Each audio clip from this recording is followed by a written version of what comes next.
Good morning and namaste to all of you.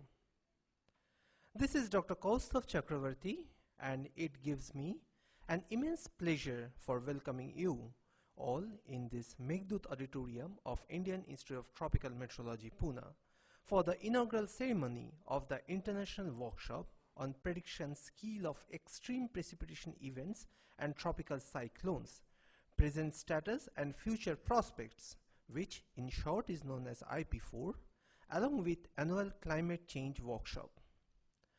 While going through the list of speakers and attendees, it is quite evident that this workshop has provided us the privilege to witness the galaxies of atmospheric scientists from all over the world assembled at one of these temples of the atmospheric research in India.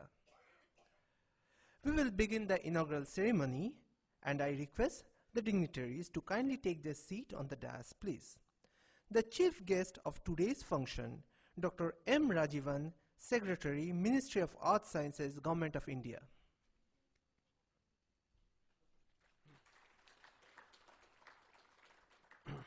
Guest of honor, Professor Graham Stephen, Director, Center for Climate Sciences, Jet Propulsion Laboratory, California Institute of Technology, NASA, USA. We would also like to call Professor Kerry Emanuel of Massachusetts Institute of Technology, USA for gracing the chair of guest of honor. Professor Ravi Shankar Nanjundia, Director, Indian Institute of Tropical Meteorology, Pune. Dr. R. Krishnan, Executive Director, Center for Climate Change Research, IITM Pune, and the convener for the annual Climate Change Workshop. And Dr. Parthasarathi Mukhopadhyay, Senior Scientist, IITM, and the convener of this IP4 workshop. Thank you, sir. We begin our program by Saraswati Bandana, and as such, I would like to call Dr. Medha Deshpande for the recital of the same.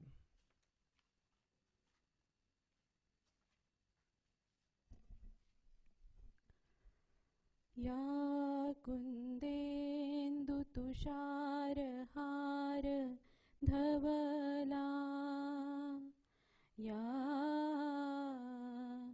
shubhra vastravrita ya veena dand mandita kara ya Shveta Padmasana Ya Brahmachyuta Shankara Prabhrutibhir Devai Sada Vandita Samang Patu Saraswati Bhagavati Nishesha Jadyapaha.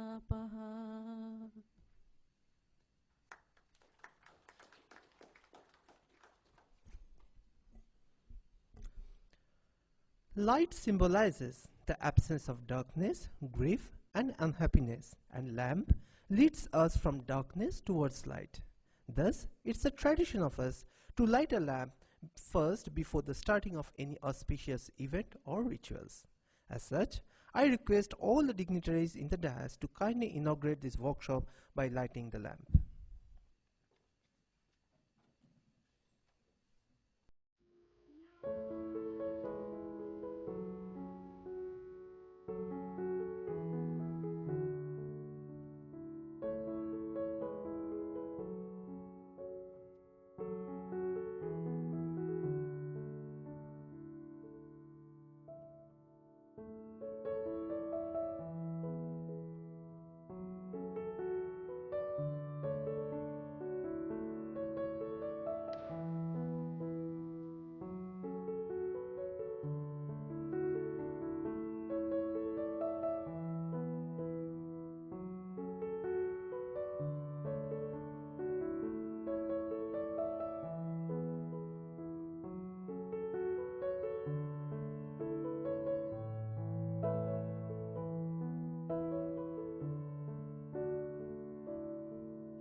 Thank you, sir. Now I kindly request Professor Ravi Shankar Nanjandia, Director, Indian Institute of Tropical Meteorology, Pune, to give the welcoming address for this workshop. Sir.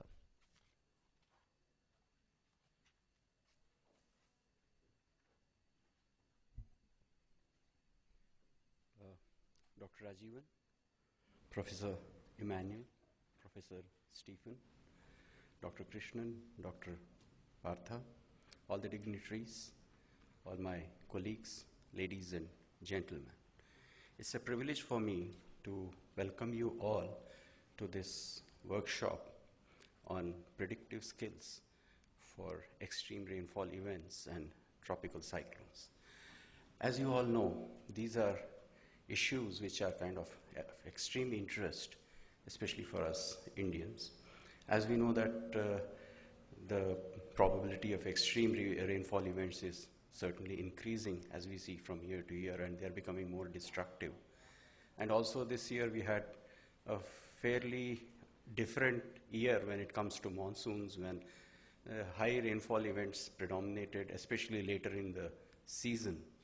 And also, if we looked at the cyclones, we had very large number of cyclones in the Indian region in Arabian Sea, which is very uncommon, and far fewer ones in Bay of Bengal.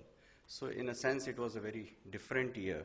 So when we talk of predicting extremes, it's a tough challenge, and we have to look at it from all angles, how we kind of get the data assimilation, how we can kind of look at the models and see where are the kind of lacunae or gaps in the models. All these things are something which we need to kind of contemplate about. And for that purpose, we have a galaxy of experts collected here today, and they are going to deliberate on all these issues. And I'm sure all of us will find it extremely useful and informative, and also we'll find a way forward to kind of see how we can kind of improve the predictive skills for such extreme rainfall events. Thank you. I again welcome all you to this workshop. Dhanyavad.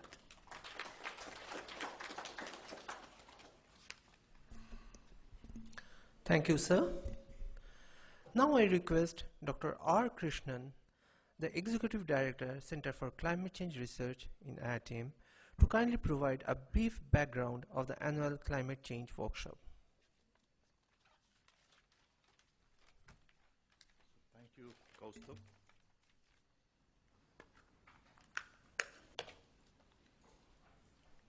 Dear Honorable Secretary, Ministry of Earth Sciences, Dr. Rajivan, Chief Guests of today's inaugural function,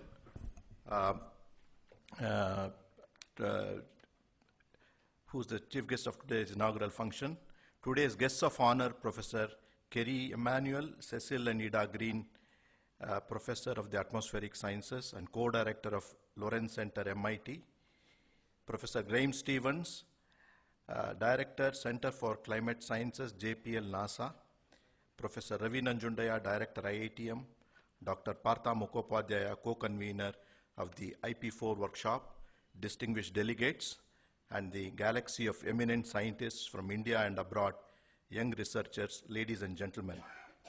So good morning to all of you.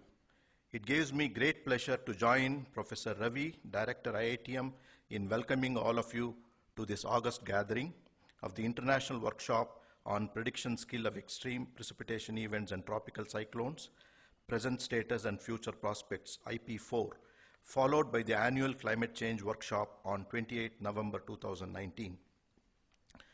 So since 2009, the Center for Climate Change Research at IITM, CCCR, has been organizing a climate change workshop annually with the support from the Ministry of Earth Sciences, and we have done this almost every year except we missed in 2017. The objective of this workshop is to understand and update the outstanding scientific issues relating to climate change, both globally and regionally, identify scientific knowledge gap areas, and propose directions for future research. So on 28th, we will be having the 10th in the series of annual climate change workshops.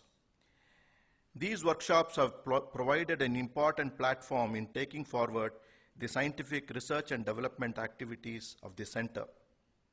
I just want to give you one example, that is the development of the IITM Earth System Model, also known as the IITM ESM, from the Center for Climate Change Research for studying long-term climate change. And this has been a very focused goal of the center right from the beginning. And because of the annual workshops, we have to present what is the status every year, and this becomes a challenging issue. At the same time, publications have to come out. And when we started this work, there were many issues like radiation, fixing the radiation biases. Arctic ice will be melting, and temperature changes will be a big problem. The thermohaline circulation will be weak. The monsoon will not be proper. Aerosol representation will not be proper. So there are many issues. And in a way, this workshop, having this workshop every year, we had to really prioritize our activities. And this was, so this workshop, these annual workshops have been very helpful in prioritizing our activities and contributing towards the developmental progress of the development activity, which was, so this development activity was presented and deliberated during every climate change workshop.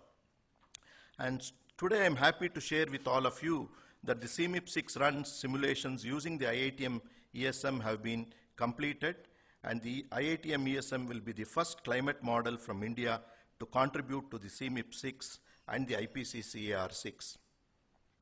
I was very happy when Partha informed me several months ago that an international workshop on prediction of extreme precipitation events and tropical cyclones is being organized at IITM during the end of November, and many experts from India and abroad would be participating in this workshop. At that time, we thought it would be a great opportunity to combine both the IP4 and the annual climate change workshop so that we could benefit from the interactions and discussions with such an eminent group of scientists gathered here at IITM today. So the idea of organizing these two events was fully supported by our Secretary, Dr. Rajivan, and Director, Professor Ravi Nanjundaya. Many thanks to both of them, and also to Partha, who vigorously pursued the organization of the events. We would like to thank all the delegates and young researchers, particularly those who have traveled from long distances from abroad to participate in the IP4 and climate change workshops. We welcome you all once again to this beautiful city of Pune and wish you a very enjoyable and productive stay here.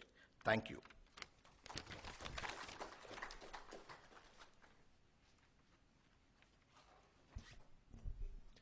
Thank you, sir. We are very fortunate that today we have Professor Kerry Emanuel from the Massachusetts Institute of Technology as our guest of honor. Now, a brief introduction of today's guest of honor, Professor Emanuel. Professor Kerry Emanuel is a prominent meteorologist and climate scientist who specializes in moist convection in the atmosphere and tropical cyclones. His research interests focus on tropical meteorology and climate with a specialty in hurricane physics. His interests also include cumulus convection, the role of clouds, water vapor, and upper ocean mixing in the regulation of climate, and advanced method of sampling the atmosphere in aid of numerical weather prediction. Professor Emanuel received an SB degree in the Earth and Planetary Sciences and a PhD in Meteorology, both from the Massachusetts Institute of Technology. After completing his doctorate, he joined the Faculty of Atmospheric Sciences, Department of the University of California at Los Angeles, where he remained for 3 years with a brief hiatus filming tornadoes in Oklahoma and Texas. In 1981, he joined the faculty of the Department of Meteorology at MIT and was promoted to the full professor in 1987 in what has since become the Department of the Earth, Atmospheric and Planetary Sciences, or EAPS. In 1989, he assumed directorship of the EAPS Center for Meteorology and Physical Oceanography, a post he held until 1997. Subsequently, he chaired the EAPS program in atmospheres, oceans, and climate from 2009 to 2012. He is co-founder of the MIT Lawrence Center, a climate think tank which fosters creative approaches to learning how climate works. Professor Emanuel is the author or the co-author of over 200 peer-reviewed scientific papers, and 3 books including Divine Wind, The History and Science of Hurricanes, published by the Oxford University Press, and What We Know About Climate Change, published by the MIT Press. He has been awarded with several awards like the Carl Gustav Rausby Medal Award in 2007, the Louis J. Batten Authors Award in 2007, the Banner I. Miller Award in 1992, the Messenger Award in 1996, to name a few. He is also the Fellow of the American Meteorological Society and a member of several national and international organizations. With this, I request Professor Emmanuel to kindly share his views related to workshop. Sir.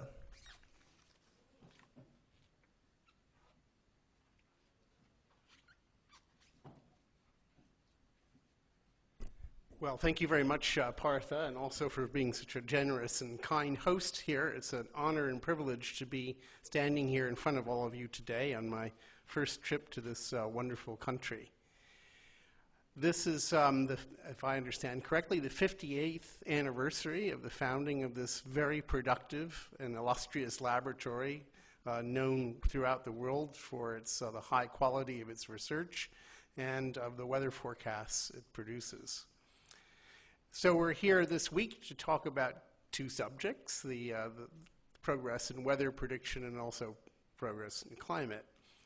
As you heard from Partha, I specialize in tropical cyclones, and the Indian government estimates that 340 million residents of this country are exposed to risk from tropical cyclones. And since the year 1916, they have killed an average of 1,500 people a year and done about $200 million in damage.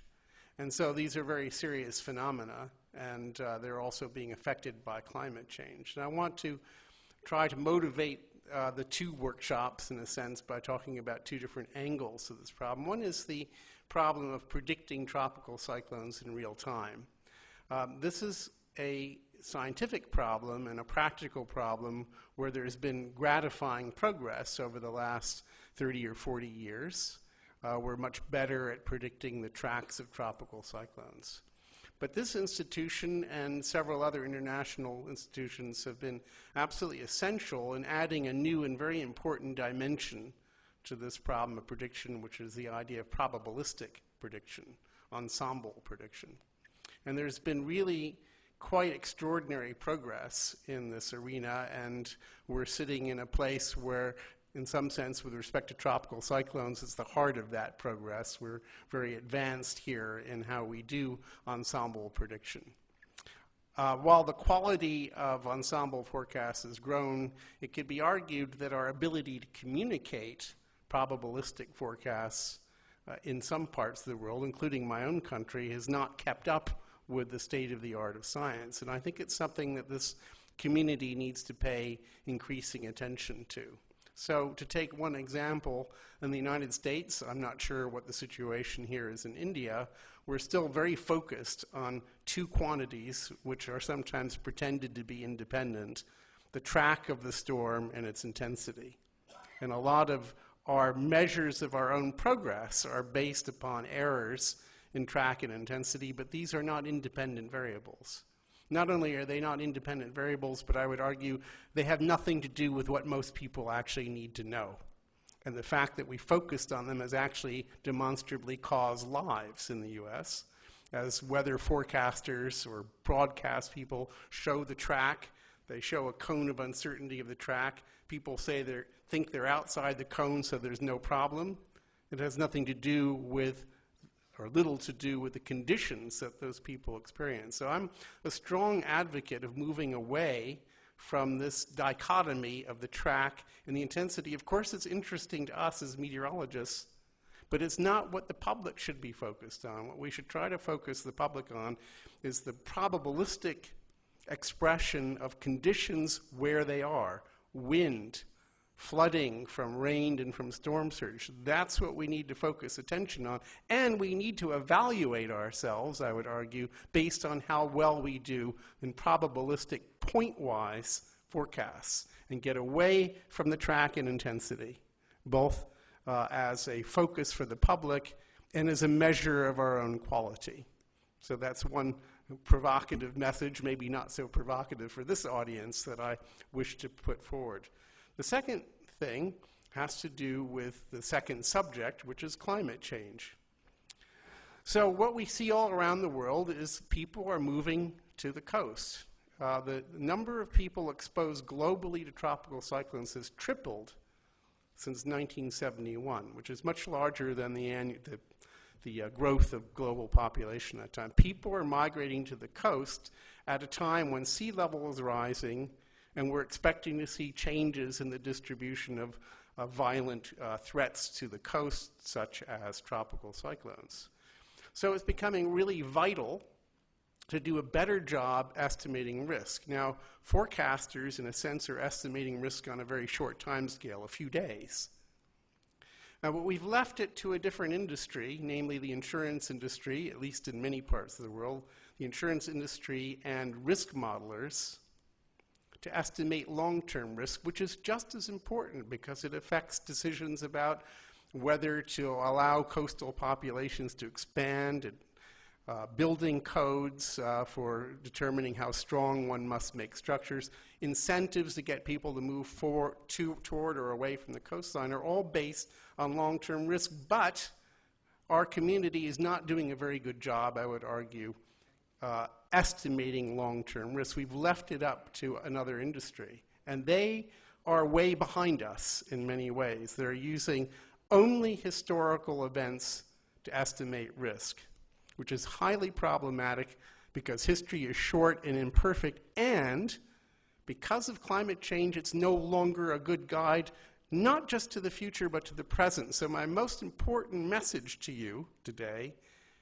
is that long-term risk assessment, even in today's climate, has to take into account climate change, and it needs a new approach. We cannot leave it to statisticians to do this. We have to bring in meteorologists and others who are capable of doing that.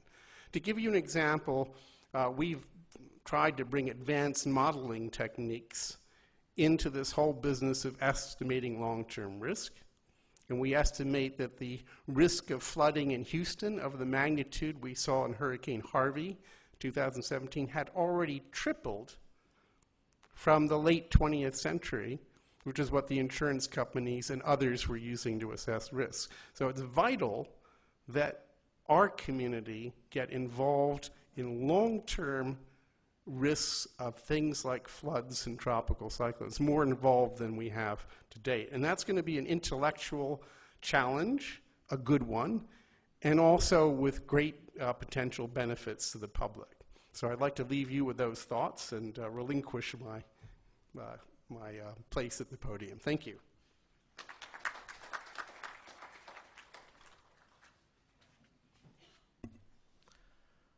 Thank you, sir.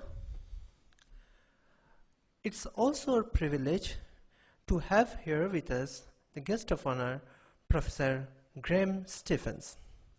Now, a brief introduction of Professor Graham Stephens.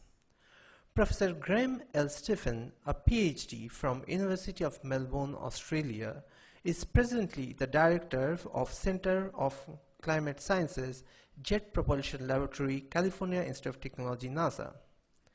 He also served as a Professor of Department of Meteorology, University of Reading, UK, from 2014 to 2018, and as a Director, Cooperative Institute for Research in Atmosphere, Colorado State University, from 2008 to 2010. Presently, he is also the University Distinguished Professor Emeritus, Department of Atmospheric Sciences, Colorado State University, USA. Professor Stephens has made major research contribution in 3 related areas: atmospheric radiative transfer, remote sensing, and cloud climate hydrological feedback. He has published over 250 peer-reviewed publications, a textbook on remote sensing, has a citation count of over 27,000, and a H-index of 78. He has served as a principal investigator of NASA CloudSat mission, that has pioneered Earth's observation of clouds and precipitation. Members of the US National Academy of Engineering, Fellow of Royal Society of UK, and currently the co-chair of Scientific Steering Group for the Global Energy and Water Exchanges projects of the World Climate Research Program. These are some of the feathers which Professor Graham Stephens possesses with him. He is also the Fellow of American Meteorological Society, the American Geophysical Union, and the American Association for Advancement of Science.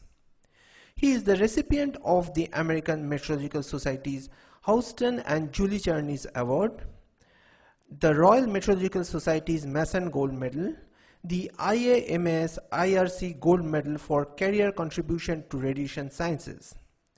He was the Jules Charney Lecturer at AGU Fall in 2011. Professor Stephens also received the Exceptional Public Service Medal and multiple NASA Group Achievement Award. With this, I would kindly request Professor Graham Stephens to say a few words related to this occasion. Sir. Thank you, and good morning, everyone. Dear distinguished hosts, our guests and attendees, this workshop addresses a topic that Kerry, quite well articulated, is of immediate societal concern, and both a concern with respect to a world that's warming. Predicting, for example, the weather extremes and extremes in precipitation and most intense rains, for example, really represents one of the grand science challenges of earth sciences, and it's a challenge that is before us. Kind of in many respects, this challenge was well encapsulated by a question that a UK Minister of Environment posed to the UK Met Office chief scientist some years ago after major flooding rains decimated a village in the northern part of England. And he posed a very simple question, which I think is kind of the question of the time and the question of the decade and the question of this workshop in some ways. He asked the simple question, how bad will future rains be?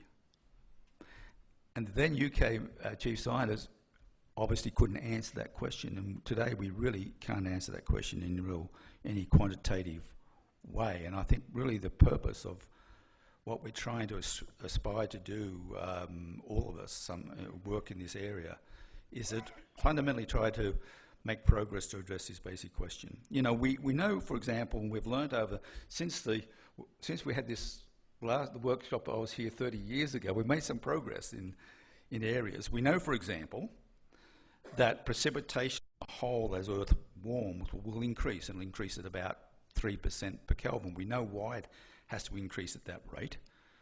It's controlled by other processes. We know sort of how it will achieve this rate of increase in a global mean sense, but we can't say much about regional and local changes of precipitation, and that's our fundamental challenge. So we are here this week to discuss, I guess, think about the steps forward in the coming future, and I see that we're maybe at the edge of making some real progress, I think, in a number of areas that gives me some hope that as I'll be retired by the end of the decade, but in the coming decade, we will have made more progress than we had made in the decade before. I think we're making real progress in terms of modelling and the ability to resolve processes that really influence rains and extreme rains, perhaps moving away from parameterization of the rain process. We're going to make, and we are making, real progress in terms of observing Earth as a whole, but specifically as it might well relate to the important things, the processes that have influenced the most intense precipitation. We have capabilities today that we haven't yet begun to really tap into. And I'm going to mention these later on in the week. And we also have planning for capabilities of this coming decade, an effort going on in the US in particular, which I'm going to highlight later, but it involves international partnership, and it's a focus on clouds, convection, and precipitation and advancing the nexus between clouds, convection, precipitation and its interaction with aerosol. This is a major initiative in the US in the next decade. It engages the international community with partnership, and we would love to see an international involvement with our Indian colleagues, with ISRO, for example, and the opportunity is there in front of us. So I expect that we'll make real progress in aspects of this perplexing question that the Minister posed, as I said, how bad will future rains be? And with that, I'll leave that, because I think that's kind of the question of the workshop in some ways. And I'll leave that and hand back the podium. Yep.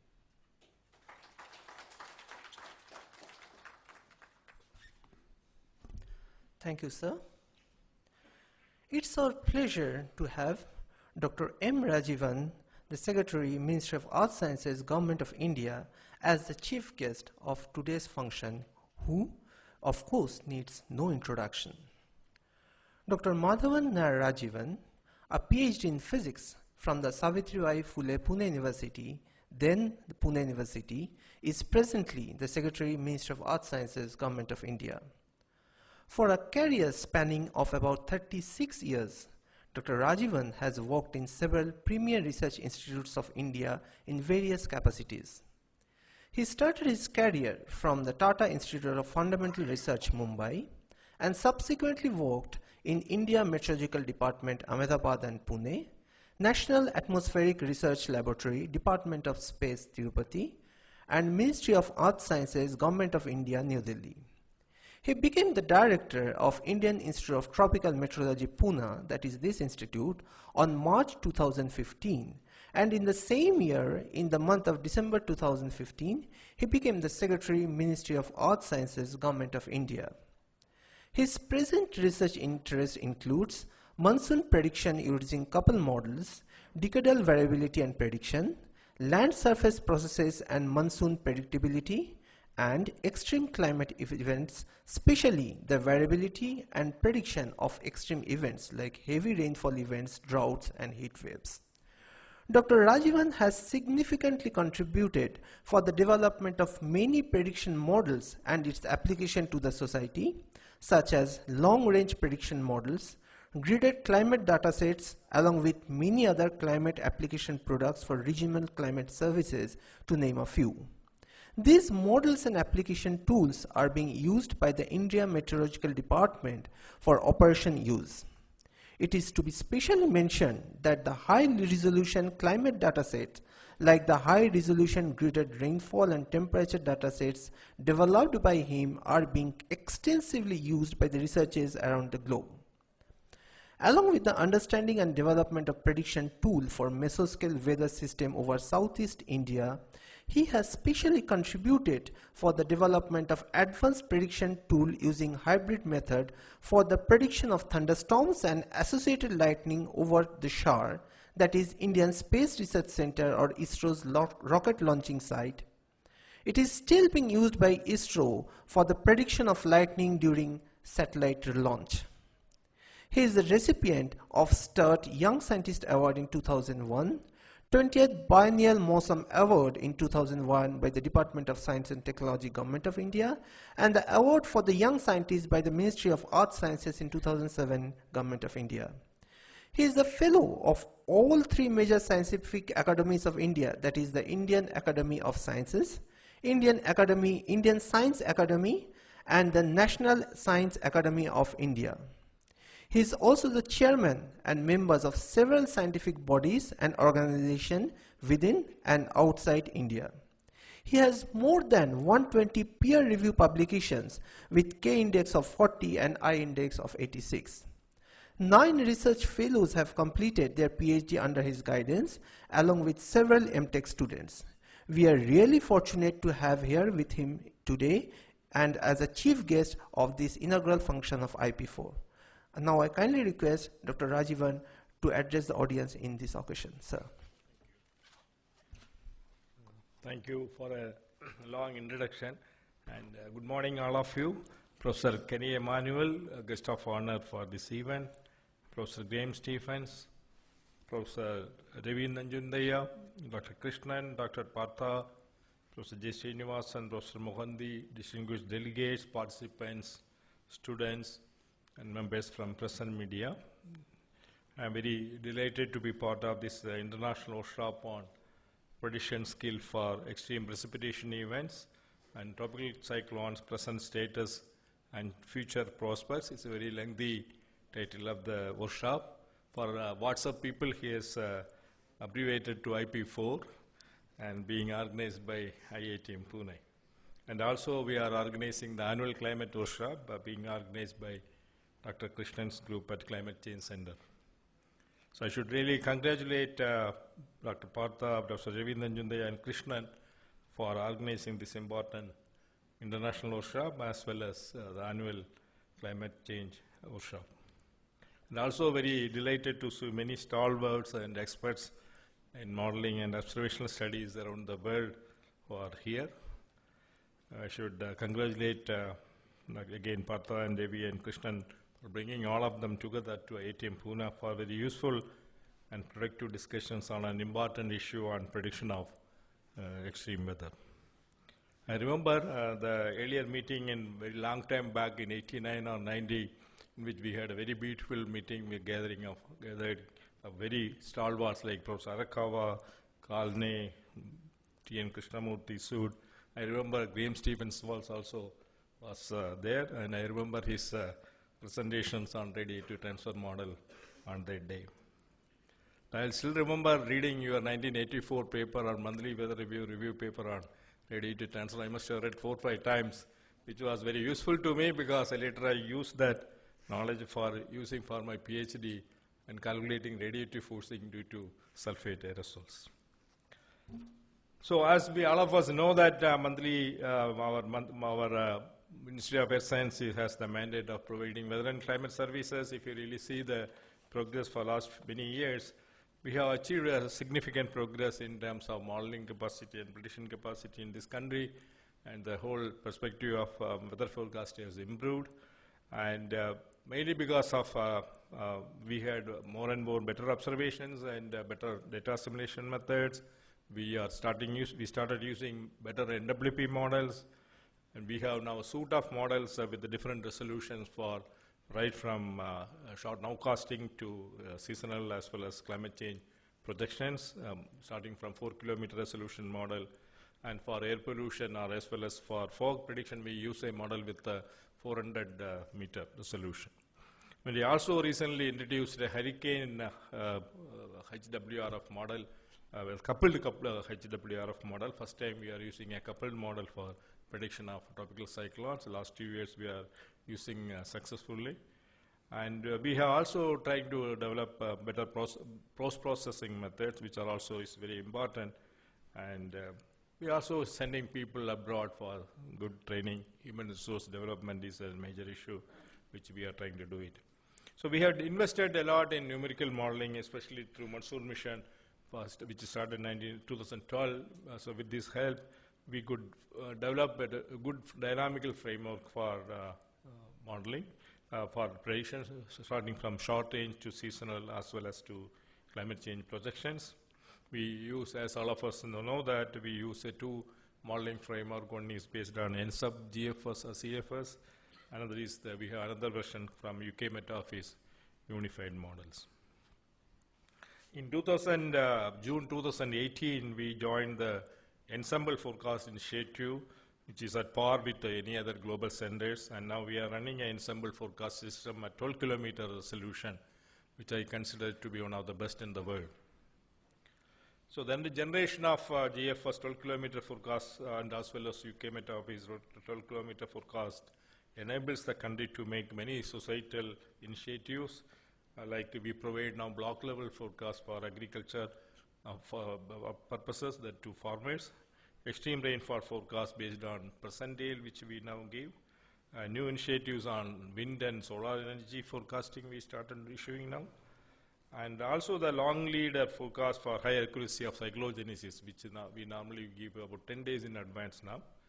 And also track and landfall has been particularly achieved with the higher resolution 12 kilometer model. This year, as many people are mentioning, that we had 5 cyclones this year. All these 5 cyclones, we could give very accurate forecasts almost 5 to 6 days in advance. So these are all mainly because, of course, observations as well as better modeling capability. And higher resolution, better physics, as well as better improved initial conditions have helped us to enhance the skill of precipitation forecast to increase from 3 days to 5 days now. We also implemented a few years back extended range forecasting, which is also a very unique forecasting system which the scientists at this institute has developed. We have now an extended range forecast system which we do it every week, which goes up to 3 weeks to 4 weeks. Extended forecast we give to many people, and it has a lot of different applications, starting from agriculture, water resources management. We are also looking for applications like health sector, energy sector, etc. We are developing tools for such sectors. And we need to improve that extended range forecast system by improving the representation of land surface processes and also the regional hydrology. Based on the same suite of models, we have now seasonal forecast, a dynamical seasonal forecast framework for 32-kilometer resolution. This is also supposed to be the best resolution seasonal forecast model which we have. And the dynamic models are being used in addition to statistical models for providing seasonal forecasts in this country. The models have some issues. Of course, all dynamical models have improved in seasonal forecast when compared to about 15 years back. But still we have issues because of these models are more prone to the teleconnections with the INSO, El Nino and Southern Oscillation. But Indian Ocean also plays an important role which these models don't really understand or read or predict very well. So we need to improve the teleconnections from Indian Ocean to Indian monsoon. And also, as Dr. Krishna was mentioning, Krishna's group is working on climate change projections. The model runs are already available for the 6th IPCC climate change assessment report, which we will be submitting. This is the first time that we will be submitting a inputs to the IPCC report from India. And also Krishna is working on National Climate Change Assessment Report. That's the first time we are bringing a report exclusively for India. As we see, the IPCC report doesn't say many things about India. Because it's a report pertaining to the whole globe. So we need to have an assessment report exclusively for India in line with the US government prepare every 4 years. So we also started working, and Springer will be bringing out that book sometime in March 2020. The draft is already ready, so we'll be bringing out the National Climate Change Assessment Report very soon.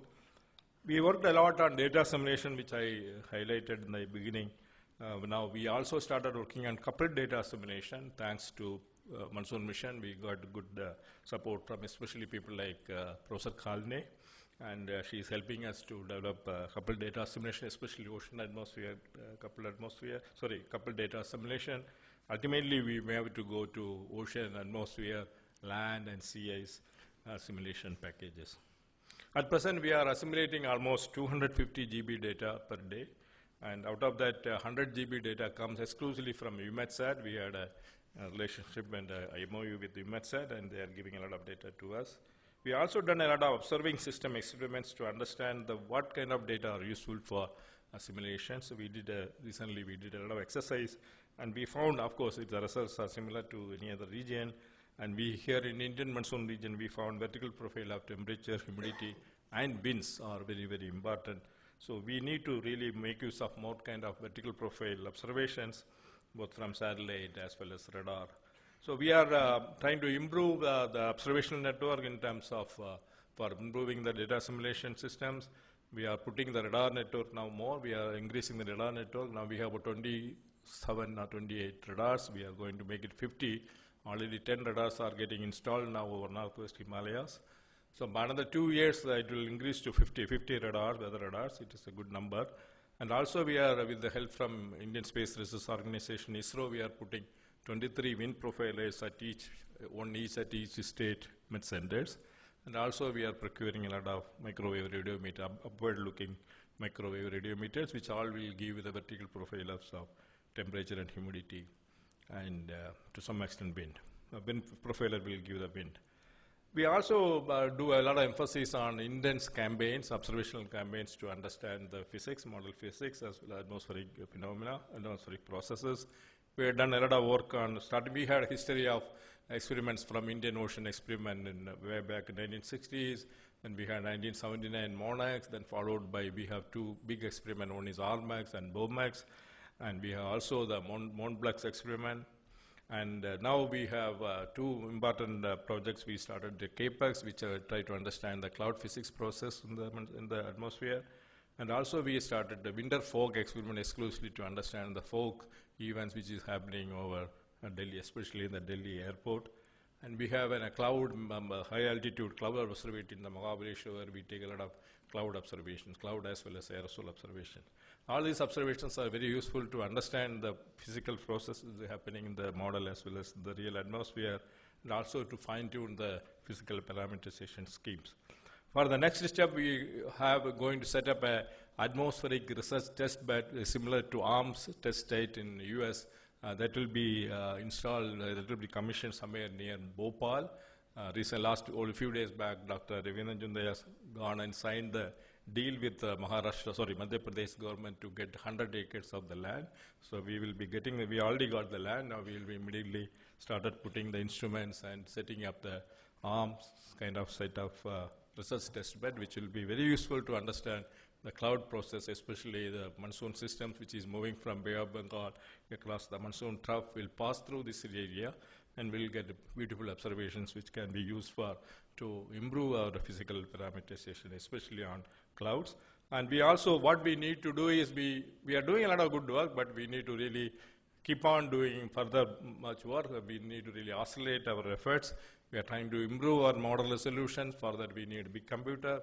We have about 10 petaflop mission now. We need to really improve. We already started working for procurement of the next phase of computer. We'll be improving into 100 petaflop in another 2 years. That's what, so again, Professor Ravi and team is working on procurement of next phase of 100 petaflop of high performance computer, because they're so required.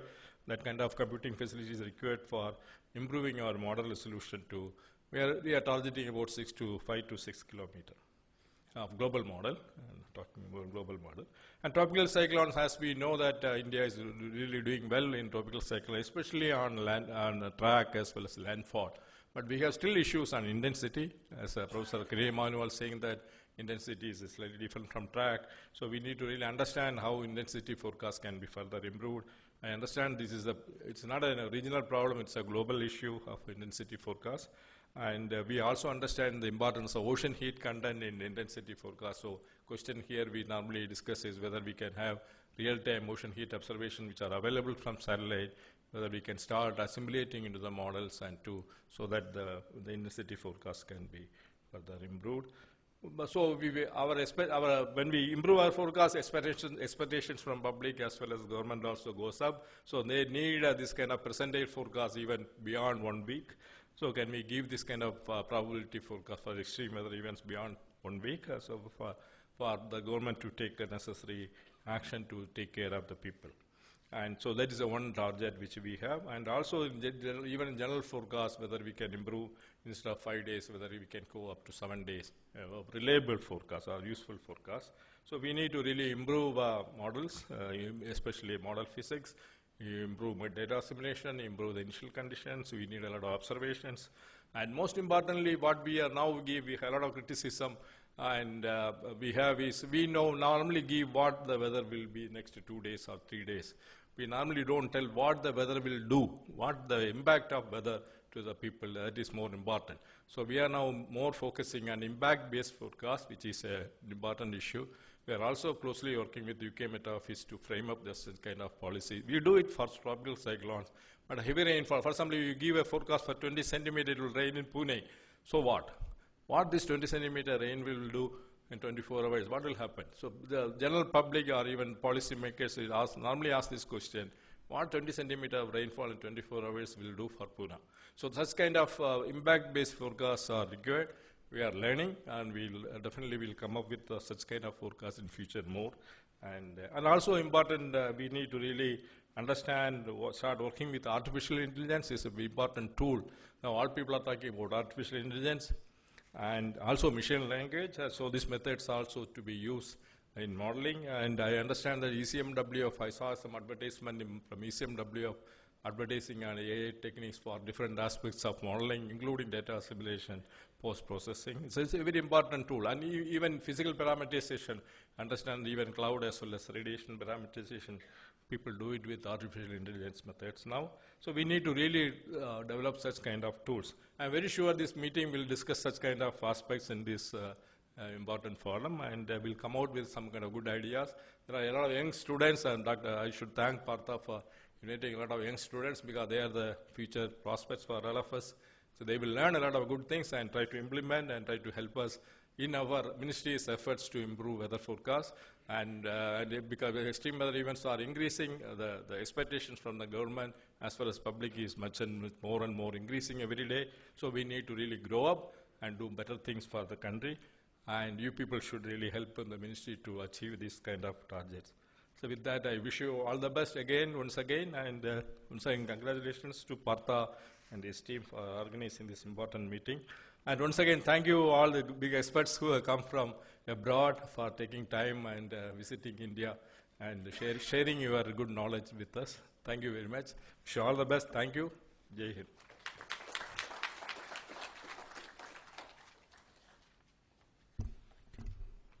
Thank you very much, sir, for your enlightened speech. Now I request Professor Ravi Shankar Nanjundia, Director, Indian Institute of Tropical Meteorology, to felicitate the chief guest and guest of honor with traditional shawl along with the IITM memento. Sir.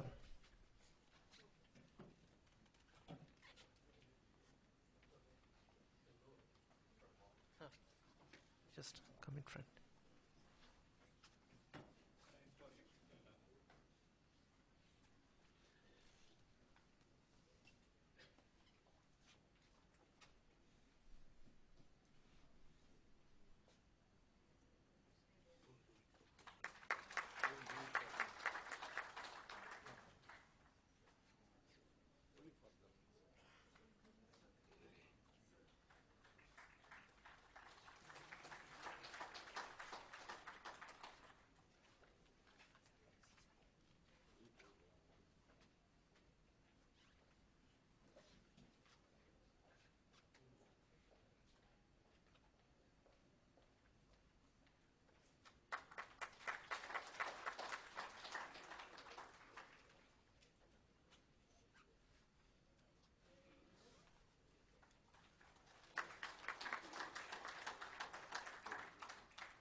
Finally, I would like to call Dr. Parthasarathi Mukhopadhyay to give the vote of thanks.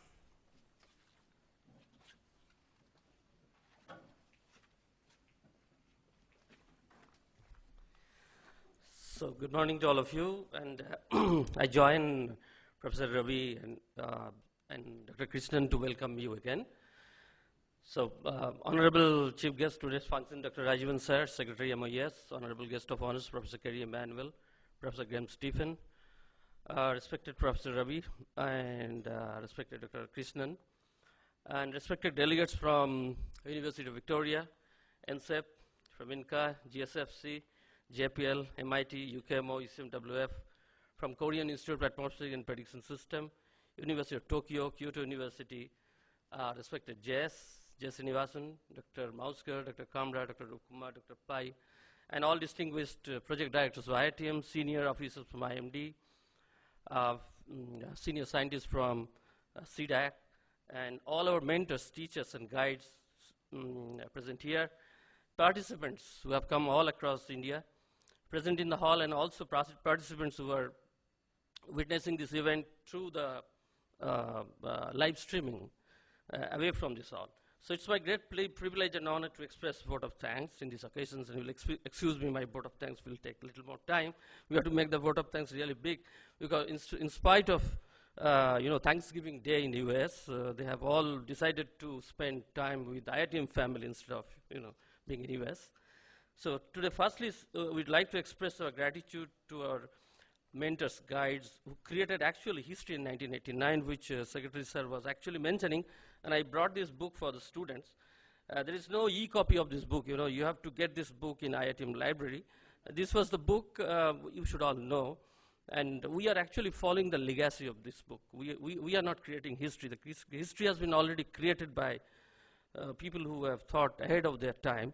And this was a book which have papers by Graham Stephen, who visited that time in 1989, book edited by Dr. Sika and Dr. S.S. Singh under Indo-US conference. And this book also has a paper by Professor Rabi, who was that time, I think, pursuing PhD, Professor J.S., and so on.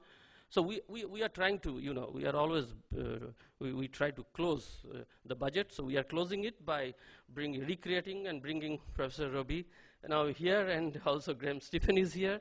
And Dave Randall also I requested, but he told I cannot travel web number 1 half of the globe to reach IITM. So he will come through,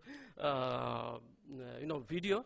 So we will really, this IP4 is actually a manifestation of carrying the legacy which our mentors and guides and predecessors, they have already set it in 1989.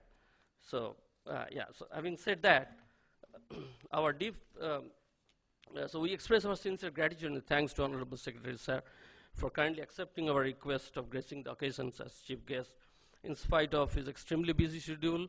And we all know that Parliament session is on, is not well, but still he made it a point to be present here and give us guidance. Actually, we proposed this workshop last year immediately after Kerala disastrous rainfall in August 2018. And we were, that time we got 2 cyclones simultaneously in 2 basins in Bay of Bengal and Arabian Sea. Starting from there, now this year we have 2 cyclones in the similar basin. We have 3 cyclones together, and all sorts of combinations that's happening. So we have got more subjects to discuss here. So sir, many thanks, our gratitude. We are grateful to our guest of honors, Professor Kerry Emanuel and Graham Stephens, for kindly accepting and agreeing to grace the occasions and come all the way from US and to grace the occasions. Thank you, Kerry and Graham. We are grateful to our director, Professor Ravi, for providing all the support and constant monitoring of minute details of the organizing this event. We express our sincere thanks to Dr. Krishnan for guiding us right from the beginning, helping at various stages, and even going into the minute details of the agenda, etc. Thank you, Dr. Krishnan.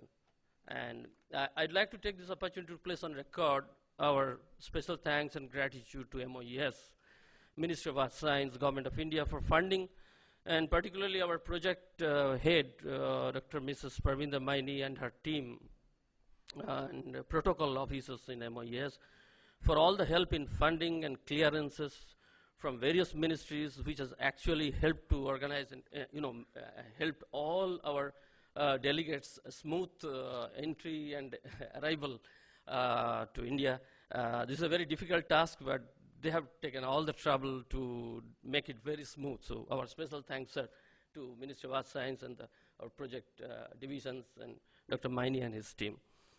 We'd like to express our sincere thanks to DESC, which is a new component of Ministry of Earth Science at IITM, development of skilled manpower, headed by Dr. Vinu Valsala and his team, for providing all the help from the budget till the logistic of the event. I'd like to thank, actually, last time we had another meeting in 2017, similar to this 1989, which was called Introspect, and we published a book. But publishing book is a nightmare.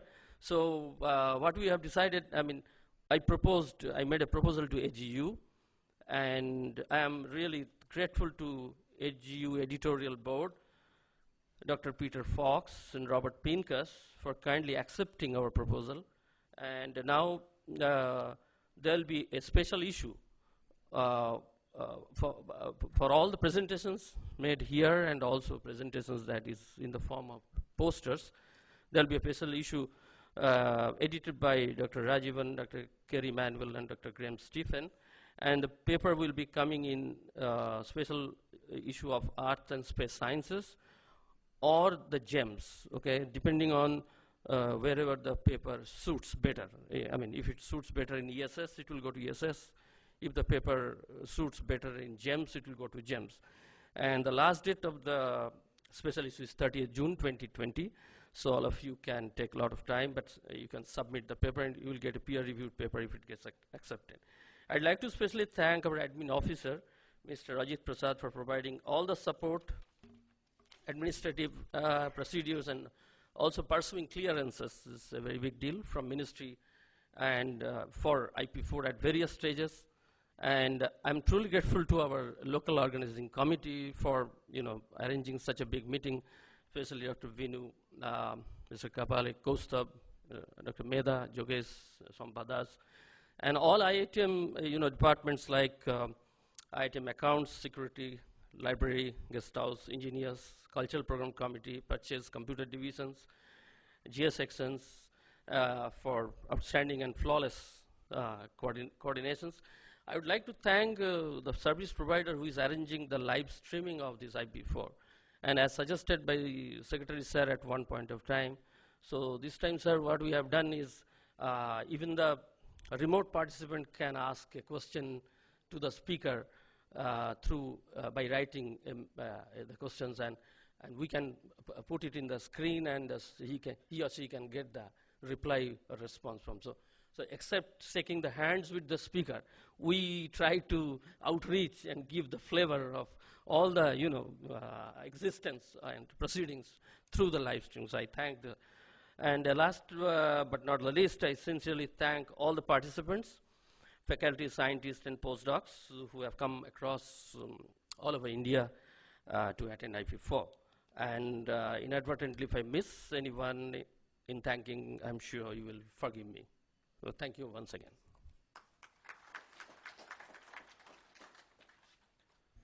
Thank you, sir. We hereby conclude the inaugural function here. After this, we will have a group photo just outside the Meghdut Auditorium, which will be followed by the high tea. Then we will reassemble here at 11:40 a.m. for the technical session. Thank you.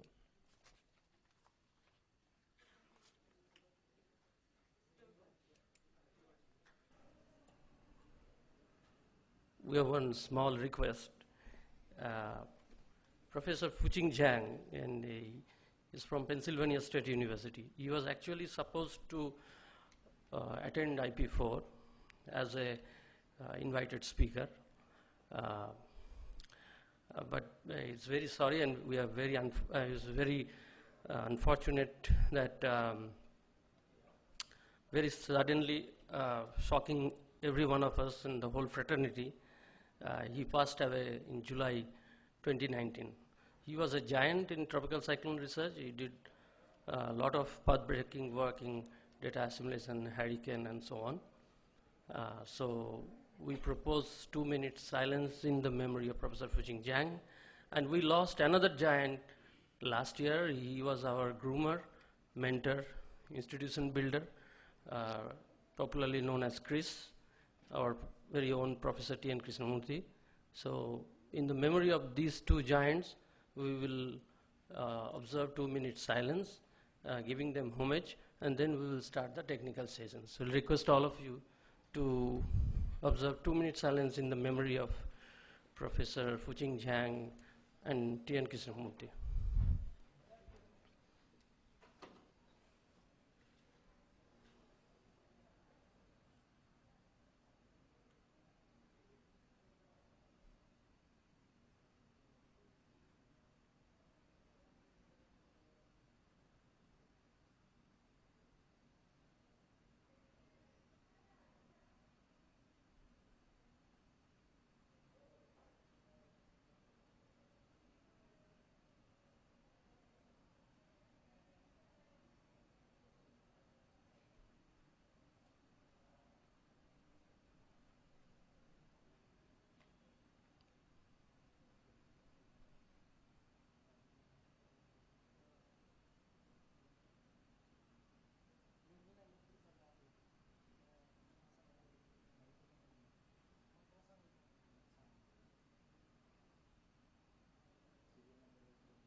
May the departed soul rest in peace. Please have your seats.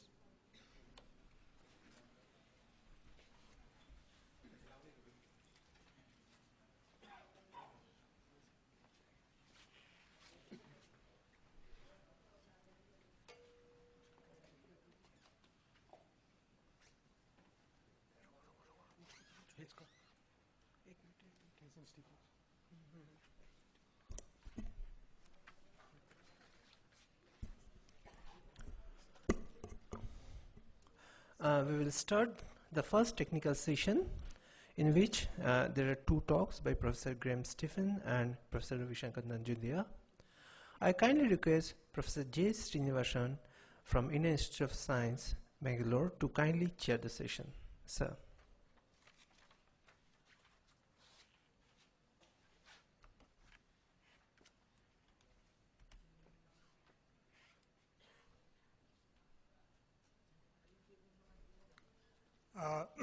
I welcome you all to this first session.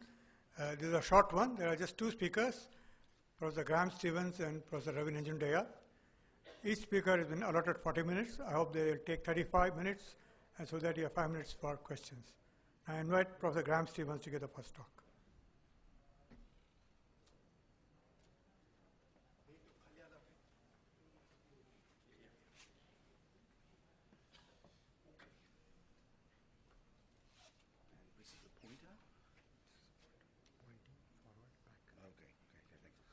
Okay, good morning. There's a blot on that. Okay, so I'm going to talk a little bit about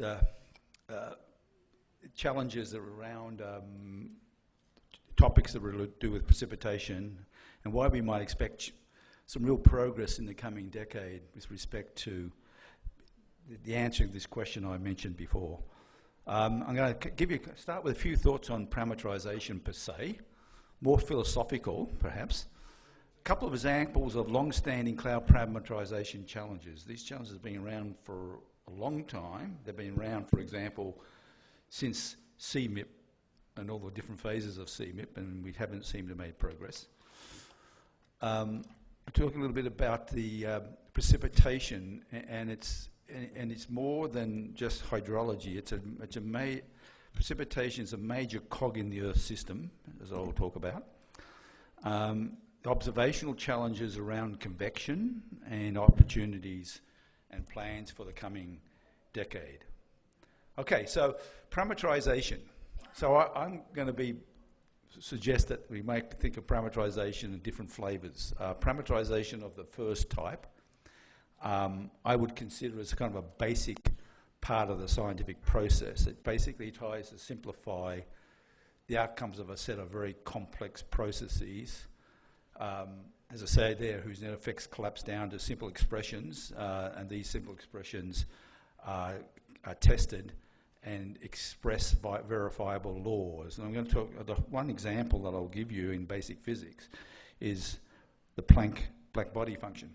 It's a function that describes a very complex set of processes of cavity radiation, modelled in terms of a sort of a simple analogue of oscillators in the cavity. And it's able to characterise a number of sort of basic laws that were understood and known before the function itself was even known. And it addressed certain paradoxes that existed at that time, such as what they call the UV catastrophe, which in the Rayleigh-Jeans law says the energy in the function is inversely proportional wavelengths. So as you go into shorter and shorter wavelengths, the energy blows up, the system blows up. So this is an example of parameterization, something complex, but describes something that's the outcomes of this complexity in very simple ways that are testable. So I'd call this parameterization of the first type, and I think there's many of these examples in basic physics. The dielectric properties, for example, represented by an oscillating charge on a spring, analog, explains very many features of the spectrum of dielectrics. So there's lots of examples we can kind of call on that I think are like this. Then I would claim there's a second group of parameterization of the second type. And this is what I think most of the weather and climate parameterizations are. And this is not because we have verifiable, testable, simple laws that fall out of a complex set of processes. This is just a desire to simplify the representation of processes, whether or not these indeed can be simplified, right? And so I would argue that much of what we do in earth science modelling is along these lines. So the parameterization problem, moist physics, is just this. It involves interactions that occur over complexer scales. We actually don't know, to be honest with you, to what extent these complexity of scale interactions really matter for given problems that we're interested in. We're still trying to work that out. And, you know, we had this meeting 30 years ago, and we still deliberated on that sort of kind of topic then. So it is still kind of a key topic today. So as we go down in resolution with models at higher and higher resolution, what role of microphysics? Is microphysics really a key next step in the parameterization and so on? So what level of simplicity can be tolerated and for what problem? It's a sort of a questions that we still grapple with today. The microphysical problems, as I sort of mentioned. There are the macrophysical kinds of problems we're trying to represent, bulk transports in a turbulent atmosphere. Cloud radiation interactions, which has been a parameterization, had been a topic of parameterization for many, many years, and then the dynamics of storms themselves, and can we represent the life cycle of storms without representing the intimate details of their dynamics? These are all sorts of questions that we still ponder today. Okay, so, you know, consider now what we have now. We have advances in Earth system modelling. It's not quite Earth system model, it's an atmospheric model. It's an example taken from an ICAM where the resolution model globally is 870 metres. So we're seeing this march towards higher resolution. And what this basically means is as we move to change the resolution, our focus on parameterization will obviously change, where we start resolving processes that before we needed to parameterize. And so from the point of view of intense rains, I don't know whether you'll necessarily agree with me, but it seems to me the empirical evidence is that the intensity of rain, as you can sort of see here in this spectrum of rain intensity versus rain rate here, that the real intensity, most intense rains that dramatically change the resolution of the model. And clearly in this example there's no convergence on scale, of course, but this suggests to me that if we really want to capture the tail of the distribution of rains, we have to really contemplate this issue of resolution, and then we have the question about the parameterizations at that resolution. Then on top of that, of course, as we change the resolution, then we're starting to, starts to pose question for us with respect to observations that would move to verify the capability of our modelling of these models. And over the last decade or so, we've made some fairly major progress with respect to cloud and precipitation processes. I'll provide you some examples of this in a minute. And so we're beginning to develop tools that we think perhaps are more amenably used. Observational tools that are more amenably used. Observational tools that are more amenably useful for testing models at these higher resolutions. Anyway, we can talk about that later. So let me just give you some examples of now some activities that have been basically initiated under GWEX. I'll talk first about, give you an example of the GWEX aerosol precipitation working group activity led by Sue Vanderheever and Philip Steer. And it goes back to the question about what do we need to parameterize as we start to move towards these higher resolution models. In this case, they did a series of model intercomparison experiments, cloud resolving model intercomparison experiments, changing aerosol, for example, and looking at the responsive model of convective models with aerosol. And this is what they sort of found in a nutshell, is that basically it shows you the time history of precipitation from simulations matched to simulation of a particular case study, matched to observations. And models are, I'm not going to go through the details of the models, but the dashed lines are cases of more polluted, where they change the intrinsic aerosol. and the solid is less polluted. So the difference between dash and solid in respective colours is an indication of the aerosol influence on the precipitation from these convective systems that they model with the CRM. But the message is that the message that they gleaned from this study was, first of all, the models themselves didn't really represent the observations that well, number one. And number two, the differences between models was larger than the differences between the aerosol differences of a given model. So there's still basic model issues, even at this resolution, that really influence the precipitation beyond the effects of aerosol that we still need to sort of grapple with. And in a kind of related activity, they looked at the convective transport from these models. And basically, I guess I'm just going to go down to the bottom right panel down there, which I can see on the screen here. It basically shows the convective mass flux of different models that participated in this in the comparison for the case and how these convective mass flux evolved over time. So you can see that the convective mass flux themselves in the model is quite different from cloud resolving model to cloud resolving model. So just the fact that we resolve in the clouds and resolving or permitting convection does not mean we're actually capturing the transports adequately. And the top figure here is an interesting figure. It shows the comparison between observations and CRM models, the multiple CRM models of the points, and the solid curve is the observations for a case study. And there are seemingly systematic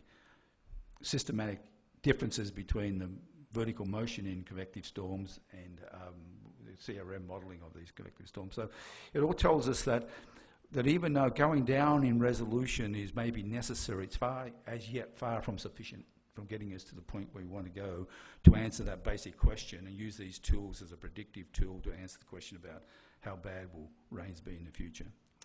Now let's go on to a couple more examples, two more examples that have been long-standing. These have been the long-standing, these are as long as the CMIP exercise has been undergoing. So we're now at CMIP 6, CMIP C and CMIP 5, CMIP 6.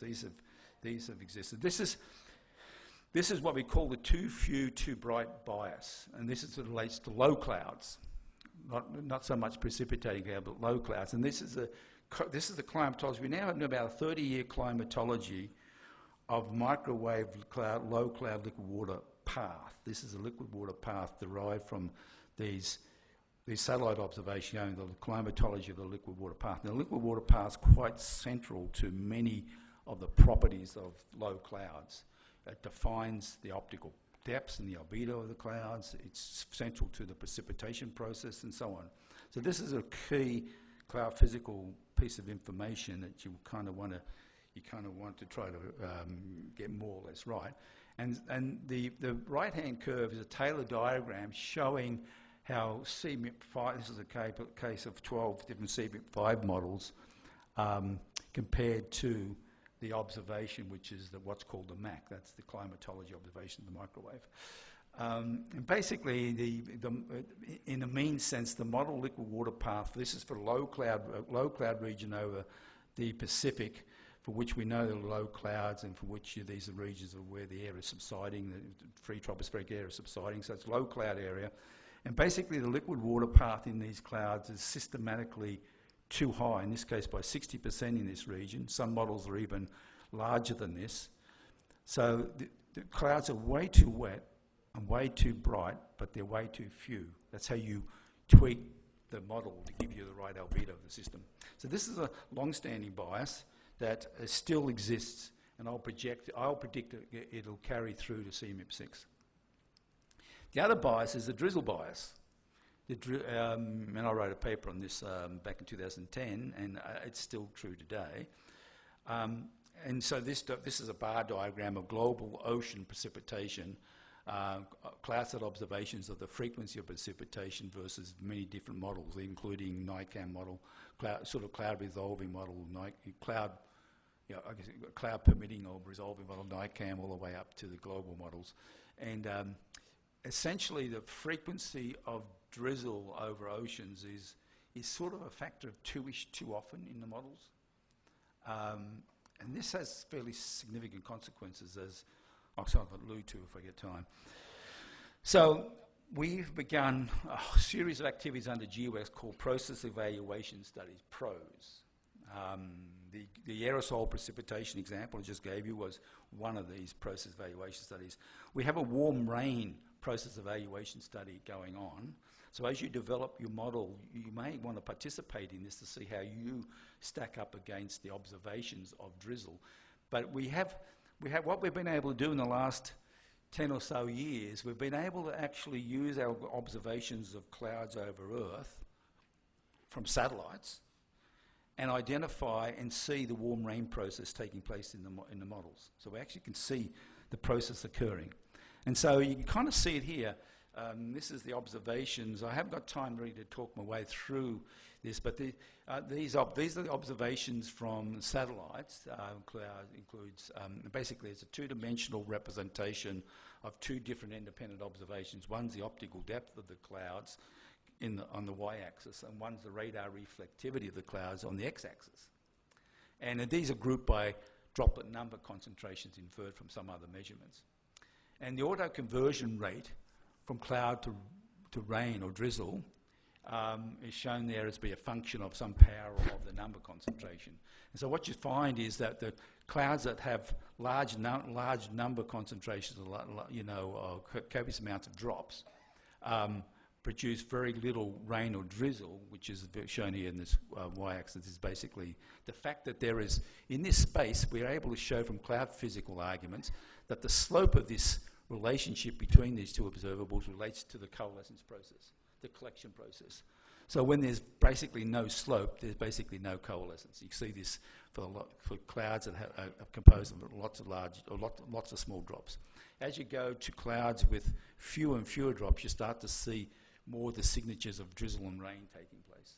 So we're seeing rain being turned on in these clouds as a function of these observables, which is kind of neat because it allows us to then look at cloud models and test it in the same way these observations, which is sort of shown here in this diagram. This is a one-dimensional cloud model showing how you, by changing the power in this parameterization of the time scale of this process, the coalescence process, you can see that certain schemes that use a power of 0.5, which number schemes do, have no ability to produce the cloud that goes straight into drizzle, whereas other schemes that have a much larger power have a range of behaviour looking much more like the observation. So this is a tool that we use to be able to test the process, and it's a tool that we want to use to test these in global models, and that's an activity under the GWEX Pros called the Warm Rain Pros. So it's an activity that we welcome many modelling centres to participate in. Right now we have 6 or 7 major modelling centres engaged in this.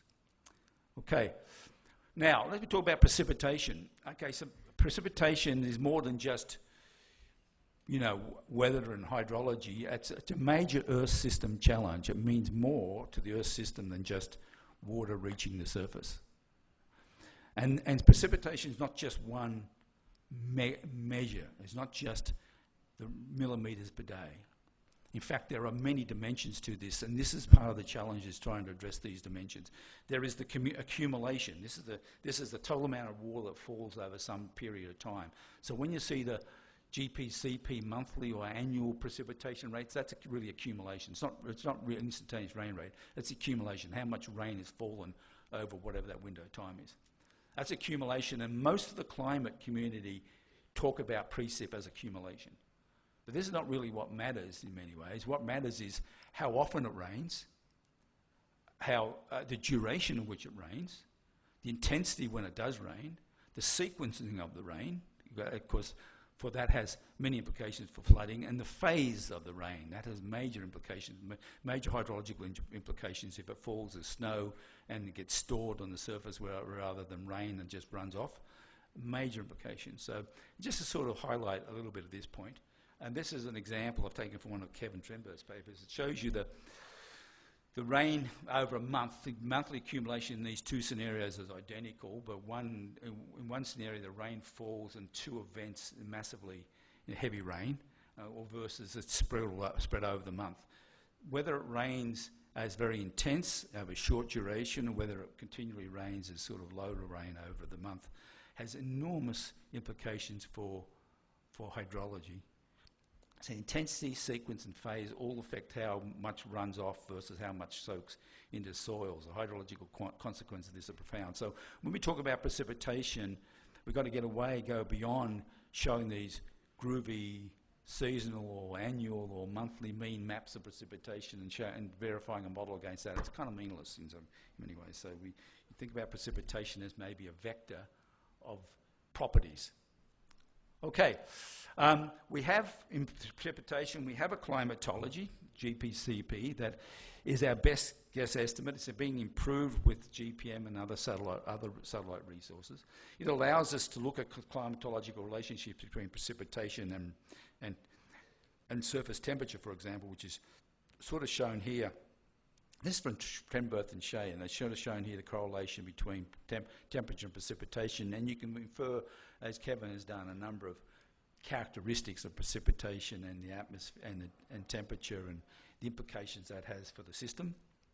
We also have, I'm not going to dwell on this, we also have observations now of, we actually have a fairly good measure of how often it rains and how often it snows around the planet. This is a set of one of the important dimensions of precipitation in addition to the intensity. Okay, so we've made some progress, and we continue to make progress on precipitation. And so we've been able to, for example, look at the changing nature of precipitation as a function of now, phenomena, a climate variability phenomena like ENSO. Yes. Okay, thanks.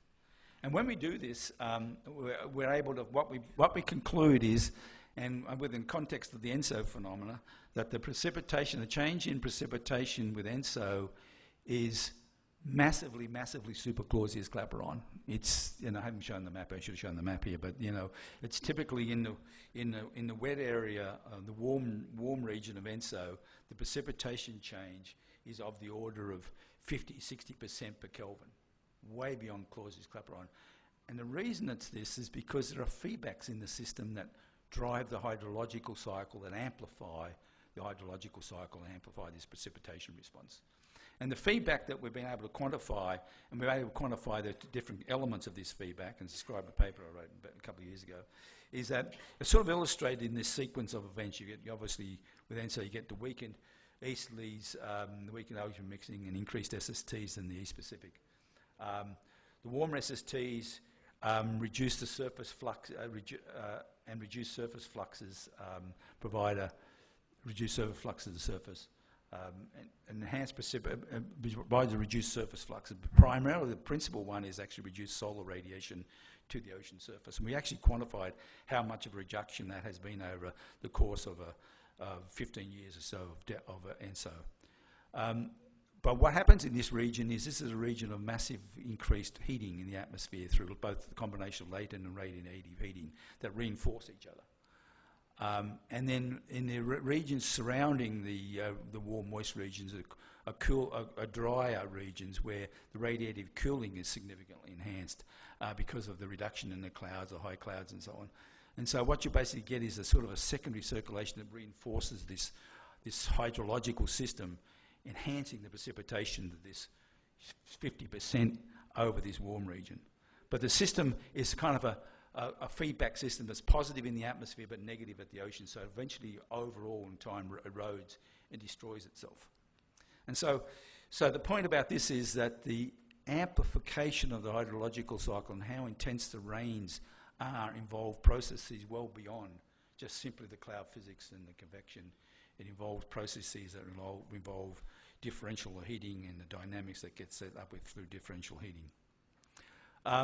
Now, as I said, the bigger Earth system impacts of precipitation. This figure up above shows you the sea level rise from the altimetry record, 20-some plus years of altimetry record, and it shows you the GRACE record, which is a kind of a measure of the mass change of water in the ocean.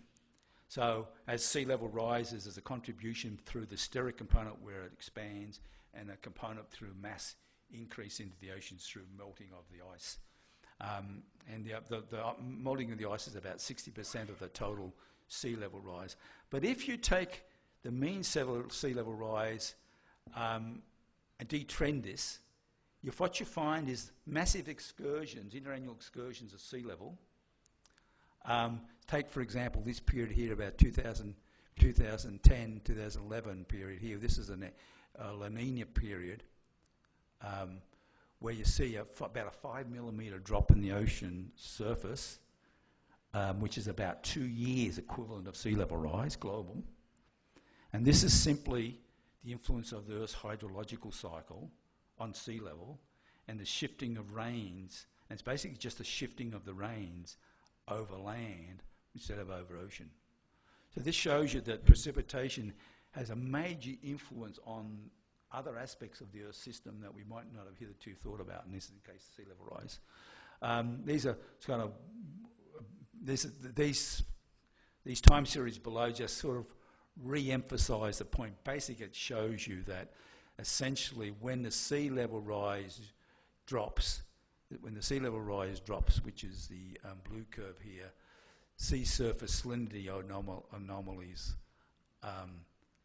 rise when it drops. And conversely, when the sea level rises, the salinity drops. That's just a sort of signature of rains are changing. And so when the salinity drops, you're getting more rain, you're getting more fresh water into the oceans. And when the salinity rises, you get less fresh water in the oceans. And then when you get less fresh water in the oceans, the ocean levels drop. So there's massive fluctuations going on in the hydrological cycle as measured by the sea level rise, and precipitation is the cog that connects it. And this just is an example from a study of Fusolo et al. In 2017, and it sort of basically shows you the GRACE terrestrial water storage change as a function of time. You can see down, if you march down here in these panels, it's time marching down here.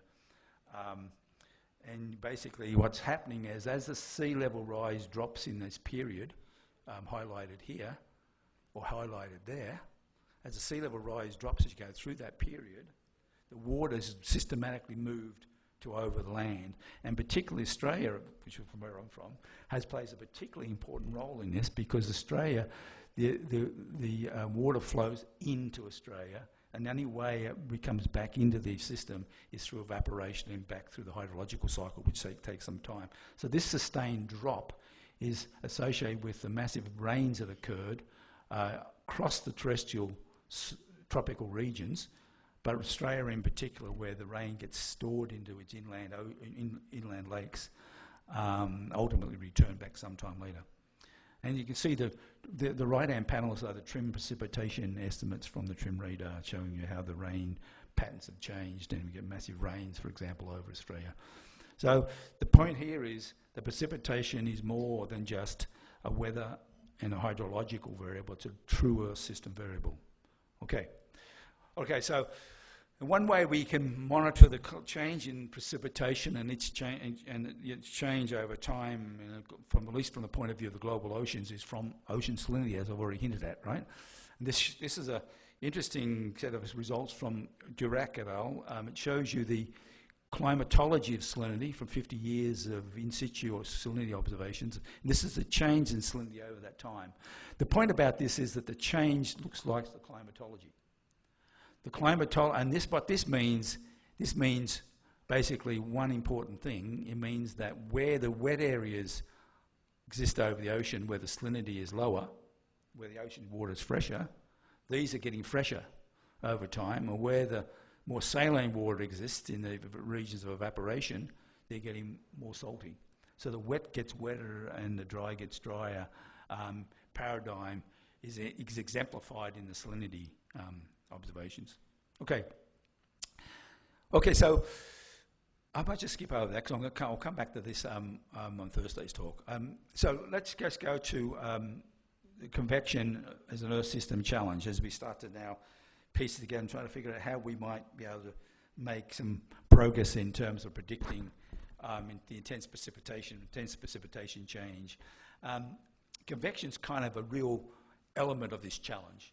Uncertainty surrounding convection and its transport limit our confidence in predictions and thus their value for decision making on all time scales, from hours to decades, and on all space scales from local to global. This was Julius Slingo's commentary provided in their strategic plan in 2016, and it's sort of true. It's a good statement. We think that associated with convection and the intent, we think a key metric of the intensity of convection is the vertical motion of deep convection, and this is something as an observing strategy we're trying to address this coming decade. To date, though, our ability to study convection from space has been really quite limited because we have measured the precipitation and the precipitation from the heaviest convection, but that really tells us not much about the process and how water gets transported and heat gets transported, how it connects to the high clouds. The key processes that shape convection and define convection's role in the climate system have really not been well addressed in our observing systems to date. We mostly rely on OLR measurements as measures of convection and convection in convective area and so on. So the next decade, coming decade, we see this as a major challenge to advance ability to probe convection more explicitly.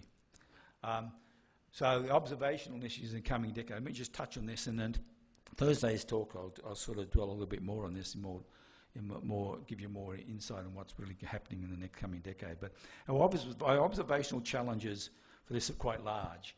We need to observe water in all its phases and on a vast range of timescales. We sort of need to observe water moving dynamically in the atmosphere. Our ability to make such observations to meet the challenge is progressing. So this shows you two panels of classic Earth observations from a variety of platforms on the right and from the collection of space assets on the left. So certain things happening in this decade, coming decade, that really, I think, offer us some opportunity. One is that we are embarking on a major initiative to glue together all of the geostationary observations. Have we got for time? 5 minutes? 5 minutes before questions or 5 minutes to wrap up? Okay, it's good. Yeah, okay. And what we're planning to now integrate the global geo ring of observations. It's a major initiative, international initiative. We're proposing this to start in 2021 approximately. And we're proposing to provide information 2 kilometre, 10-minute global. This will be a major resource for science investigations, not just of convection and clouds and so on, all sorts of hazards and all sorts of other applications.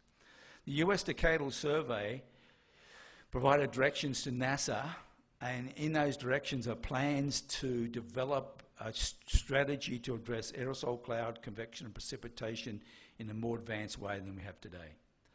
We have other related activities going on that connect to this, where we are proposing to fly a tropical constellation of small satellites to explicitly try to measure the convective transports in tropical storms.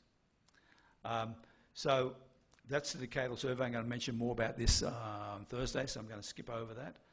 And I want to just go to this, if I can, as I wrap up.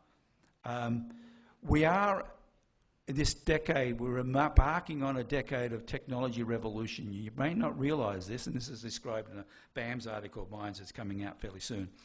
We're engaged in a technology revolution, whether you know it or not.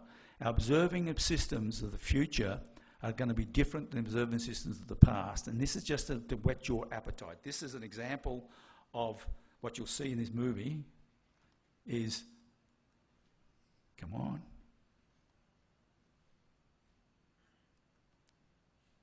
Does it not work? Huh? It did work before, but anyway. Well, you're not going to see it, I hate to say it. What a shame. Okay, I don't have time to tweak around. Basically, this is the space station, and launched out of this space station are 2 CubeSats. CubeSats are 60 centimetres by 20 centimetres in dimension. This is the size of these things. No, 30 centimetres by 20 centimetres in dimension. That's the size of these things. On one of those CubeSats is a rain radar. This is it here. This is 30 centimetres high there, and this is the rain radar. This radar is now in space, flying as a technology demonstration. The other measurements were microwave measurement sounders, also on CubeSats. We also have very small sats measuring the ocean winds from GPS reflection. And so what we've been able to do is piece together through, this is an example of the rain radar, this is the CubeSat rain radar, This is the GPM rain radar. This is the frequency, this Ka band frequency here, and the Ka band frequency here.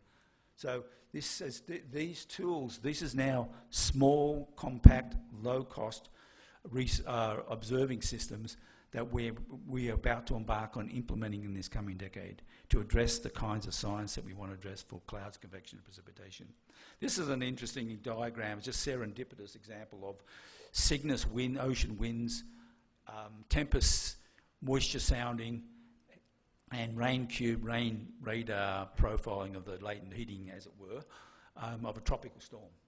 This is all done with tiny little spacecraft, and the affordability of which is now dramatically lower compared to observing systems of the past. This is going to be the future, and we're hoping to embark on this in the coming year. I just close with this as an example of an application that we're trying to move forward with, and we would love to have partnership with India, partnership with Israel as we move forward, where we want to fly miniature radars in a sequence, in a sequence, time sequence where we could take the time difference of these measures of reflectivity to tell us about how the convective plumes are transporting vertically water and heat vertically.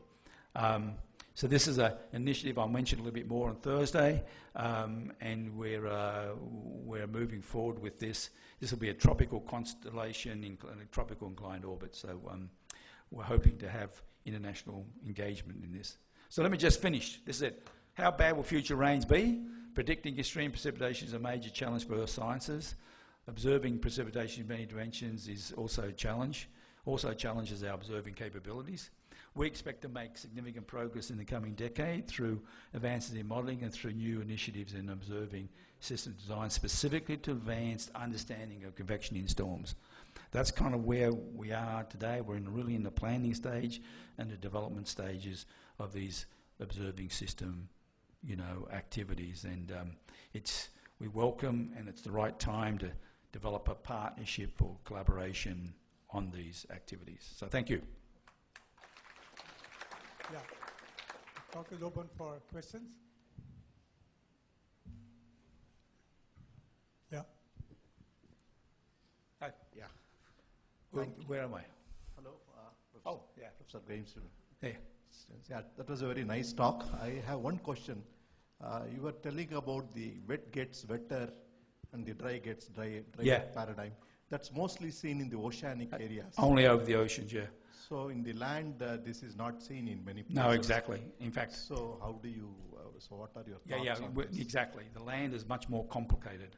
In fact, it was, if you looked, you didn't have time, but in those Trenberth shave figures, the temperature, precipitation correlation, land's much more complicated.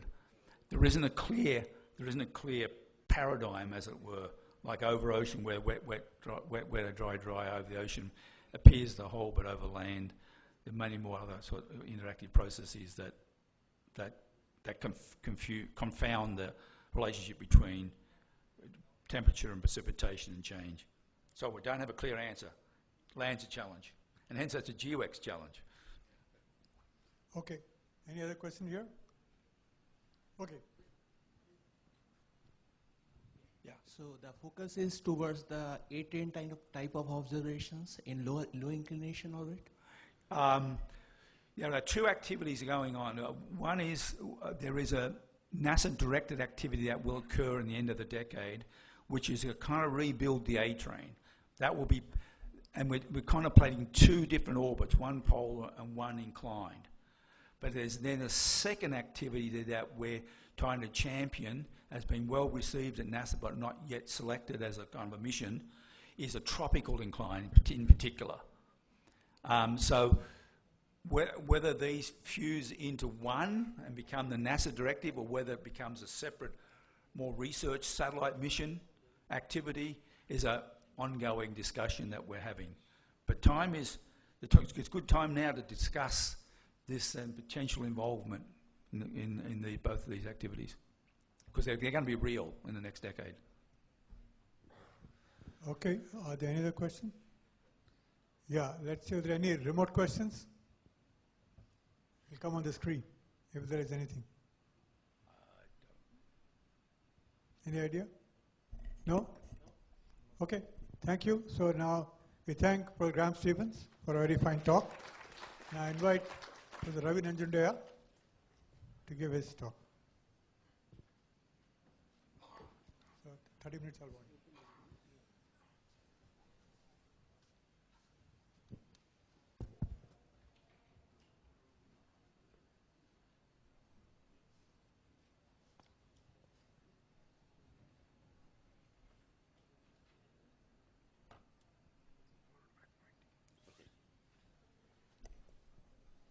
Good afternoon. Following Graham is a tough act to follow. He's done an excellent job, and I guess I'll try to kind of talk about some things which we have been working on.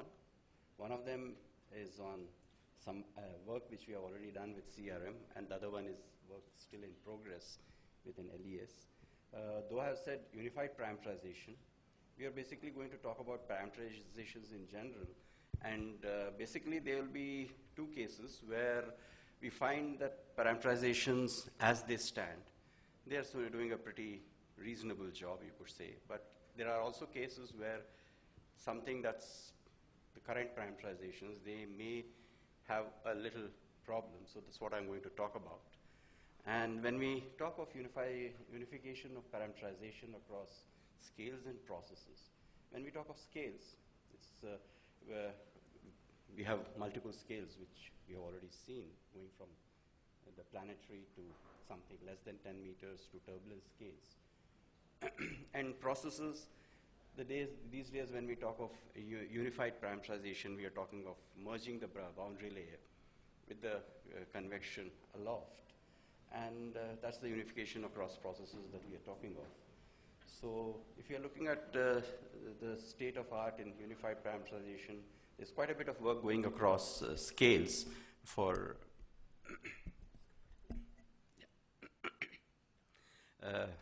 so as we know, most of the parameterizations are in some sense cape-based closures. And when we are talking of going across scales, we are making it scale aware. That's the work that's going on. So when we are talking about processes, it's kind of bringing consistency between boundary layer and the convection aloft, so that they are kind of not two disseparate elements, and there's no shock between when you are taking data from the boundary layer into the convection above. And there are many ways of doing it. I'll not go into the details of that. And these are some of the details. Basically, what we are talking about is most of the parameterizations that we are talking of, whether unified or non-unified, they are essentially in some sense talking about CAPE and SINE. And when we talk of unified, the TKE from PBL also comes into picture. So now we are I'm going to talk about two things. One is where, when I talk of non-local effects, I don't mean the non-local effects as we talk of in the boundary layer, but which are kind of away from the region, that kind of an effect, or a larger scale, so to speak of, which seem to have some effect when we are talking of mesoscale convective systems. And the one where we find that there are, if you're looking at clouding, which is essentially thermal plume driven, there I think CAPE, SINE, and TKE closures could actually behave quite well. That's what I'm going to talk about. First, I'll talk about the southward propagating mesoscale convective systems over Bay of Bengal. Then I'll come to the thermal plumes or the unified closure, how well it will work. I mean, we're not actually used to unified parameterization, but we have done some experiments with LES model. So I'll first, the southward propagation over Bay of Bengal. And we used a kind of a fairly standard WRF, which kind of, these are the details. I'll not go into the details. Essentially, we switched off the cumulus and had microphysics, the WSM3 microphysics simulations, which we have done. And the other details are all here. And these are more details. The horizontal resolution was about 3 kilometers. And we did it for the period of June to September 2008. And we kind of nudged it on the boundaries with FNL and SEP. And the model time step is 5 seconds, and the model output is saved every 3 hours. So this is the mean simulated ISMR. The top panels show from TRMM, and the lower one is with WRF for June to September. Each of them is starting from June in the left to September on the right. So we can say that if we are looking at the mean for a month, WRF does have a bit of a problem over land, but otherwise, if you're looking at it, largely the major features of rainfall for that particular month is kind of being captured by the model with, of course, some deficiencies. For example, it's showing more rain perhaps over Bob and near Western Ghats and near the foothills of Himalaya. So if we look at Cape and Sine, which are what we use in today's parameterization, what we find is that Cape is fairly high. The top panels are Cape and the lower ones is Sine. And we do find that Cape is fairly high. So if we were to look at rainfall just as a function of Cape, you would get rain in regions where Cape would be high, and not quite where the actual rain might be happening. So, and the lower one shows Sine, which shows that overland Sine is much higher, and over oceans, especially as you go to the southern parts of Bay of Bengal or Arabian Sea, the Sine is much, much smaller. So even if you have a little cape there, it might be likely that you'll get higher rain there as compared to what we would get. And that's what we find, that there is a large amount of rainfall happening in the model where you do get a lot of rain even though the cape may not be very high, and so is Sine also is very low, and there you're getting a lot of rainfall. So so this could kind of made us look at if there could be convective closure. We have not yet worked on it, on the ratio of Sine and boundary layer turbulent kinetic energy as the control parameters. Now let's look at Cape consumption by MCS. There is significant, if you look at MCS, they significantly contribute to rainfall. And here is one typical snapshot from an MCS where you can see that quite a bit of rainfall is coming on in some of the regions, and there's a kind of a very fine structure. These MCS, if we were to look at, they kind of start at the land-ocean boundary in the northern part of Bay and kind of move southward with a couple of days duration. And on the right, we have the convective available potential energy. So the rain that you are finding need not always be where the cape is high. So obviously, when we are talking of these kind of MCS, it is possible that cape-based closure may not be very relevant. So these are more details of the southward propagating MCS over Bay of Bengal. If you look at it, the envelope is kind of moving northward. There are northward propagations which are quite well documented on the intraseasonal scales. And within that, you do have these southward moving fingers, so to speak. That is, it's embedded. These MCS which are southward moving are kind of embedded into these northward propagating systems. And if you look at them, they are actually, and this is the mean winds, you'll find that their motion is kind of perpendicular or orthogonal to the direction of the mean winds, which makes it even more interesting.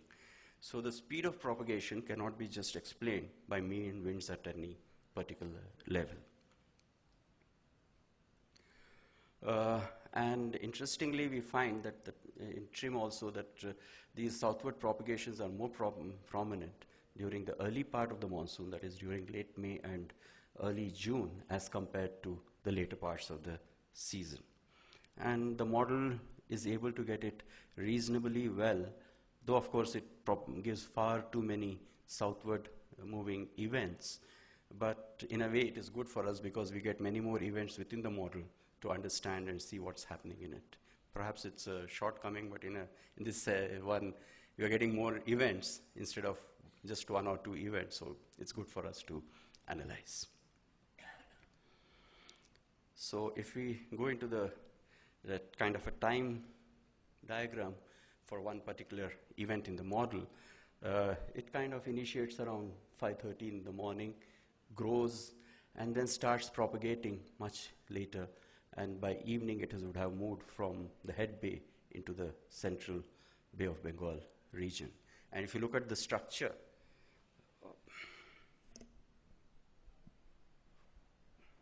there is a Bose type of structure that you get. And there is a leading convective rainfall and a trailing stratiform that you can see. And previously also people who have looked at MCS in Bay of Bengal also have reported a similar cloud structure of convective leading and trailing stratiform with a bow-like structure. And if you look at the surface winds, we find that diurnal cycles seem to have a big impact on it. And convection really gets stronger around around 2:30 in the afternoon. And we have seen, or previous studies have shown, that the seasonal mean 600 hectopascal has a southward component. And the mean wind is about 10 meters, while the typical speed of MCS is about 15 meters per second. So obviously the mean wind at 600 hectopascal may not be completely the only reason why you are kind of getting these kind of southward propagating systems. So this is much more detail. I know that's a fairly busy figure, so let me try to explain it. The color contours show the equivalent potential temperature. The contours give the liquid rainwater mixing ratio. And of course, the bars or the arrows show the wind at different heights. So this is at different snapshots of the propagating system, starting from 5:30 in the morning. And the next one is at, you have to go down. This is 11:30 in the afternoon, followed by 5:30 in the afternoon, and the last one is at 11:30 at night. And we see that they kind of initiate around 5:30 and intensifies till about 15:30 and start propagating up to about, let's say, 11:30 or 12. And we can see that there are, if we closely notice, that there are downdrafts which are kind of hitting the surface at the back of these clouds. Essentially, what we are seeing are these are the MCS which are kind of moving with time. That's the, you could say in some sense, the contoured structure. And behind that, you would be able to see that there is a kind of a downdraft which is happening. So this is the meridional wind structure.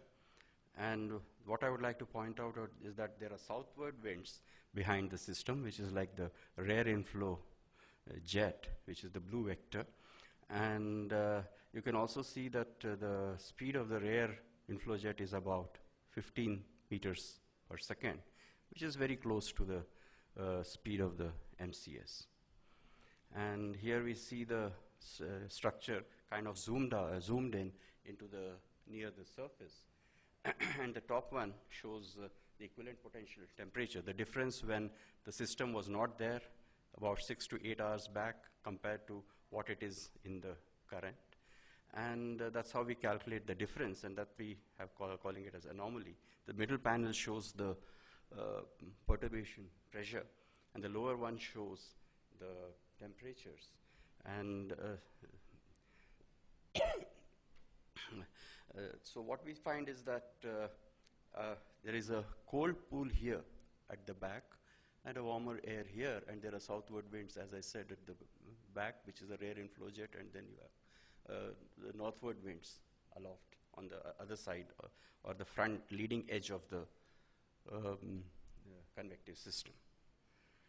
So this is a schematic which we have tried to simplify those figures. that were showing. So we have on the trailing side, we have these convective downdrafts, and we have the rare inflow jet, and then the surface winds here, which are northward.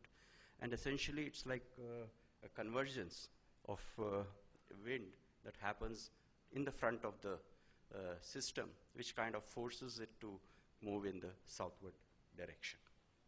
And in a sense, it's like a gravity current where the colder fluid tries to lift the warmer fluid. And we can see that the movement of the jet will be the speed at which the convergence zone moves. So these are more details of the speed of propagation. And if you put a typical delta T of about 5 to 10 Kelvin, then we get a speed of about 12 to 18 meters per second. And we can get a better understanding of the environmental contribution to the propagation MCS if we use the techniques of Corfidi 96 and Corfidi 2003. These are more details of that, and these are some definitions of the rare inflow, the advective level, and the low level jet, which are kind of shown in blue, red, and black.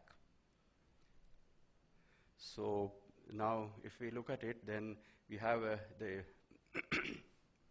basically the take-home message here, I'll kind of skip the details, is that you get speed of propagation as the negative of the low-level jet and the advective component, and that kind of gives you the resultant southward vector. And that's what Corfidi have shown, and we find that the mesoscale convective systems over Bay then seem to be like gravity currents, which are kind of driven by differences in temperature. And we also try to look at effect of diurnal heating, and we find that you don't get many MCS happening when you switch off the diurnal heating and prescribe the surface temperature. And coming to the question whether we can do these simulations of these MCS, these are the mean pictures. For the top ones show the structure of rainfall that we get with only microphysics. The lower one shows with cumulus parameterization, which shows that basically rain happens in regions where the cape is high. And when we analyze the time latitude sections, we found that we didn't get any southward propagations.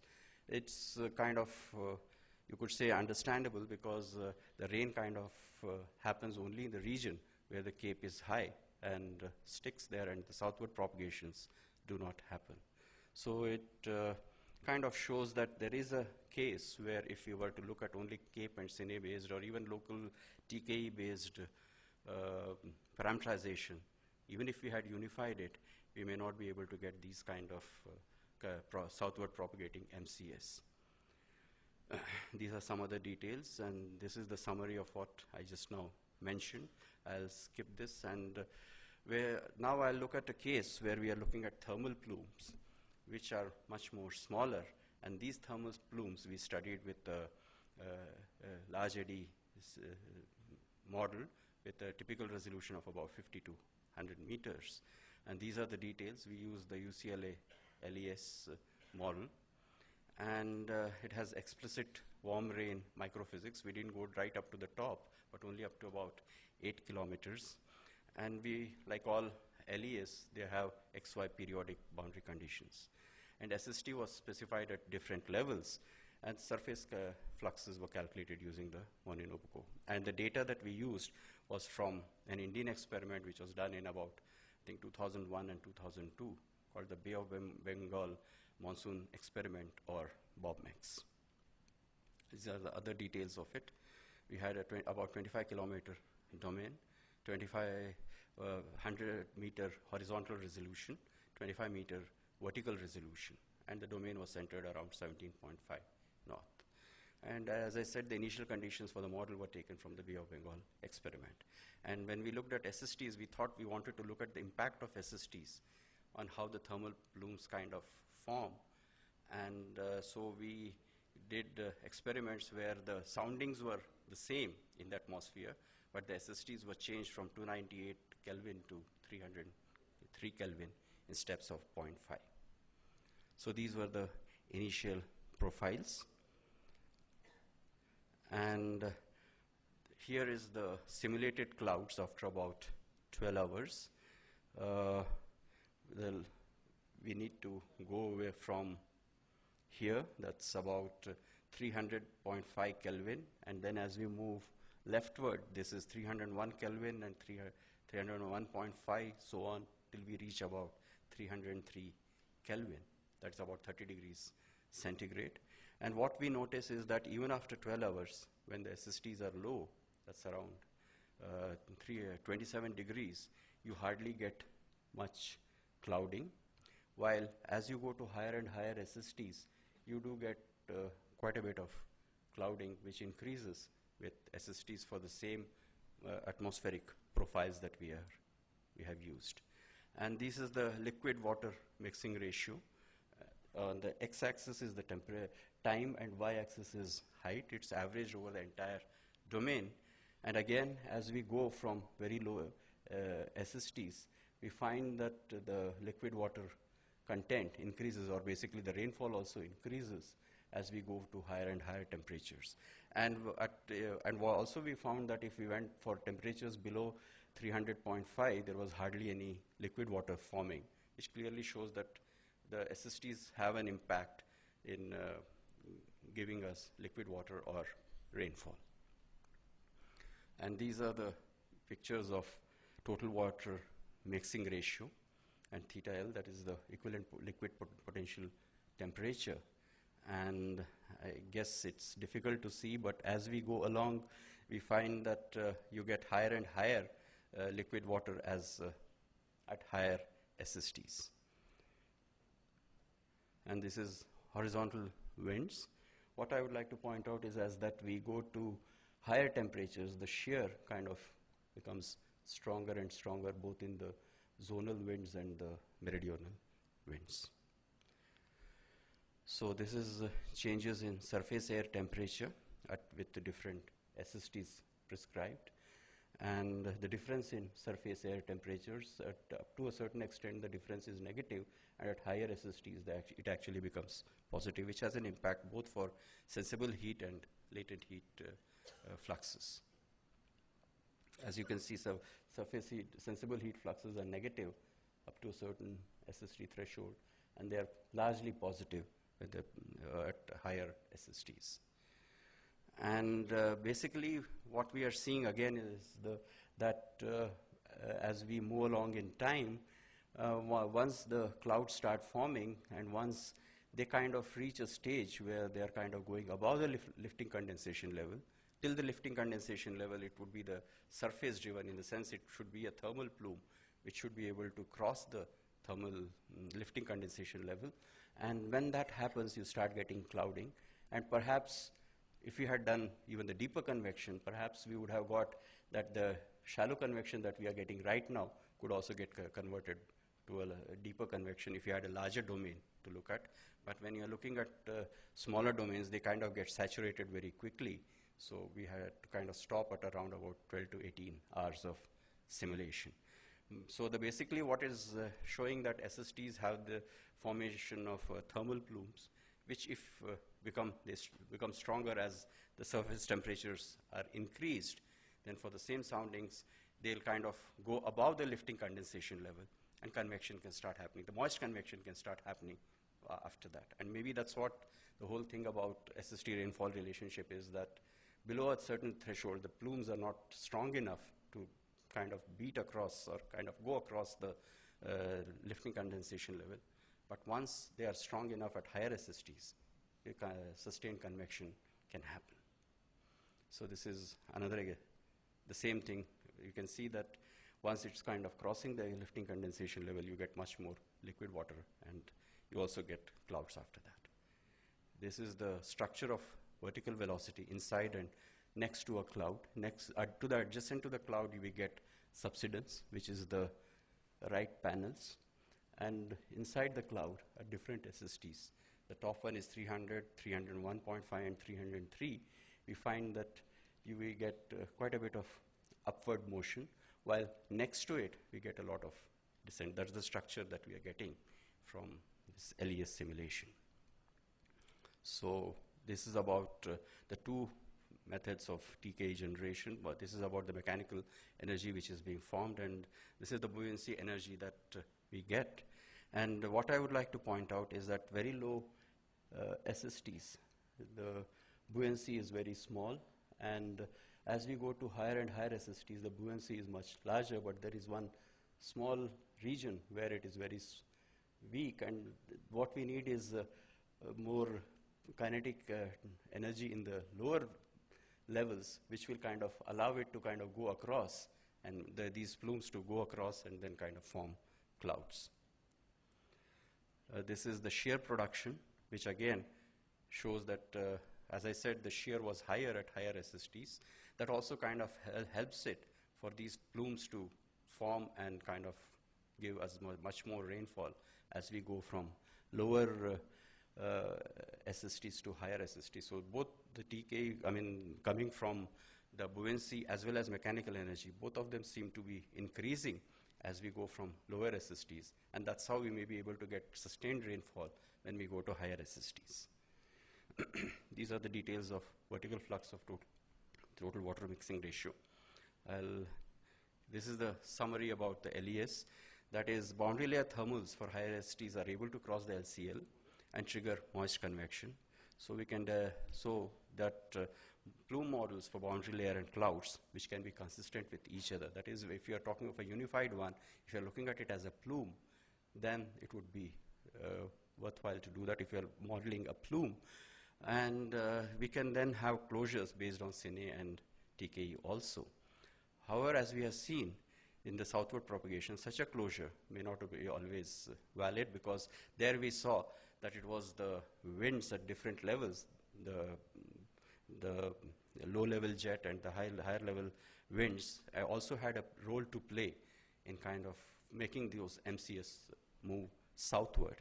And that perhaps were, because we didn't get those kind of structures when we switched on the cumulus parameterization. Maybe that's why we didn't get those southward propagating systems when we had in the presence of cumulus parameterization. These are the same conclusions which I just now said. And I think we still have to do a lot more work if we have to include MCS in GCM. Right now they may have difficulty because they are using cumulus parameterization. And maybe a better representation of boundary layer thermal triggering in PBL schemes for GCM, which could be kind of seamlessly done with the convective parameterization. Thank you. Yeah, open for questions.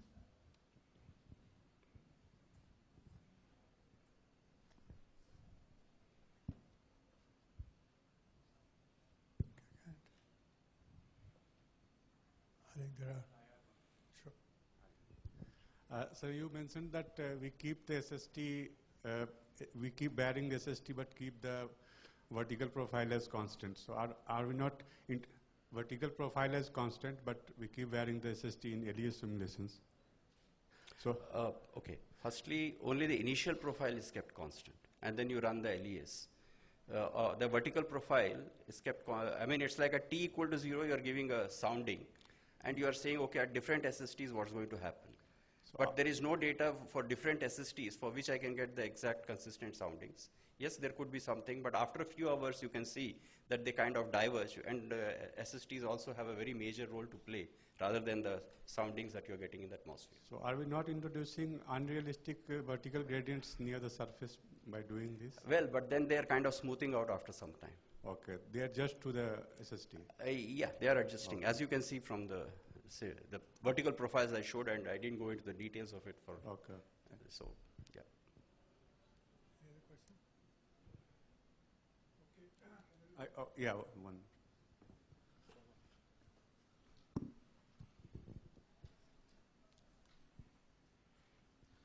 Sir, have you checked about the diurnal variation of impact during the time?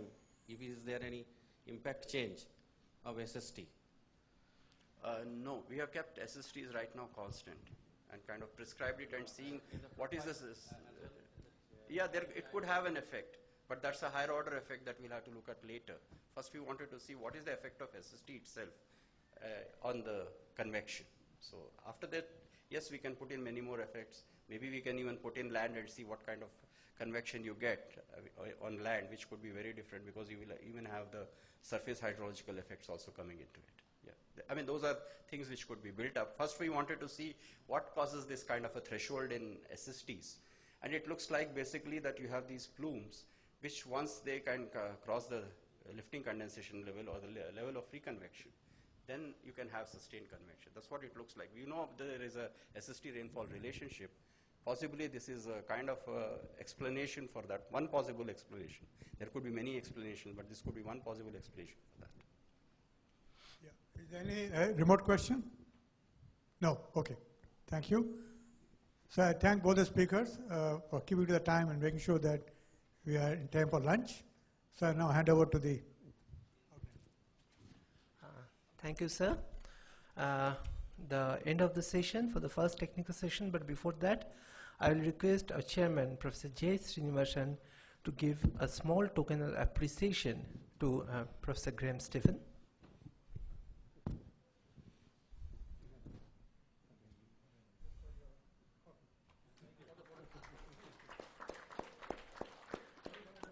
And to Professor Ravi Nanjundia. Now it's the other way around. I request the Director IITM, Professor Ravi Nanjundia, to give a small token of appreciation to the Chairman, Professor J. Srinivasan.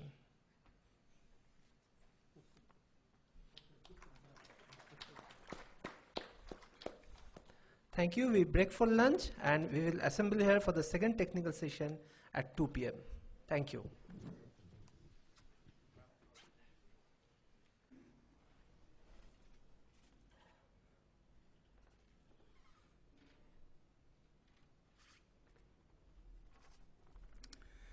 Well, good afternoon. Welcome back. We have an exciting afternoon for you lined up. We have 5 talks. I'll ask the speakers to aim for 35 minutes, and at 40 minutes the cane will come out and pull you off the stage. And one of the talks will be by Tim Palmer by remote video. And I understand we'll have questions from the audience and also remotely. So without further delay, I'd like to welcome Peter Bechtold to the stage.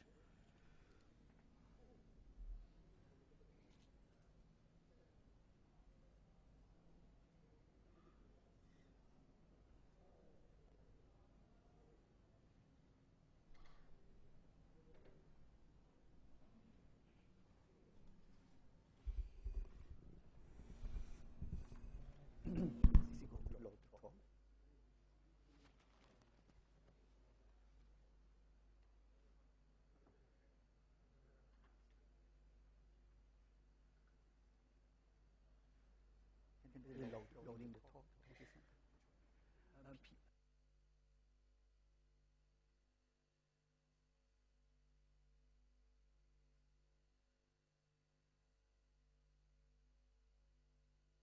Be too tired after lunch. This is the title. It's about waves. This is a picture of my home village. I want to thank IITM and PATA for inviting me, and I'm happy to see some faces I met 2.5 years ago, and I hope I will meet some new ones. And I'm also very happy that I met again Roberto Guizza, and also after a long time, Carrie Emanuel to be my session chair. So now we are going to fill a bit this picture. This is what we have done in the last 2 or 3 years. These dark clouds is what is actually quite always with a lot of trouble. We tried to revise completely the convective boundary layer, shallow convection and turbulence. We tried also to couple the convection to the dynamics. And we also looked at the advection of mesoscale convective system. And then you have a few smaller subjects we did together with other people. And generally this went quite well. And also fun subject is clear turbulence for aircraft forecasting. So now, if you want to analyze waves. How can you do it? The first part and the simplest part is to look at Hofmüller's simple 1D spectra and the wave number frequency spectra or co-spectra. So these are univariate methods. And then what we do, you filter typically using the shallow water dispersion relations and then regress, use regressions to work out anomalies for other variables. You can also use more general Fourier and wavelet analysis, which is done here for a tropical cyclone. Then people like Eric Lindborg and Nastrom, they worked 20 or 30 years of their life only on spectra. They also used structure functions and aircraft data. If you have satellite observations or you want to analyze 3D waves, gravity waves, then Peter Preusse, they have developed a nice method. There are also 3D Fourier transforms that exist. Then there exists spectral empirical orthogonal function analysis. And finally, the most convolute method is the normal mode analysis, originally by Kasahara and Puri, and Nedika Jaga, she worked a lot of this. So this, in contrast to one, is a 3D multivariate projection, and it requires the solution not only of one shallow water equation system, but m shallow water systems. Then also the numerical solution of structure functions. So mostly I'm going only to use one here. So this is works, okay. So this is the observed satellite image, the animation from the Kerala floods, 9 to 16 August. Right is the IFS analysis, and below is a period 18 to 25 September. The same thing, forecast satellite, the observation, and the IFS analysis. Now I think it's a bit defaced now, the animation. But generally what you see is that in general the analysis looks quite good, and if you look at these two periods, actually they look quite similar. And all the waves or the information is coming from the east and propagating over the Indian Ocean. Now we want to analyze this a little bit further. And then we go to the wave number frequency diagrams, and you need typically long time series to do this, and we do this routinely with long integrations of the IFS. And then you can compare to the NOAA OLR, satellite images, what you want. So on the left side is the antisymmetric part of the spectrum. On the right side is the symmetric part of the spectrum, and generally it looks quite good. It corresponds between forecast and the NOAA satellite image, maybe a bit less for the inertial gravity waves, mixed Rossby gravity waves. But for the Kelvin, MGO, and Rossby looks quite reasonable. Now what we can do is we can cut out part of the spectrum. We will do this now for the Rossby wave here, filter back to real space, and then we can monitor these waves. Yeah? So this is done here. So the same. This is the Kerala flood animation 1 week, and this is September 2019 over the Indian Ocean. And this is the Rossby filtered OLR. And you look at the two animations, looks remarkably similar. Yeah? So this shows you that this is actually these two periods is the Rossby waves, and it's large-scale wave, and should be quite well predicted. Yeah? So 2 years, amazingly similar. So what did the model do? Skip this. What did the model do? And here we look at the ensemble 5-day forecast for the 14th to 15th August, where the most precipitation occurs. The color actually, they don't look on the slide like that. This is a bit strange, but never mind. So this is the ensemble mean convective precipitation 5-day forecast. This is the total precipitation. The colors really don't come out very well. And this is the standard deviation of the convective precipitation. This is the GPM observation, and more or less it looks quite reasonable. And all models did well because it's a large-scale wave, and you should be able to predict this correctly. Yeah? So if we now look at the period in September 2019, then unfortunately we didn't have the GPM observations online yet. But look again, it looks very similar. Convective precipitation, total precipitation, only a bit less, much less at the coast for some reason. And this maximum here over the Arabian Sea, this was the tropical cyclone. It was coming back with the Rossby waves. So we also know tropical cyclones are part of Rossby waves. So we go back now to our wave number frequency spectra. It's a bit qualitative, but it's actually still quite useful to compare models, because recently for research purposes we introduced the IFS convection scheme in the FV3 model of NCEP. And what is plotted here is co-spectra between the precipitation and the divergence. On top is the era interim. This is the FV3 model, and this is the IFS convection scheme in the FV3 model, and you see it more faithfully reproduces the era interim. But it's not the whole story. Actually, the humidity biases are larger in this simulation because it was not tuned. So now we go look at Hofmüller diagrams. It is also very simple but useful way. And what is shown here, time versus longitude, is it's not Sapphire instrument. This is microwave brightness temperatures from a Japanese instrument, this is the observed microwave brightness temperature and humidity sounder, and this is the IFS first guess. And you see again, it looks pretty similar. And what we see here, these clusters, these are MGO events. So we had 4 MGO events. And to get this right, you not only need to have the convection at the right place, you also need the liquid and ice water content correctly to correctly reproduce the microwave observations. So now we want to have a look a bit at the MGO and the heating in the MGO. And this has been done again over the Indian Ocean during the Dynamo campaign in autumn 2011. And what is plotted here is this so-called apparent heating Q1 and Q2 evaluated from the radiosonde network over the Indian Ocean. You see 3 MGO events, and below is the same from the IFS short-range forecast. So overall, quite good agreement. And if we average over the whole time series, we get this, the average Q1 and Q2 observation, radiosonde observation were the model, generally quite good, but some problems at the melting level, and this is it's difficult to get this right with a melting convective precipitation with the parameterization. So now we want to have a closer look at the anomalies that this wave produce and the energetics of the waves. And this has been done for the Kelvin wave, using again our wave number frequency spectra, cutting out the wave, the Kelvin wave part, and transferring back to real space. And from now on, at every vertical level in the model or in the observations, we regress the Kelvin filtered OLR on the temperature and on the wind. And this is done, and this is done here for the radiosonde network over the West Pacific. And this is done from the free-running multi-annual IFS simulation, so it looks very similar again. And what is important is, so this is the function of the lag, precipitations at lag 0.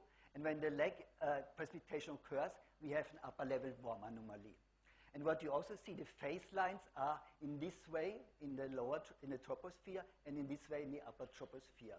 So phase speed goes perpendicular to the phase, and the group speed goes with the phase line, which means that the energy is produced in the upper troposphere and it propagates down in the lower troposphere, and from the upper troposphere propagates up in the stratosphere. Okay, so everything happens in the upper troposphere for the energy. So this has been also already shown by Glenn Schatz, and I think he was the first. He ran an equatorial beta plane with 2.5 kilometer resolution, and these are the phase lines for the temperature anomaly. And this bar here is the phase of the precipitation. And again, you see precipitation is in phase with the upper level warm anomaly. And energy propagates down in troposphere, propagates up in the stratosphere. And we can also do this for other wave types. For example, these are wind anomalies for the MGO and for the Kelvin wave. So you see a very strong upper level divergence signal, both for the MGO and for the Kelvin wave. For the Rossby wave, the lower troposphere is barotropic, so the wind doesn't change. And Blau and Schager in 2018, they used the MODE 3D, a very convoluted analysis and several months long study, and more or less with their very complicated method, they get more or less the same wind for the Kelvin wave, the same wind anomalies as we got with this simple regression. So you can believe me, the results are correct. So, and then we can do something. This is not a real hard science, but we can play a little bit and look a bit at the predictability of these large scale waves like the Kelvin wave and the Rossby wave. We take a long time series, we take the analysis, and from that on we start the forecast and look how quickly the forecast drops. So left is for the, I think that's the Kelvin wave, and the right is the Rossby wave. And you see that typically you can expect a predictability of around 20 to 30 days, but it seems to be shorter for the Kelvin wave, and this has been confirmed by other people, and I don't know why it is. Probably, I would say, because it's a Baroque clinic, but this has to be seen further. And for the MGO, what is the predictability for the MGO?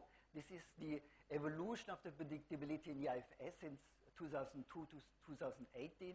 And we are now at something like 24 days. And the most gain was here when we changed the convection scheme and the radiation scheme. And how does this compare to other models in the S2S database? So the IFS is this line, the other models are here. So we are still here at 26 days, but you can expect something like 45 days, so everybody can still gain a lot. And through this, through the teleconnection, we can also improve the latitude forecasts.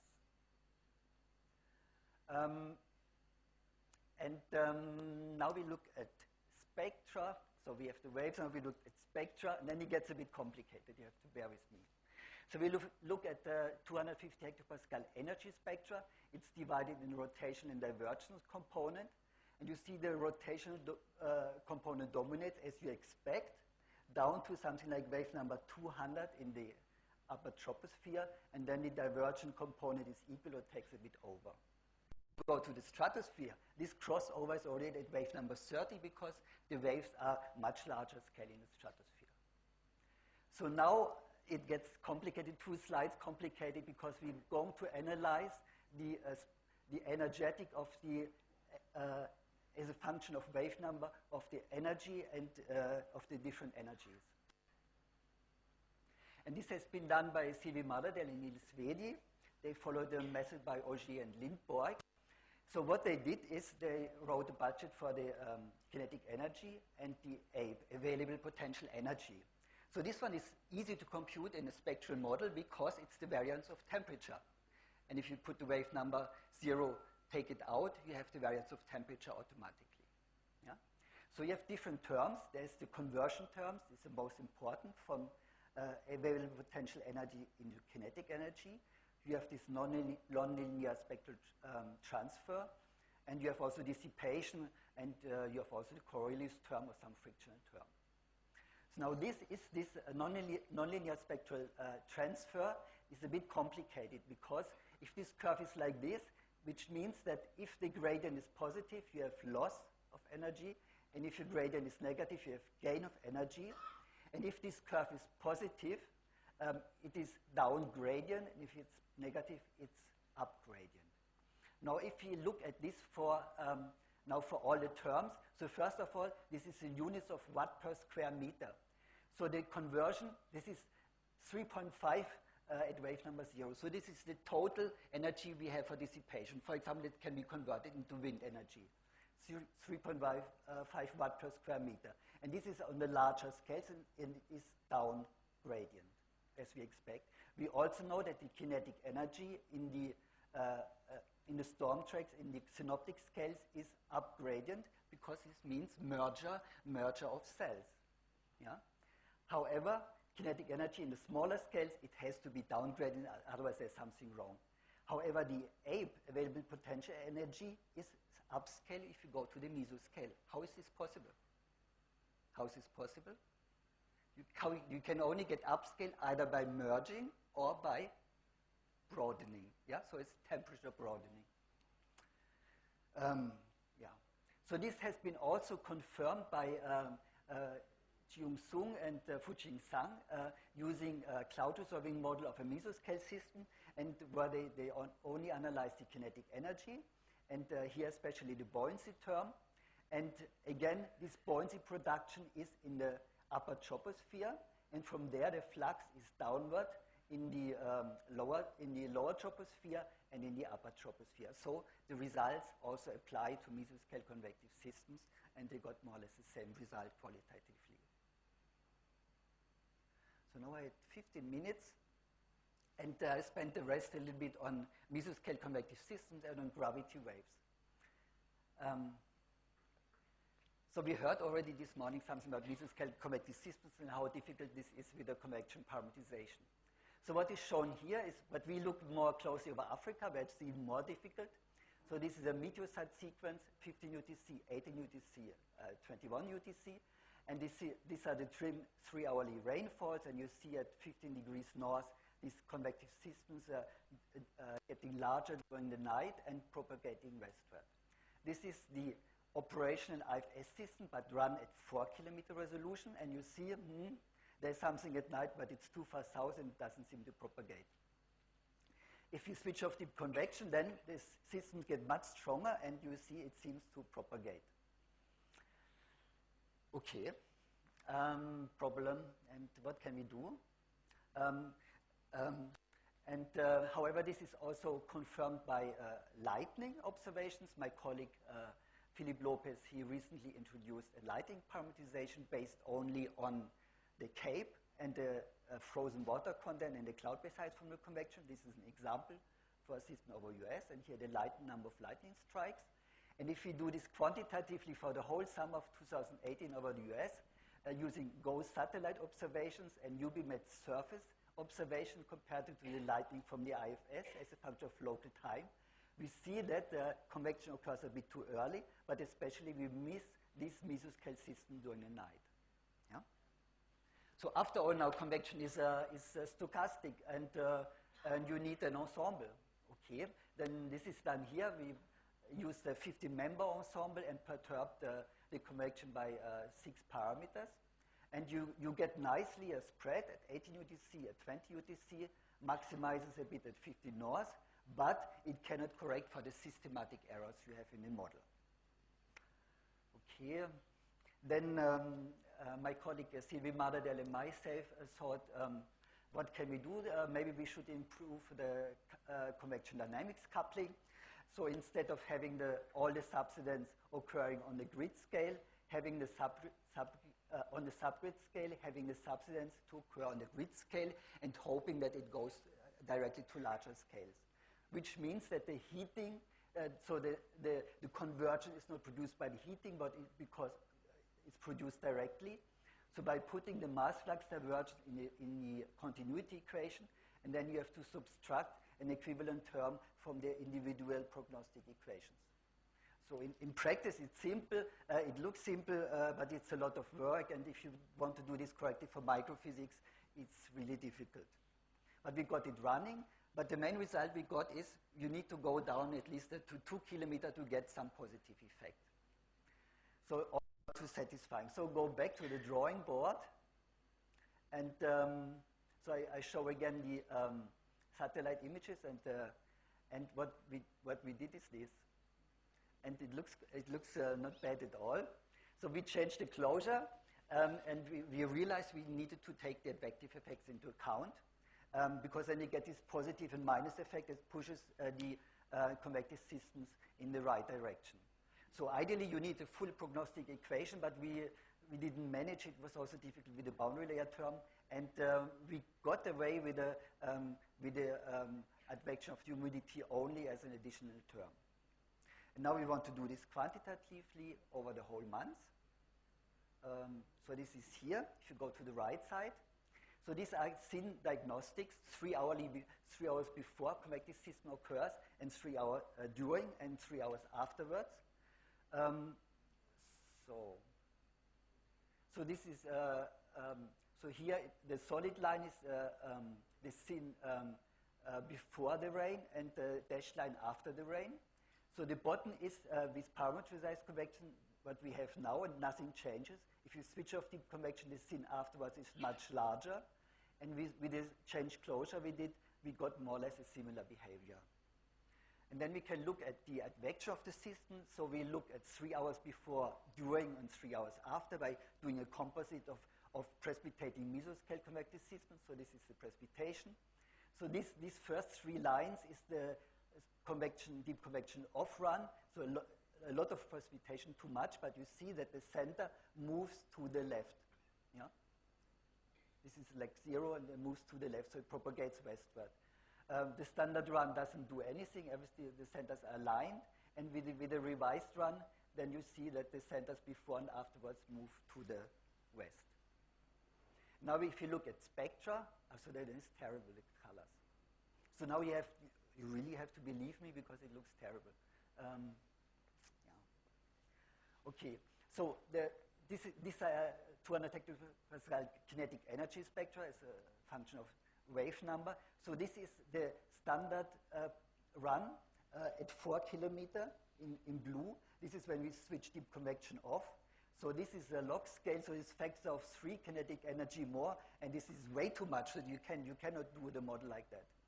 If you run at 2.5 kilometer, now you can't see this line, unfortunately, it's here.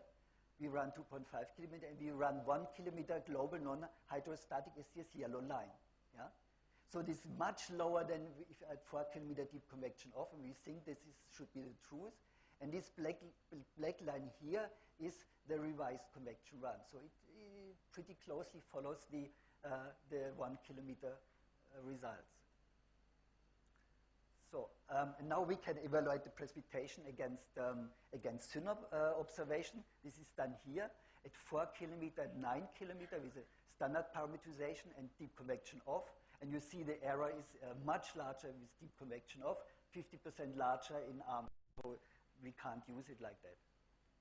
And if we compare now against radar over Europe and US as a function of the precipitation threshold, so this is the standard run, parameterized for 4 kilometer here. So we underestimate for the high precipitation thresholds. And these two lines here is the revised convection, and the bias is nearly 0. However, the skill is slightly lower because we have a few more false alarms. Okay. Do you have 5 minutes and then we finish? Yeah? Okay. Just four things on gravity waves because it's related to convection and it's actually very interesting. So every year, more or less in May or June, we get high peaking satellite channels. They show first gas departures like that in Kelvin.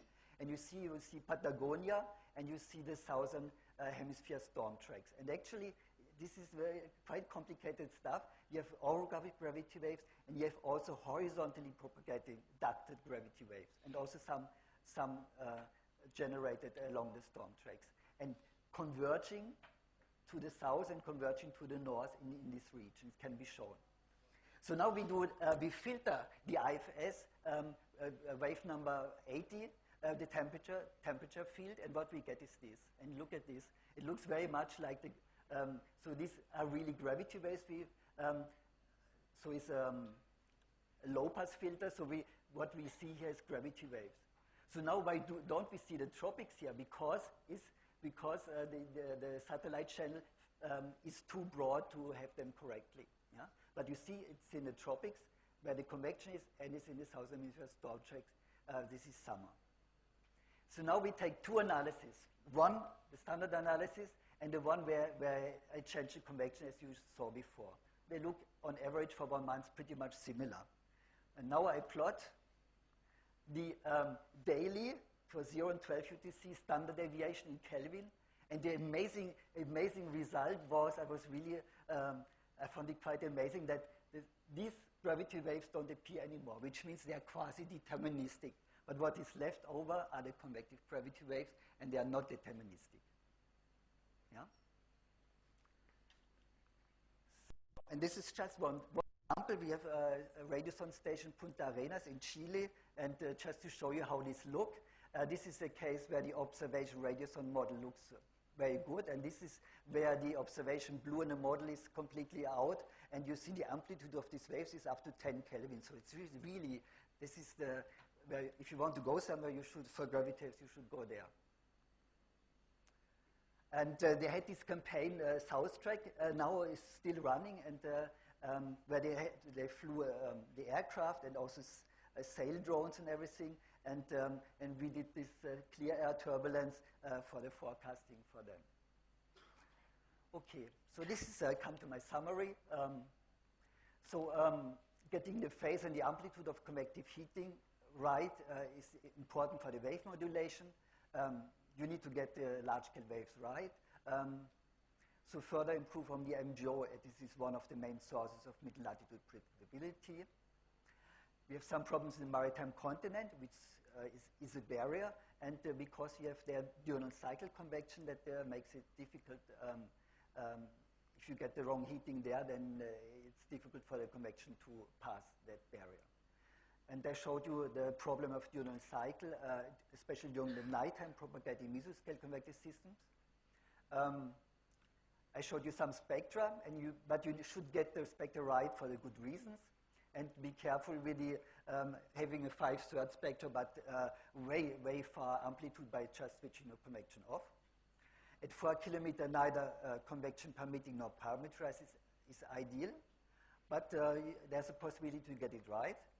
And gravity wave activity, both orographic and non-orographic convective, is an important subject, both for data assimilation, both for the observations. There's some very strong horizontal propagation, and you need also very strong, very good vertical resolution in the model, much smaller than 1 kilometer, otherwise you artificially filter their vertical propagation. Thank you.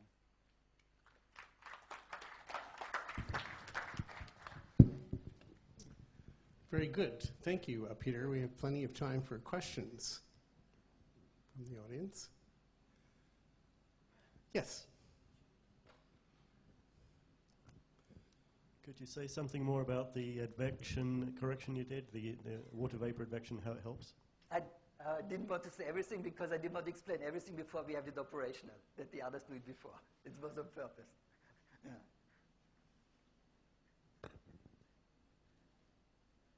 Other questions? I have an obscure one for you, Peter. So going back to your Kelvin wave cross sections, where you have the wave tilt and so forth, and then you say the upward, the group velocity is upward in the stratosphere, which we hope it would be. The troposphere puzzles me a little bit because you also have the possibility of a barotropic mode in addition to those. And if you take a barotropic mode and just a sort of an ordinary first baroclinic mode and they're phased right, you can get a slope like that. But in that particular case, it wouldn't imply anything about energy propagation. So is that a possible way out of that paradox? For the Kelvin wave, for gravity waves, it's true, but for the others not necessarily. So just looking at the phase tilt, I think you can construct a special case where it might fool you, if it's not purely a gravity wave. All right. Yes.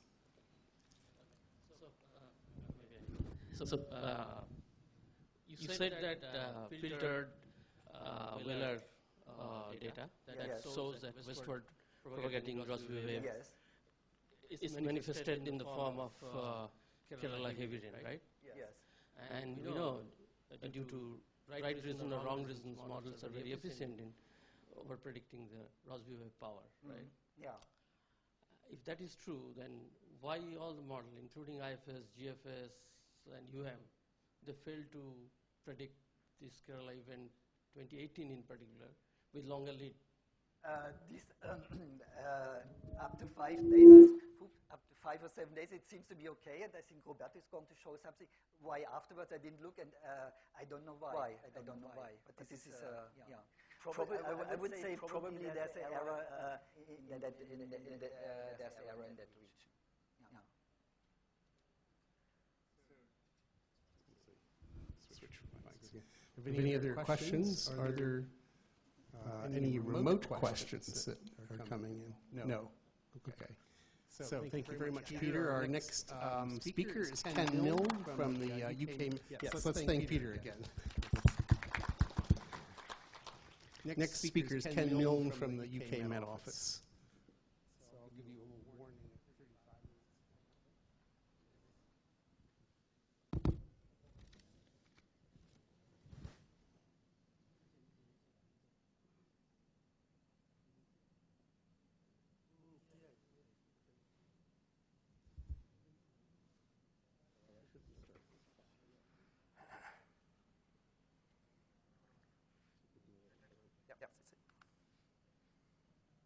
Thank you. Okay, brilliant. Thank you. Okay, good afternoon, everybody. And thank you very much to Partha for inviting me and for everyone else for hosting us. So I'm going to change the style a little bit now, and we've had a lot of talks about some of the details of physical processes. I'm going to talk much more about forecasting in practice with the systems that we have and what we can do using ensemble forecasting for high-impact weather. With an emphasis on India. Not all of it's, I've used the Indian examples where I can, but not everything is. I'm going to start just by giving a brief introduction to ensemble prediction. This may be very familiar to some of you, but there may be some people who are not so familiar. I'll give some examples of applications of how we use ensemble forecasting for high-impact weather in the UK, and then start looking more at some applications with more relevance to India, particularly on tropical cyclones, but also some work that we've been doing under collaborative projects with India, looking at weather patterns and on some model developments, if I get to that at the end. So let's just start with why we do ensemble forecasting. And it all goes back to scientific root of the work done by Ed Lorenz way back in the 1960s, when he discovered the theory of chaos. And there's a nice illustration here using today's ensemble systems of what this means in practice. Ed made this famous quote, wrong button. One flap of a seagull's wing may forever change the future course of the weather. But what does this actually mean in practice? So at the top here, we have two starting conditions for two forecasts, which look very, very similar. But when you run those forward in time in the forecast over, this is a 5-day forecast, you get here two completely different pictures.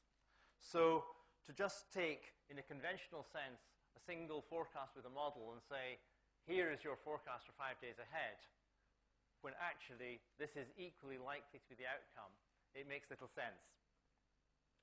So, and this is caused by this effect that very small scale effects in the atmosphere that we start with can lead to big differences in the outcome. So, how do we handle this in practice? Well, what we do, we run what we call ensemble forecasts. And this is a schematic diagram just to try and illustrate, going forward in time across the screen, the forecast process. So we start with an analysis. And we know the broad limits of what might happen are bounded by climatology. So we know there are some limits on what might happen. In a conventional deterministic forecast, we run a forecast forward in time from this analysis, and that gives us a picture, a single deterministic outcome. We know there's going to be some uncertainty around that, but we don't have any image of what it is. However, we do actually know quite a lot about the uncertainty in these initial conditions from our knowledge of the quality of the observations and the data assimilation system. And so what we can do is run a whole set of forecasts forward in time from sampling within this initial condition uncertainty, and this gives us, as shown in the gray shading there, a picture of the uncertainty in the forecast. So this is the concept of ensemble forecasting, and what we're trying to do. Sample the analysis uncertainty, and actually we also sample a bit the uncertainty in the physics of the model by making small perturbations to the model itself, and sample that uncertainty in the outcome. So here is a picture of an ensemble forecast in practice. We have here how many? About 40 different separate forecasts, all for the same event. And we run that forward in time, and we can see they're all very similar at the start, but then they gradually diverge during time. And by doing this, we can take account of the uncertainty in the forecast. We can assess the confidence in the forecast. We can estimate the probabilities and the risks.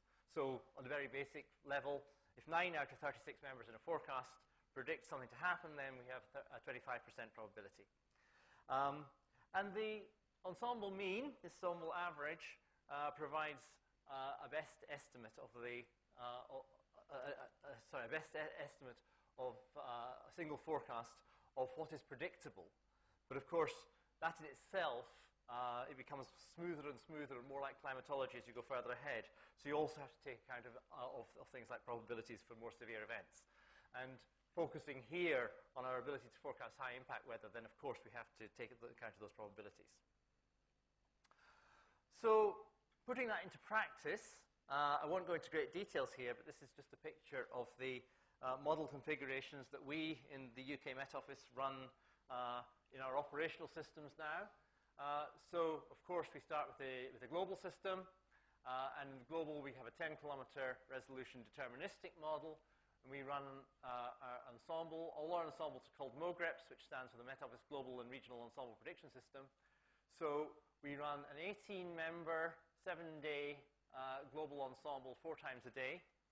We actually combine the last 2 cycles of that ensemble together to give us, rather than an 18-member ensemble, to give us a 36-member ensemble for products.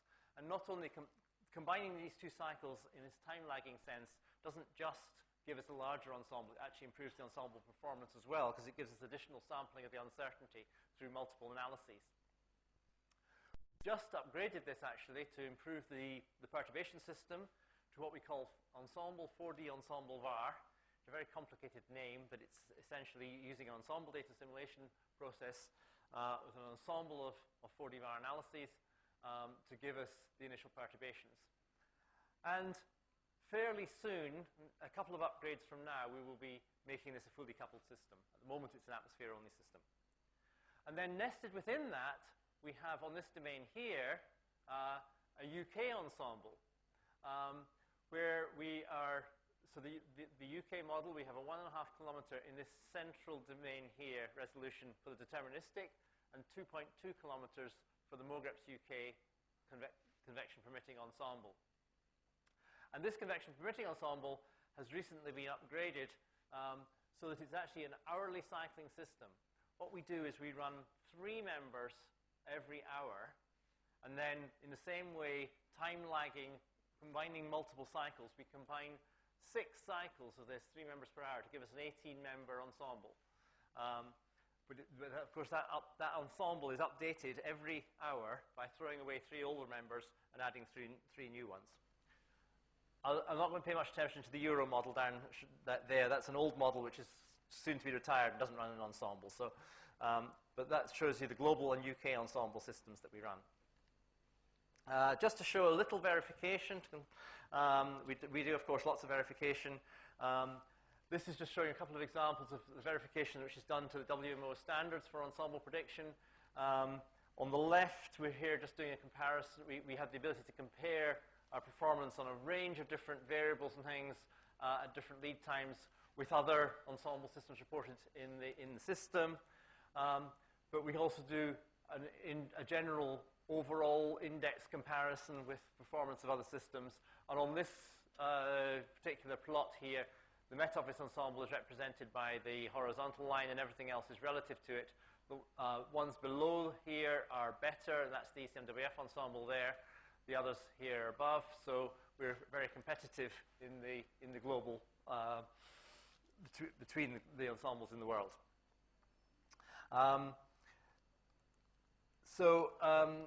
Okay, so that's just one illustration of verification. So just to illustrate a little bit what we can get out of the ensemble, and we're looking first here. This is the the MOGREPS UK, the UK 2.2 kilometre ensemble system. And this was, we're starting to look at some severe weather events here. This is one that perhaps not so familiar to people here in India. It was a major snowstorm event that we had in the UK last year. And so you can see as we run through the sequence here, this is a 5-day forecast with the convection permitting ensemble. And we have this, in the early stages, we have a continual easterly flow bringing a lot of showers from the east over the UK. And then we have a big low pressure system that comes up from the southwest, which is 3.5 days into this forecast. So here it comes now. There's considerable uncertainty by the time we get to this stage, which we can then use to try and predict the uncertainty of significant snow effects over the British Isles. So just picking out a couple of time frames from that. In this one, this is it's about a 1.5 day ahead forecast, and you can see all the members here really very similar, giving a lot of confidence in the forecast, although of course there's lots of individual showers there which are much less predictable. Further ahead, where this big storm low pressure system comes up from the south, then you can see a lot of divergence and significant uncertainty. So here to look at the impact or the risks of impact from this significant snow event, we really have to look at probabilities from this system. So how does this work in practice?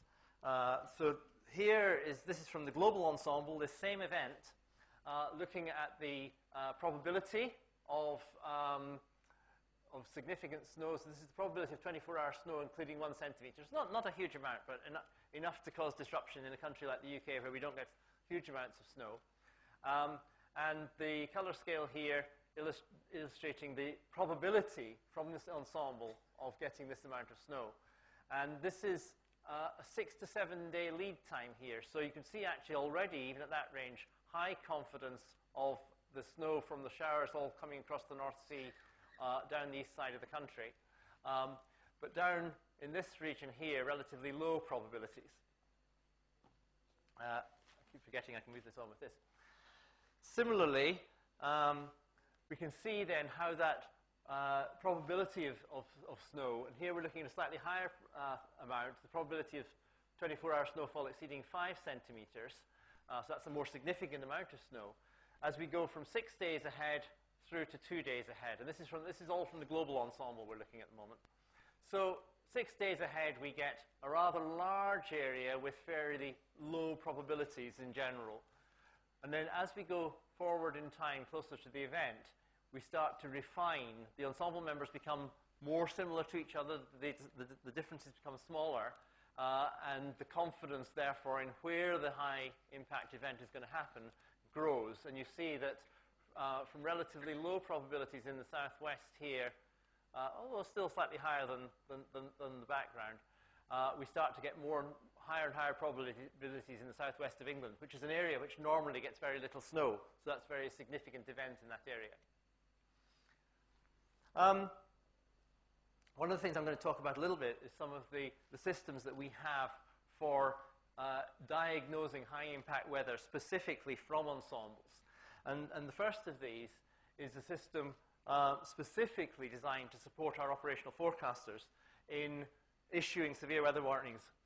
So severe weather warnings for the UK are issued on a risk basis using an impact matrix like this, where the colours are not coming out quite here properly, but along the lower axis we look at the level of impact expected from the weather.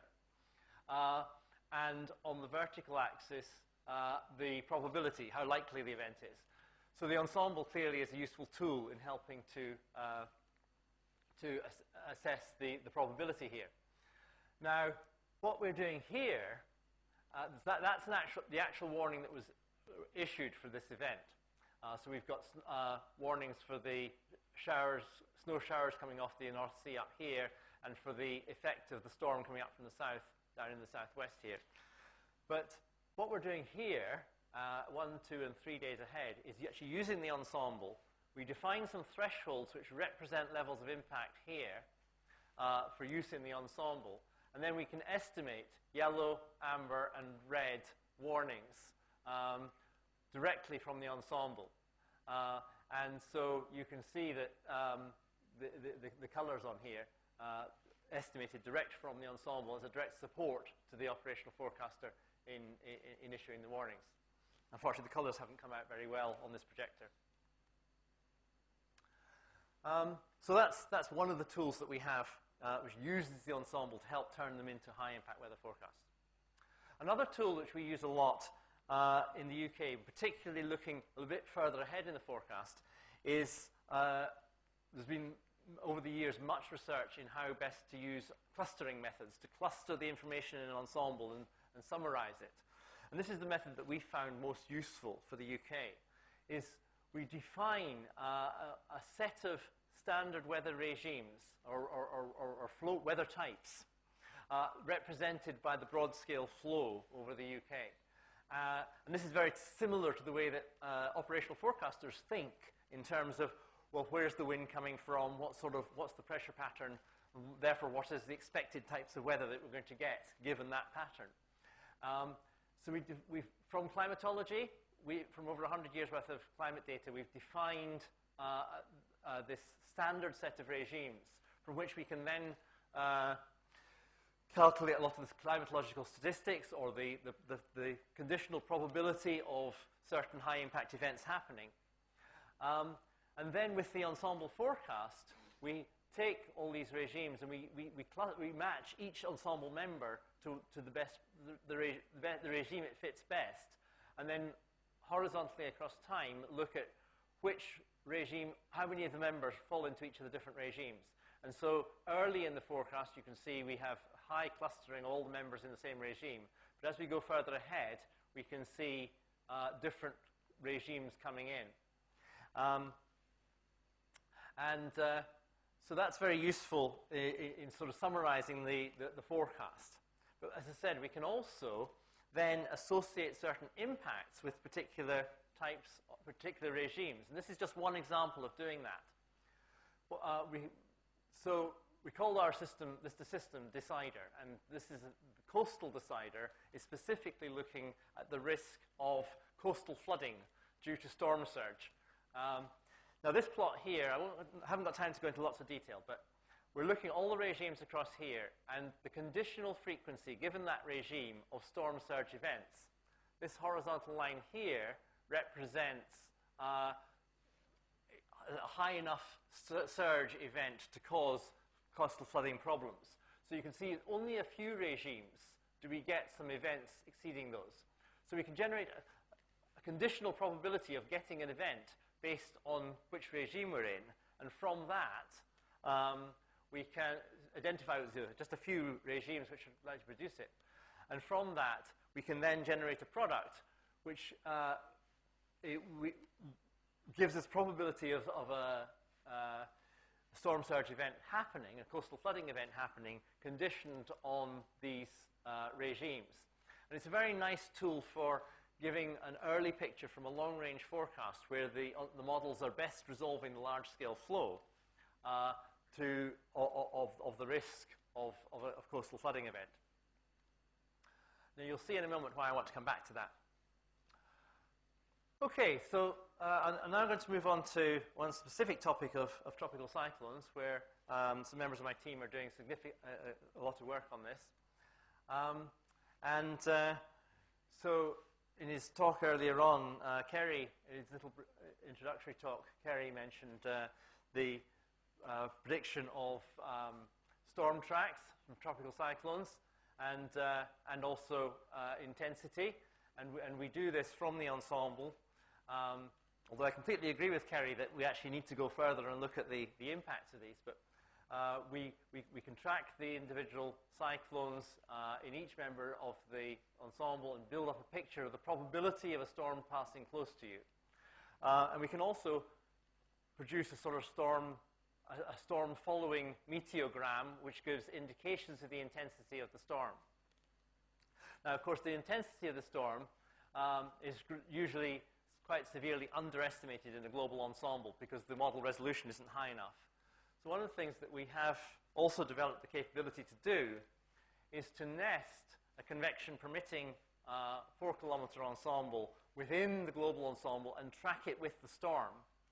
So in this plot, this picture here, the lower plots here are the same thing you've just seen. It's a storm over in the United States rather than the Indian region. But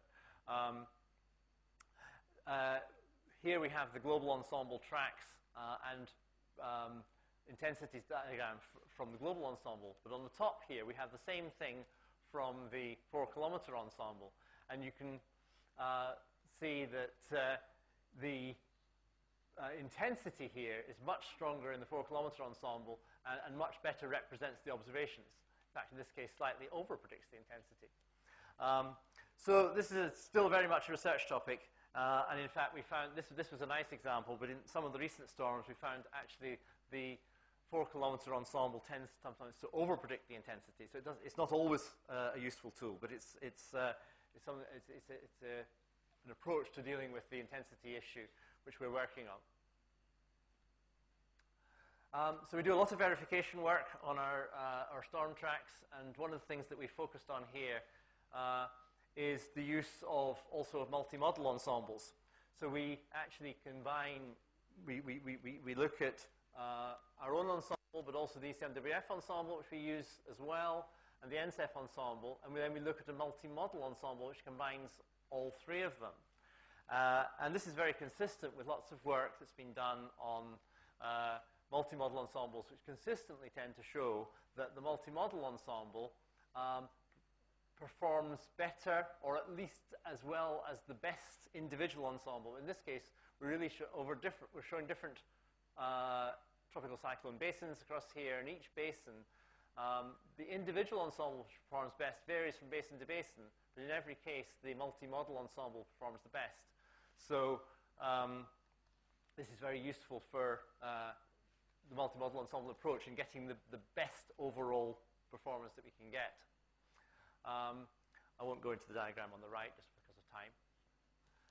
This is another product that we've just developed recently for looking at the multi-model ensemble. And what we're doing here is tracking through the forecast time the positions of storm centers in each individual ensemble member, which are color on the left, which are just color-coded according to which ensemble they come from.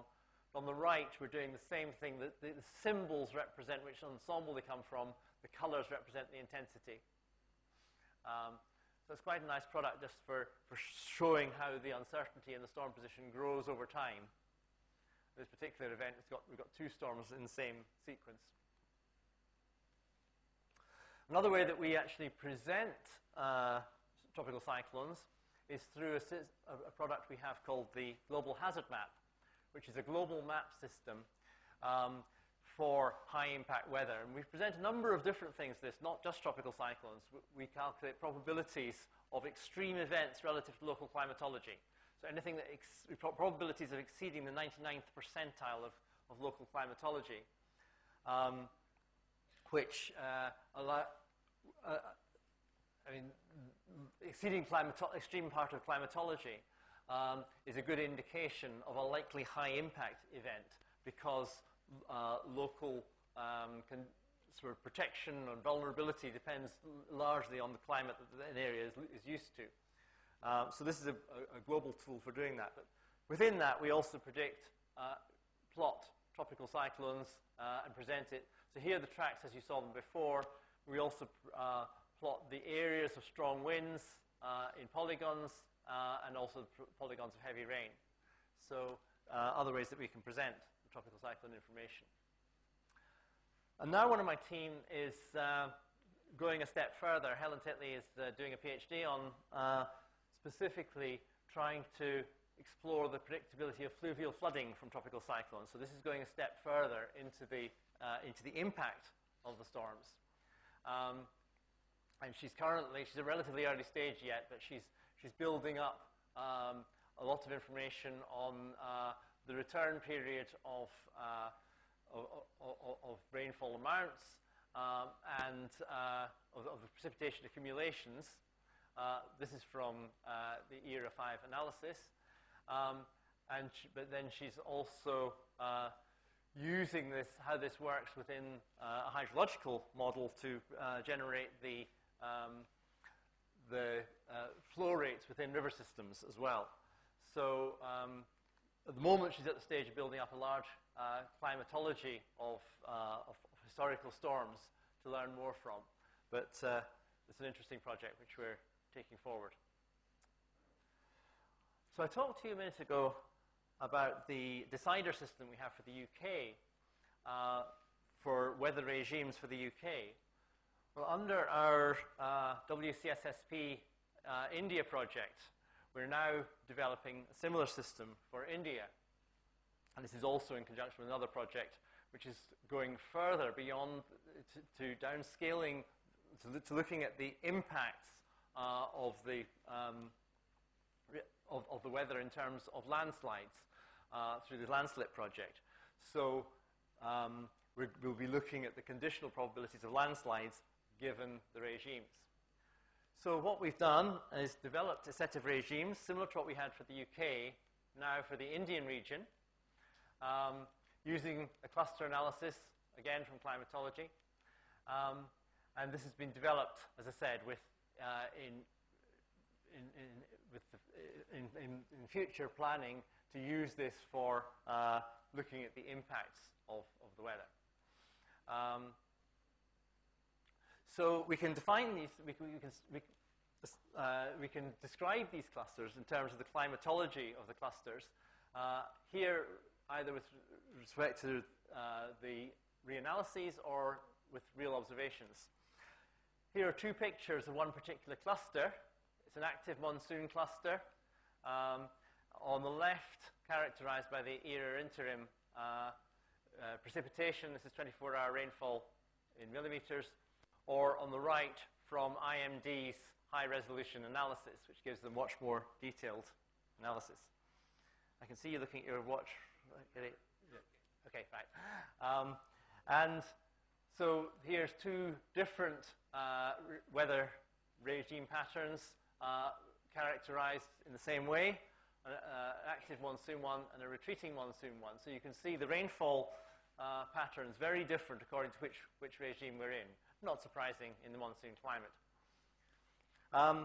Having created these, we can create lots of statistics of the climatology of these different weather patterns. Here, the monthly occurrences of them. So you can see that, again, as expected in a monsoon climate, very different seasonal patterns of when they occur. So we have active monsoons and we have monsoon breaks, and we have ones outside the retreating monsoon. We can also build up patterns of once a particular pattern occurs, how long does it persist? And you can see that, well, many of them persist typically for sort of 2 to 4 days in the most frequent, but then occasionally they will persist for a lot longer. So the central box here representing the 25 to 75 percentile, but then occasionally we see them persisting much longer. Ooh, what have I done? Sorry. And we can also look at the typical transitions from one weather type to another. So here we have one pattern today and the pattern 2 days later on this axis. And so you can see the transitions from one pattern to another, from 27 here down to 7, as you see there, or from 21 to 17.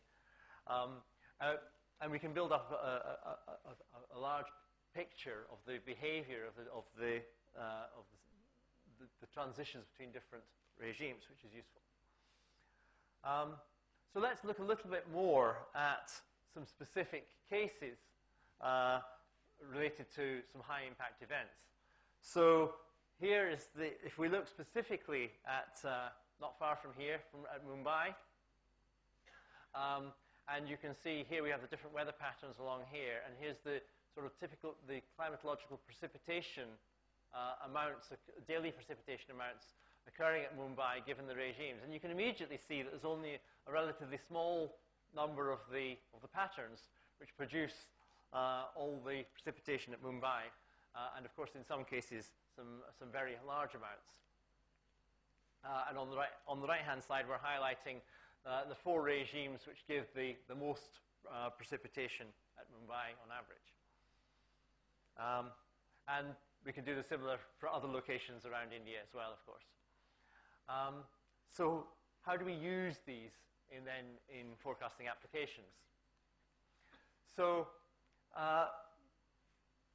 we had to use a different approach from the UK to assigning ensemble members to the individual weather patterns. So what we've done is for each weather pattern, we represented it by a U and V component at 850. So we can calculate the stream functions for each weather pattern. And then we match these stream functions of the weather pattern to the stream functions in the ensemble member in order to do the clustering. And from that, we can produce exactly the same sort of forecast picture clustering for India as we do for the UK, although the actual technique is slightly different. And so here again, you can see on ensemble forecast where in the first couple of days we're clearly in this pattern 3, and then we transition to pattern 7, and then as we go further forward in time, it becomes more uncertain.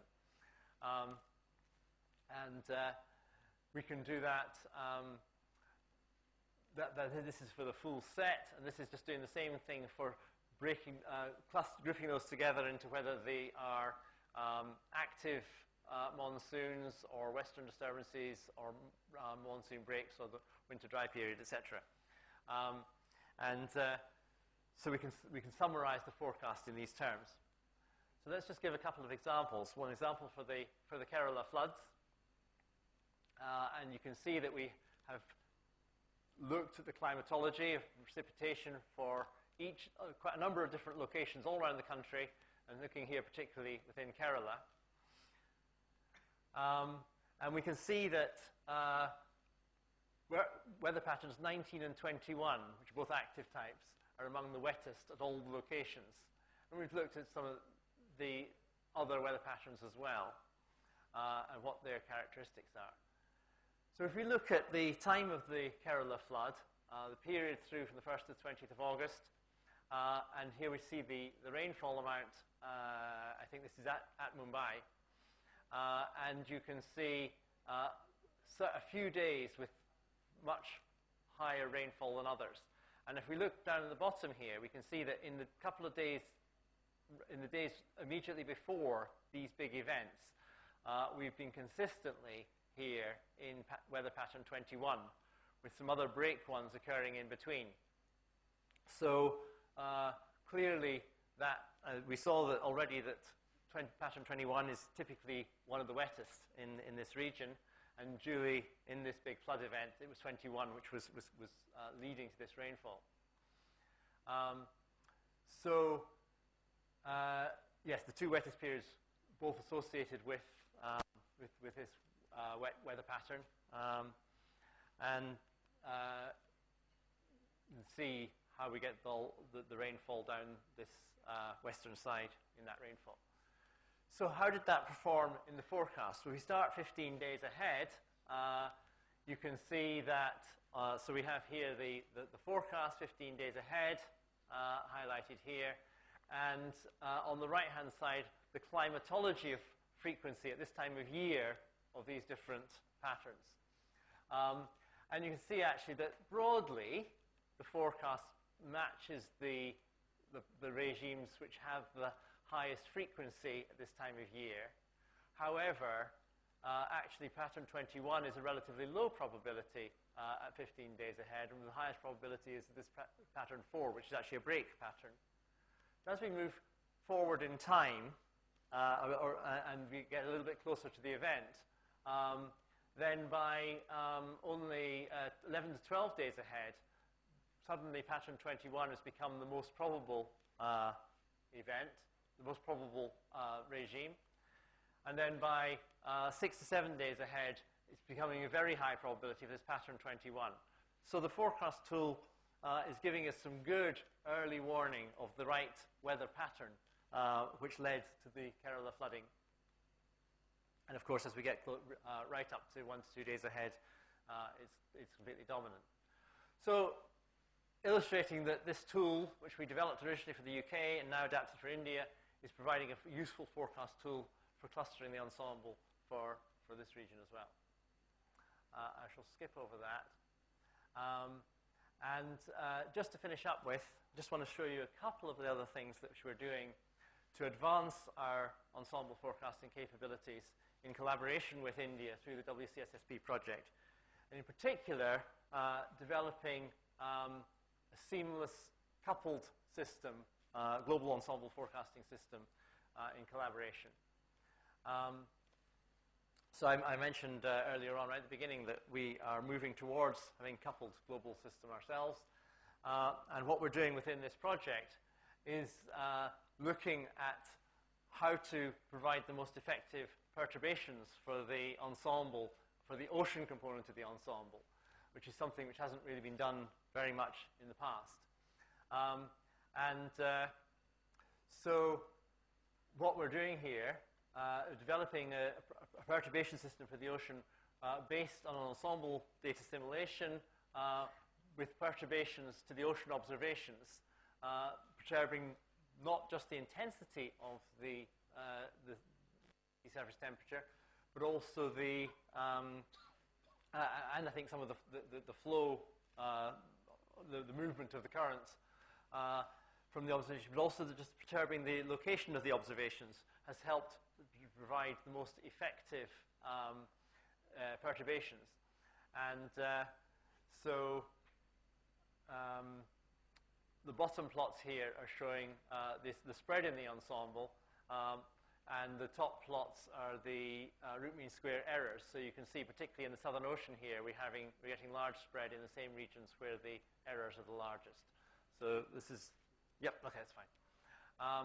And applying this, and this is still fairly early, but we're looking here at the evaluating the capability, looking at tropical cyclones in the Indian Ocean. Here we're looking at the difference plots between coupled and uncoupled. And one of the principal problems we have with tropical cyclones in the global ensemble at the moment is over deepening. But when we couple to the ocean, then the cyclones are typically less deep.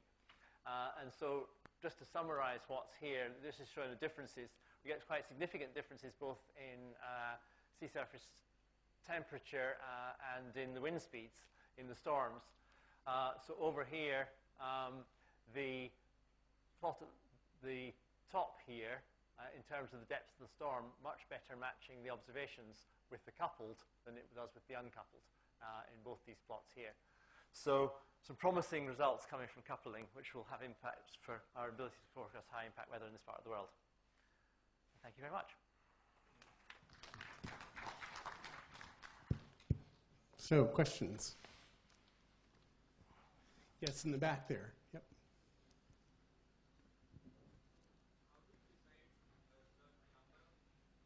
Sorry, wait till the microphone comes up. Yeah. So how do you decide on the number of states, like 20 unique states or 30 unique states? Like what is the quantitative number of ensemble members? No, so you showed the different states, right? Let's say 30 states, 30 different patterns. Yeah, the patterns. Yeah, so how do we come to that number, like whether it's 20, 30? It's fairly pragmatic. Certainly, for the UK, we wanted to have enough different flow patterns that you can capture. First of all, you make sure you represent all the main flow patterns that an operational forecaster would want to see. And both in the UK and in India, we worked with operational forecasters who were familiar with the climate to review the patterns we were getting and make sure that we were getting something which would capture all the main patterns they'd want to see. At the same time, you don't have too many. If you have too many, then the climatological sampling of each one is very small. So it's a bit of it's a practical balance between the two. But one thing I didn't mention is that we also can further cluster those regimes together. So for the UK, we have the 30-member set. We also have an 8-member set by clustering those other ones together. When we're looking at long-range forecasting, we tend to look at the 8-member set rather than the 30-member set. And actually, the same for India. I did show you briefly one forecast with the full set and then a smaller set where we clustered them together just according to whether they were active monsoons or monsoon breaks, etc. So it's useful too. Yes, Dr. Sato. Yep. Oops. I'm making you run up and down.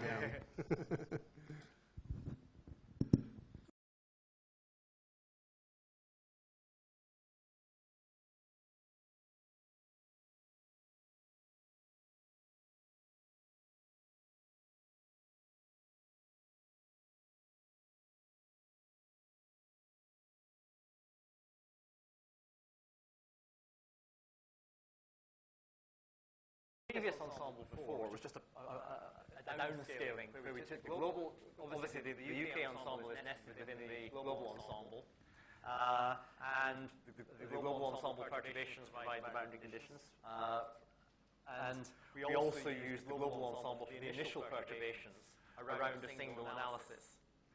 So now that we use a new analysis every hour, we still provide perturbations around that analysis using directly from the global ensemble. So we get in the complete 18-member ensemble, we have 6 different high-resolution analyses, each with low-resolution perturbations around them to create the total. So you get the high-resolution component of the perturbation from the new analyses, low resolution, consistent with the boundary conditions from the global ensemble. And your second question was... Oh, the same weights, yes. So at the moment we do assume the same weights, and a lot of the predictability is even on the convection scale, is coming from the large scales.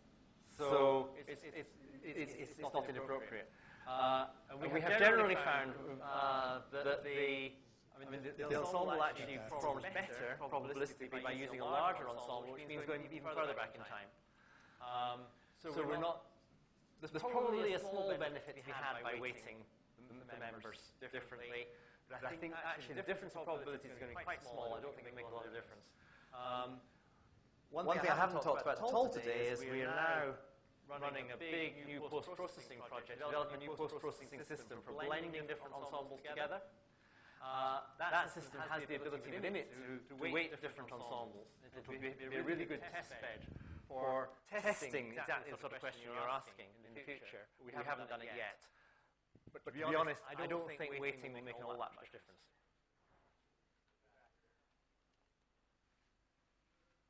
Hello. In your weather pattern matching technique, you have tuned the model with a particular parameter. Then what happened with the other parameters, or your filter will drive?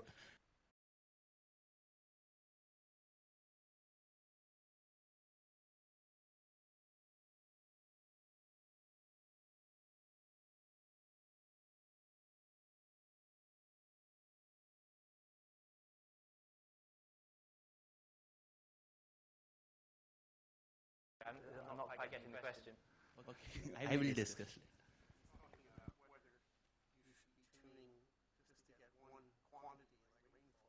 Oh, I see.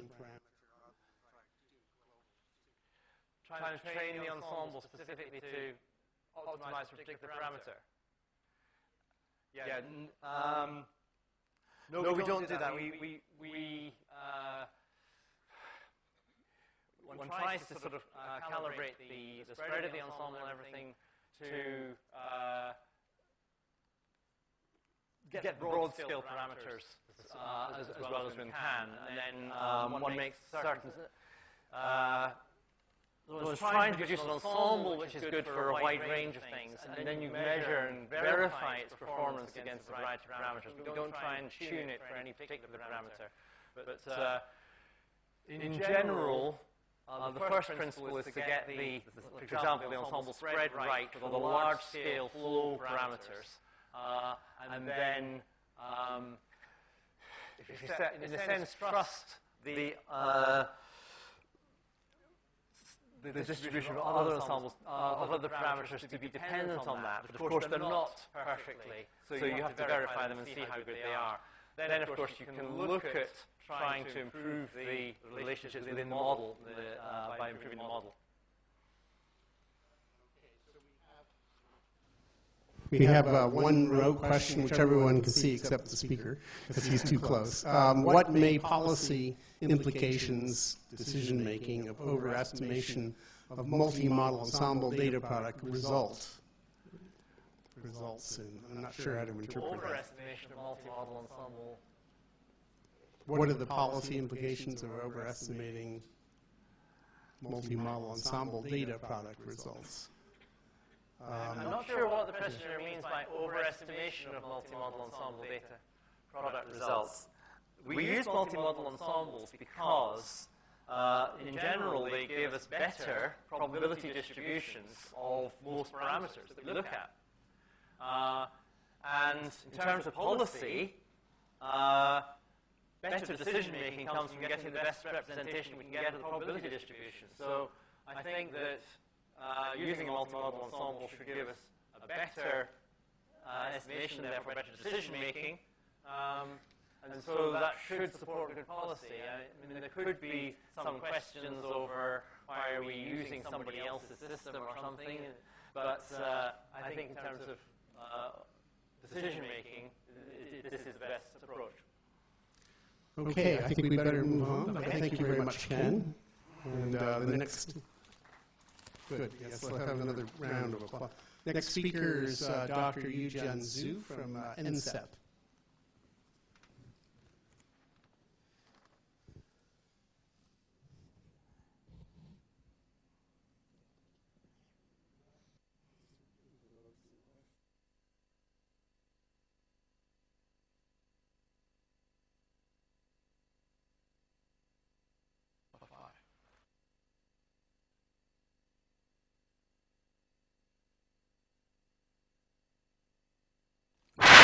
Oh, sorry.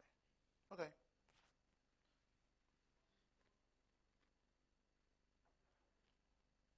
Okay. Good afternoon, everyone. Yeah. It's my pleasure to be here second time.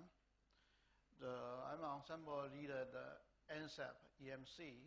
So since we already talked about last time, the ensemble system at the United States. So this time, I probably focused on a couple of issues. One, we are working on the unified model system. Unified model system is our currently the task, okay? So I'm leading ensemble development. Ensemble will be the first one to unify for weather and sub-seasonal, okay?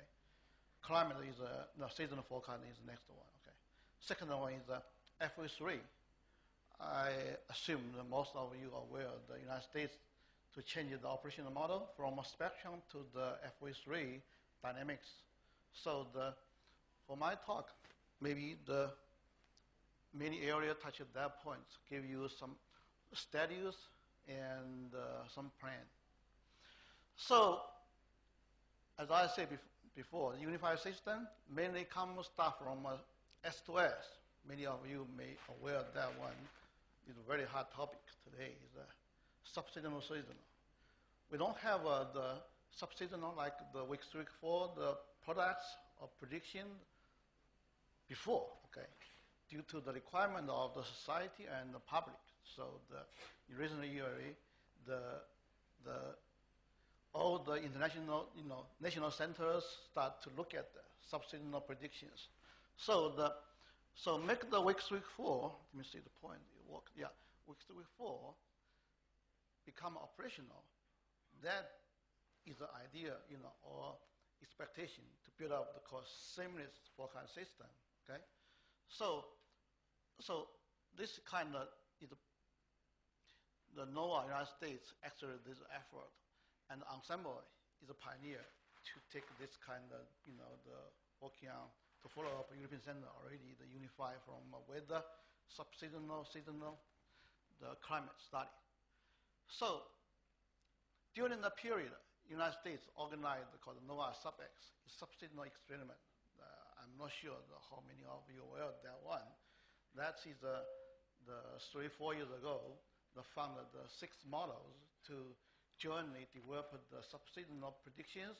This is not operational, it's a real time, the contribute to the CPC for the experimentally to look at the subseasonal predictions for multi-model ensembles here. And finally, the FS3 based, ensembles will be operational next year, sooner. Right now, the system already frozen and running the reforecast 30 years. I will talk about that later. And here is the, our ensemble system. It starts from 1992. It's the same time as European centers become operational. See, this is the scale. The CRPSS for the 500 Precipitation high or northern hemisphere. The CRPSS about the 25% is, similar to the 60% of deterministic correlations. So approximately the 6 days, 20 years ago, come to today, the 10 days. We are improve our skills like the 2 days per 10 years. I'm talking about the SOPAC program. Many of you may be aware the 10-year program. That program, the one of the goal to accelerate the improvement of the weather forecast through the ensemble development. Normally people believe that once every 10 years improve the 1 day, but is a double them is more expectation. See, looks like the curve over here. You will see we have a very good the pace toward that way. Okay, and for our ensemble in the last few years, especially for sub-X, we are the more focused on the uncertainty and the subseasonal predictions. So the couple of areas we are focused on, one is the stochastic. We look at the tropical area more carefully to introduce the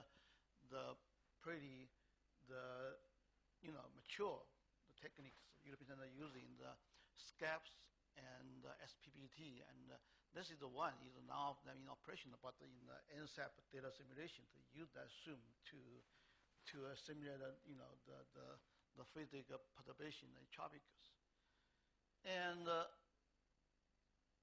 another area for weather model, we are not a company yet, so we looking for the way before we are for coupling. We are say how can we simulate the ocean impact to the atmosphere.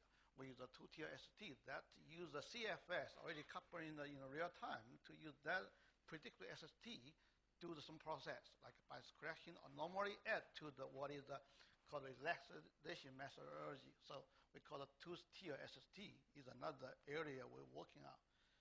And another one, we test the convection schemes called scale-aware convection schemes and to see any improvement or changes. Okay, so that's become the version we call sub-X, not operational, but based on operational ensemble today is to have this science area improvement to become the sub-X version. We just give you a quick look at what is the color is changing. It's not what I'm. Anyway, I'll give you the examples. Use the new stochastic scheme. Look at here is a contour shading of the spread or the variance. Okay, you will see the temperature. This is the vertical. This is the latitude. Okay, and the U and the relative humidity. I want to see the difference. Is the middle row is the operational stochastic scheme we are developing called STTP, the stochastic total tendency perturbations, to compare with what is the new stochastic we are introduced. So the difference mainly happen in the tropical. We are increase the tropical the spread. Okay, you will see the result is a reduced errors and the improved scales. for this kind of, the changes. And furtherly, if we saw like particularly, you look at the MGO, the people look at the zonal wind of the high level, low level, and the OAR. So here is a correlation. You will see the control is what is the, without these changes, the three changes I'm talking about before is one stochastic, one is the two-tier ST, another one is the convection scheme. You will see the difference compared to the shading areas is scale over here is the changes. You will see with the lead time change, you will see each schemes get better the correlation score improvement over there, right? For the upper level wind and the lower level wind and OAR. So finally combine all the three, the advanced schemes, you will see the bottom line, the score is a significant improvement, okay? And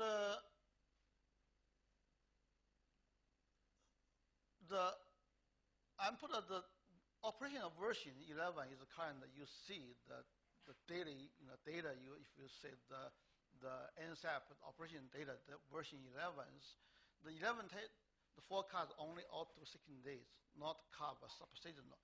Version 11 plus is the same base version plus what I'm talking about, the changes. That support sub-X is also running in real time, but only once per week. Every Wednesday, we supported the CPC, the subseasonal, the experimentally.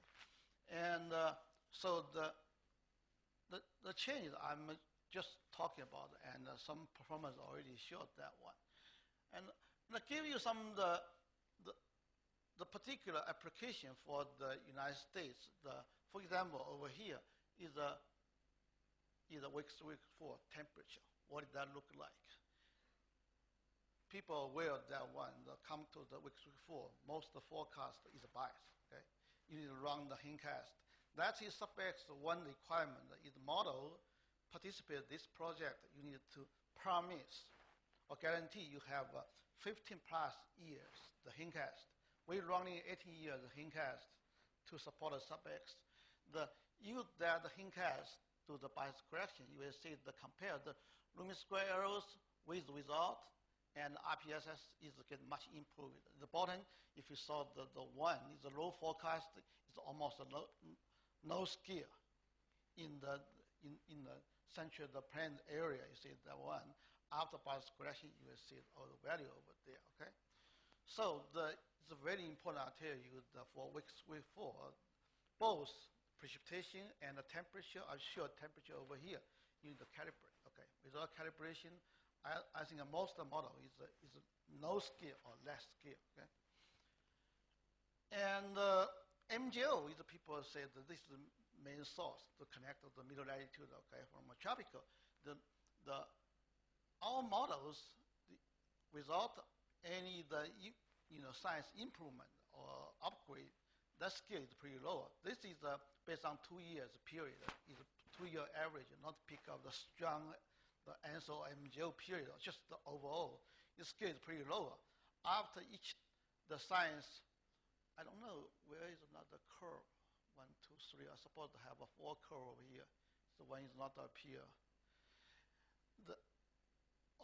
Yeah. Okay. Okay. Anyway, yeah. So yeah, it's same color looks to me.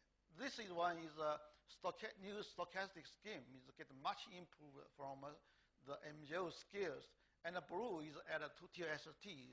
Is ocean impact, and the yellow one is our final one. Combine all the convection scheme and 2-tier ST and the stochastics. So we are scale is close to 22 days in average for 2 years. Is pretty good. And this is IM1, IM2 is a similar improvement. Oh, this is a problem. This is totally easily worse. I don't know why this. Anyway, I don't know to become this kind of. I can tell you the sub-X project just to review finish the 1 year the practice, then the committee, the the leader to review. And this is a report from a CPC, the Climate Center, not us. They compare all the 6 different models. So over here, my goodness, is a model from a Canadian operational and a NASA model and the film model. That's ASRO and the Navy model and the UNCA model, and also the University of Miami, the models over there. They believe that our model is the best one, still the best one, based on the 16 years hindcast, okay? They use our model as a reference over here. And this is the lead time. I think it's the lead time. Okay, if the model is the skill better than us, they on this side. And so our model is the best. This curve over here is a multi-model. It's 7 models, the combined model skills, okay? All other model is, this is a significant level lines. So our model is the best around these models. And 6th model plus CFS is 7 models. Except the Canadian and us is uncoupled. All the model is a coupled model, okay? Well, model is not a coupled, use a 2-tier ST. And also, I don't know how to become this, is a rotate. Anyway, here is the numbers. Our model is a reference. The multi-model is 71% better than us. Our reference is 50, and our other model is a percentage. So looks the NSAP global ensemble system, the plus this kind of improvement is pretty promise for the community, okay, become operational. Okay, so the many works I'm talking about previously already summarized as the general article over there. The people are interested to look at them, and particularly in last one, just to publish the Cassie, the leader, all this kind of sub-X project in the bombs, in the paper already published. Sorry, I should change that one. Subseason experiments or multi-model subseason prediction experiments. You can look at them. And people want to see what is the next one. We call the version 12. It's FV3 based. I'm talking about before. All this is still a spectrum model, okay? It's FV3 based. So what is the change? FV3 determines GFS already in operation a couple of months ago, okay? The ensemble not. Ensemble will come to next year. Traditionally, is off pace, is a half pace between the deterministic and the ensembles. Try to unify next one, ensemble 13 to combine with the deterministic in the same time. That is the plan a couple of years later, okay? So the FV3, the ensembles, the next one is the dynamic, I say the one horizontal resolution will become 25 kilometers uniform from the beginning to the end, okay? And current is 33 kilometers in spectrum model.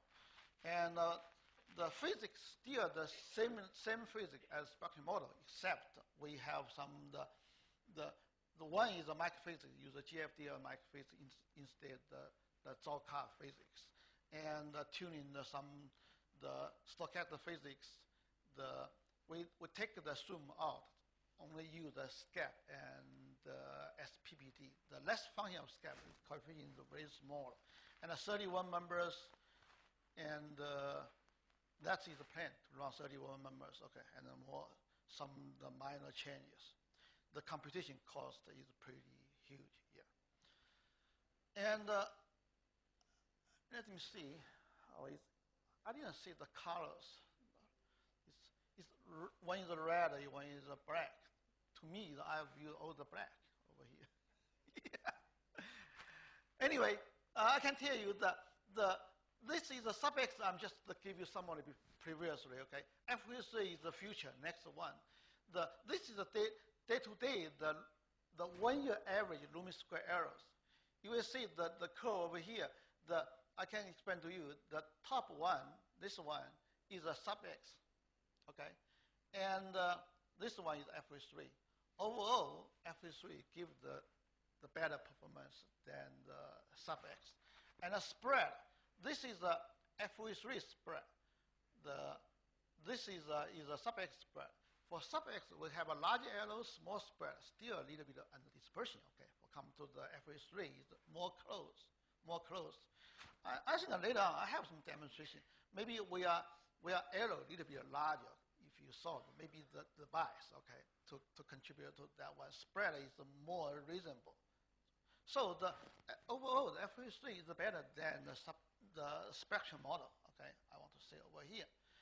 And I just look at another case like week 3, week 4, the average is the 2-meter temperature, the sub-X and FA3, yeah, both show the row without the calibration is almost no scale for the central, the prime area, okay.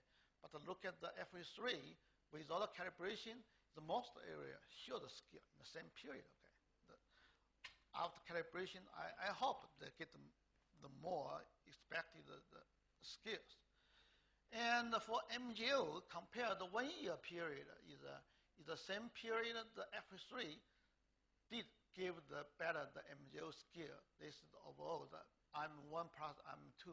Here is the individual one is better for FA3 and the 3 components, particularly for OAR. We see the big improvement. That's directly related to the convections and precipitations. You will see some precipitation demonstration later on, okay? So I will spend a little time to look at the potential scales. I'm looking at the way I'm using ensembles. I'm already sure the one ensemble over there, what it looks like. I use the ensemble to find out the model, the predictability, okay, or forecast the capability. I'm assuming the model is perfect, ensemble system is perfect, ensemble mean represent the better forecast, the error come from observation, uncertainty, and the chaos systems. So the many people study the predictability, you know, is a concept come many years ago, and I don't want to read all this through from Chinese talking about model error, and it's come from initial and the model, you know, the model error and the initial error, the 2 uncertainties. That's what the ensemble are doing. And Lorentz is a particular discovered the events with a perfect model.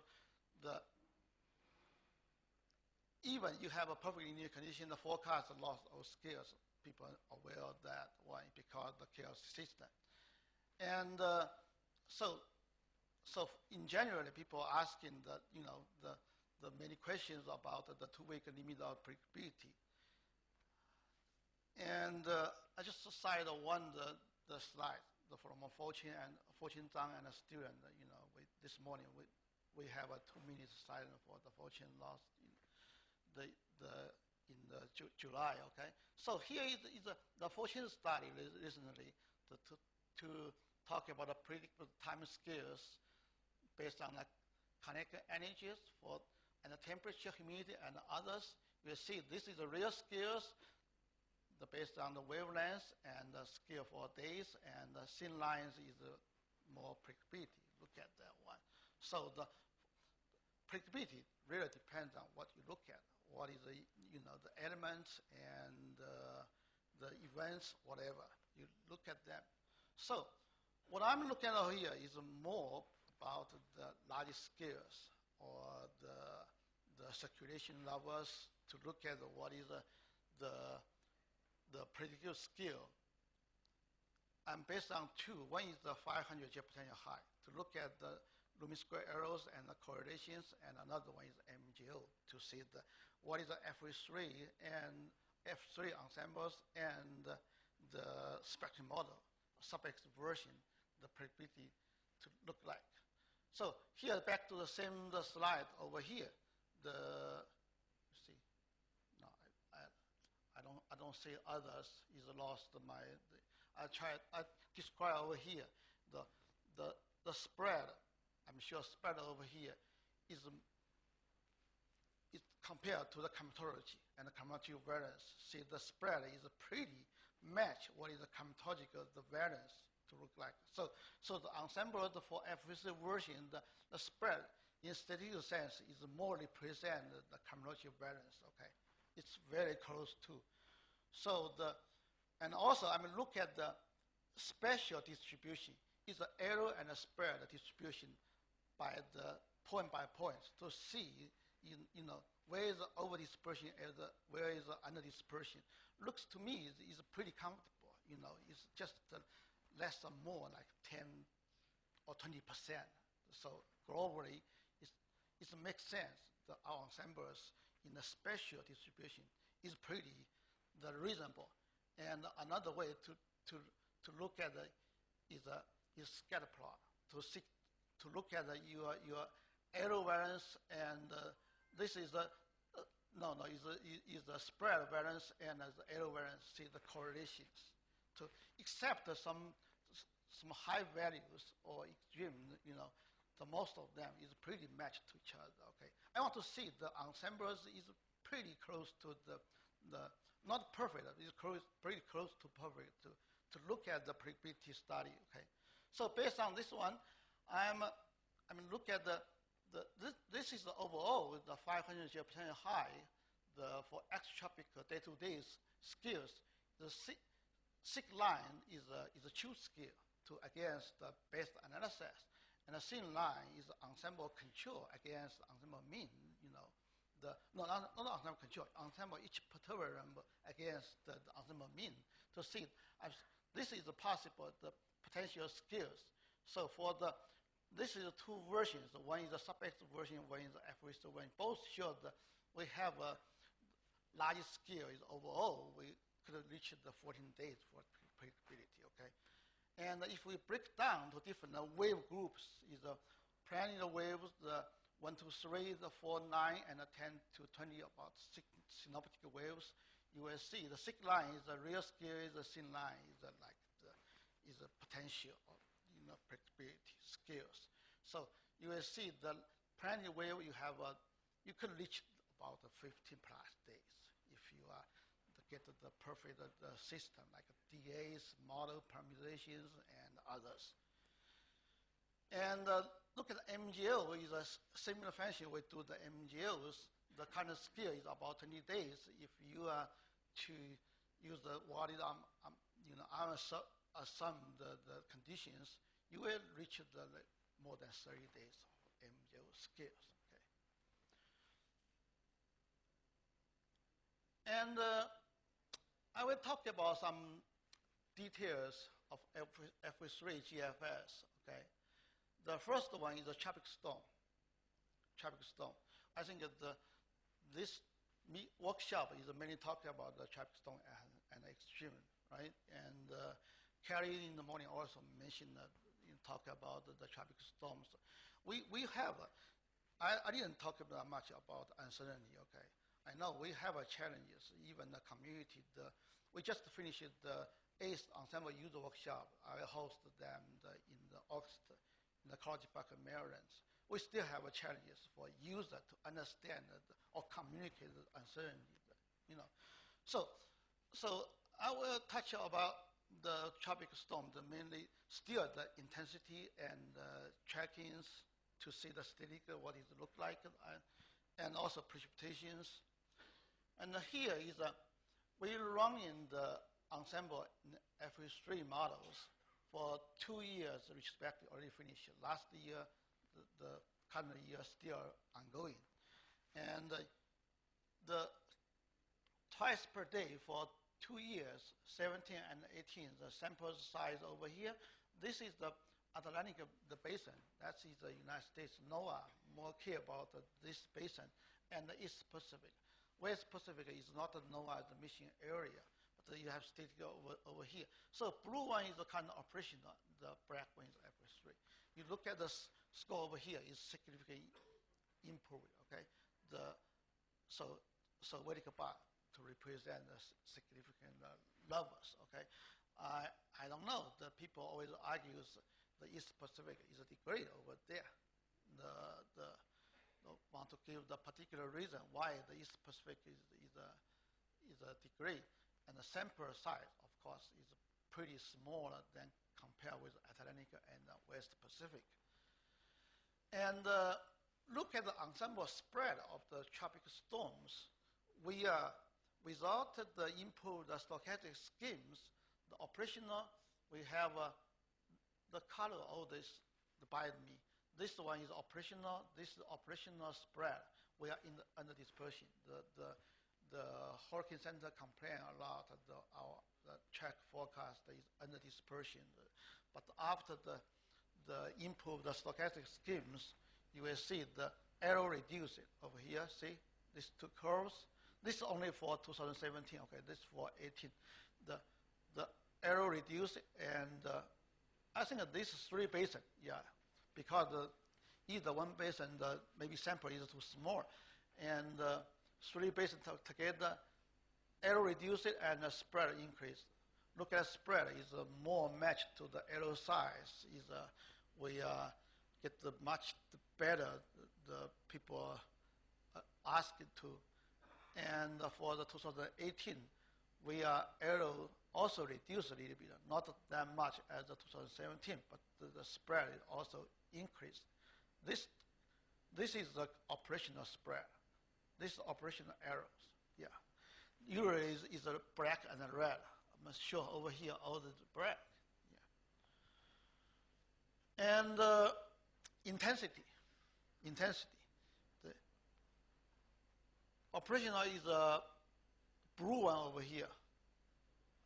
I know why. All the red color is not displayed here very well. The blue is okay. Yeah, right? The blue is operational, and the black is FA3. We get the significant improvement of the intensity. Of course, people ask why. I will explain a little bit, but the ensemble is due to the resolution. All the intensity is much weaker. Okay, even the improve that much still is not enough to support the operational. But it's improvement. Okay, just show you the improvement. All the 3 basin, the intensity is much improvement. And why? Okay, I give you the FV3, the working schemes have many options. One is a hold equals 6 and the hold is 5.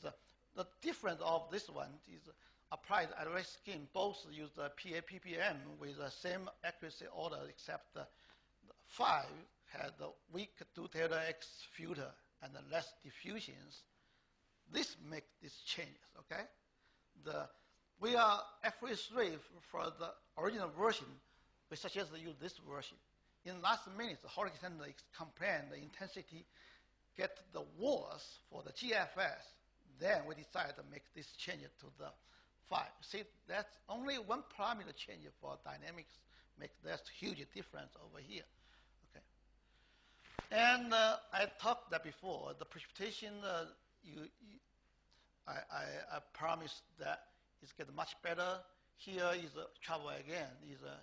Yeah, but I have the circle is a solid, the field and the non-field. Okay, so that's either.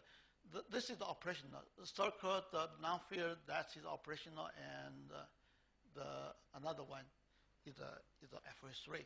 So for different the threshold and the lead time, you will see all the way we improve reliability. Okay, so the numbers also Bright score, of course, both improve it for precipitation. This is based on is a one summer season, right? I have a more statistical, but this is once. Yeah. I use the period to look at compare with the European centers. So this is a Bright score. Less is better, okay?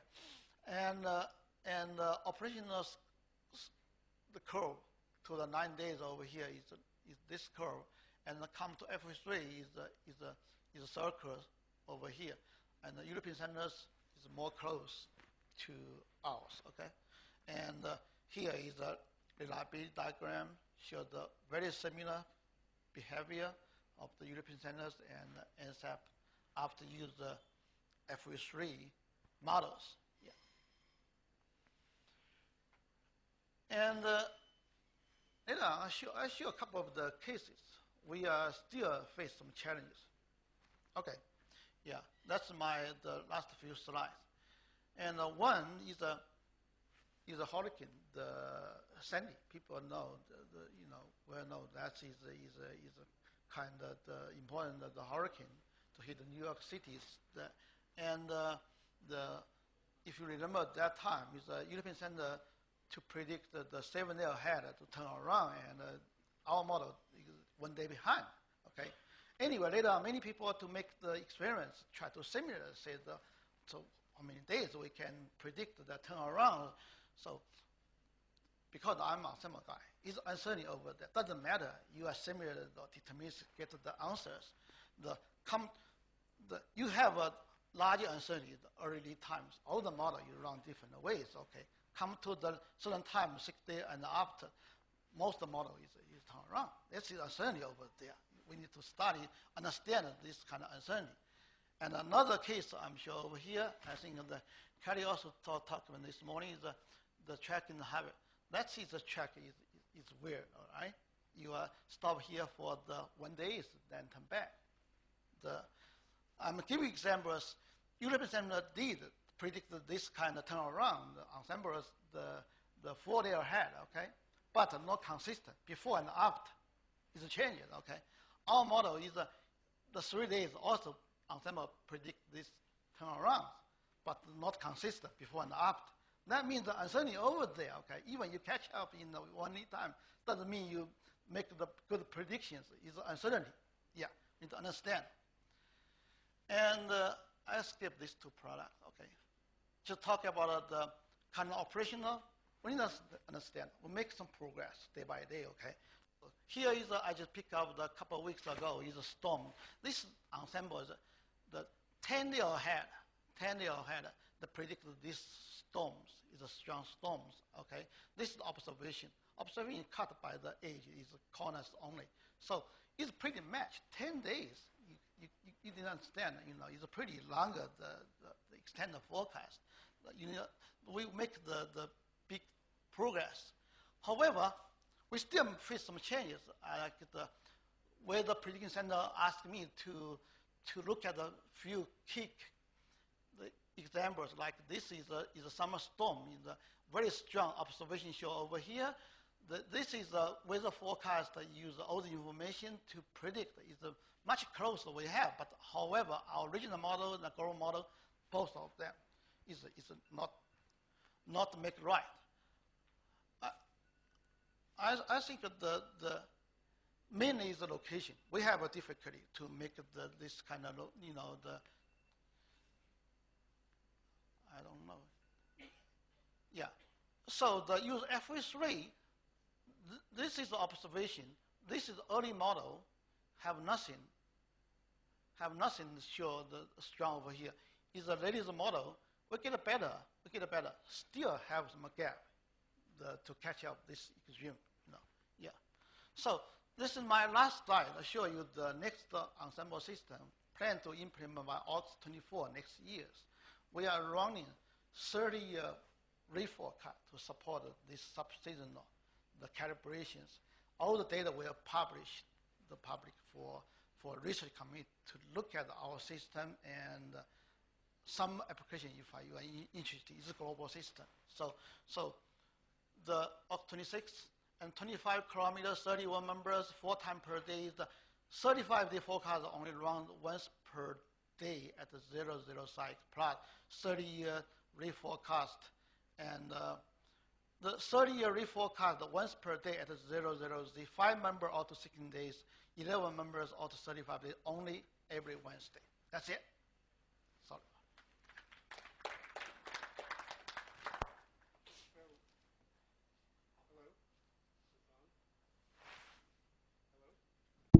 Yes. So because we have a remote speaker coming on, I'm going to hold questions for Dr. Zhu until after the next talk. Okay. So yes, so our next talk is by Tim Palmer of Oxford University. Tim, I can see you on the screen. Can you hear me? Let's see, we can see you, but we can't hear you yet. So we'll see what's going on.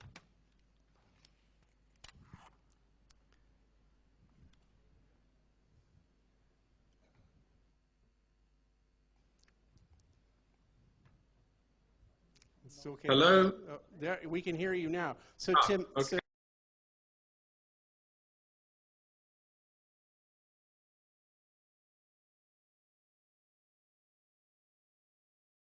I'll try. If I'm running over, Kerry, you better shout or wave or do. I'll shout and wave. Okay. Take it away, Tim. Okay, thank you very much. I just thought I would start by telling you something interesting about how to tell the time in India if you live in the UK.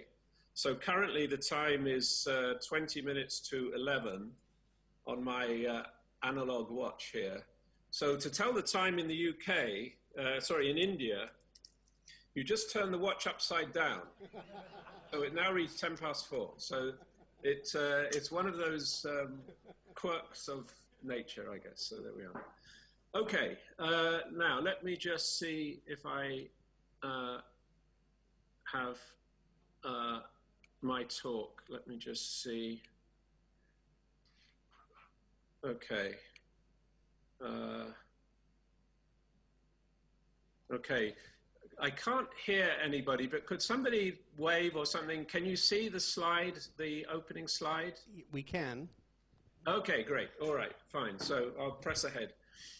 Okay, so what I wanted to do in this talk was give 3 specific ways in which stochastic parametrization can help in predicting extreme rainfall, which I guess is the theme of the conference. So let me start by, if I can start. Okay, yeah. So let me start by just some general words about stochastic parametrization. Many people see it as a rather ad hoc way to represent model uncertainty, but that's not the way I view it myself, and rather I view it as something which is actually much more fundamental to the way we go about modeling weather and climate. And in particular, in the next few slides, I want to argue that it's really an approach to the representation of unresolved processes in our models in a way which respects the basic equations of motion, and in particular the so-called scaling symmetries of the equations of motion, better than does our conventional deterministic parametrization. In other words, I want to approach this at a really a more fundamental level of how do we represent numerically the underlying partial differential equations of climate.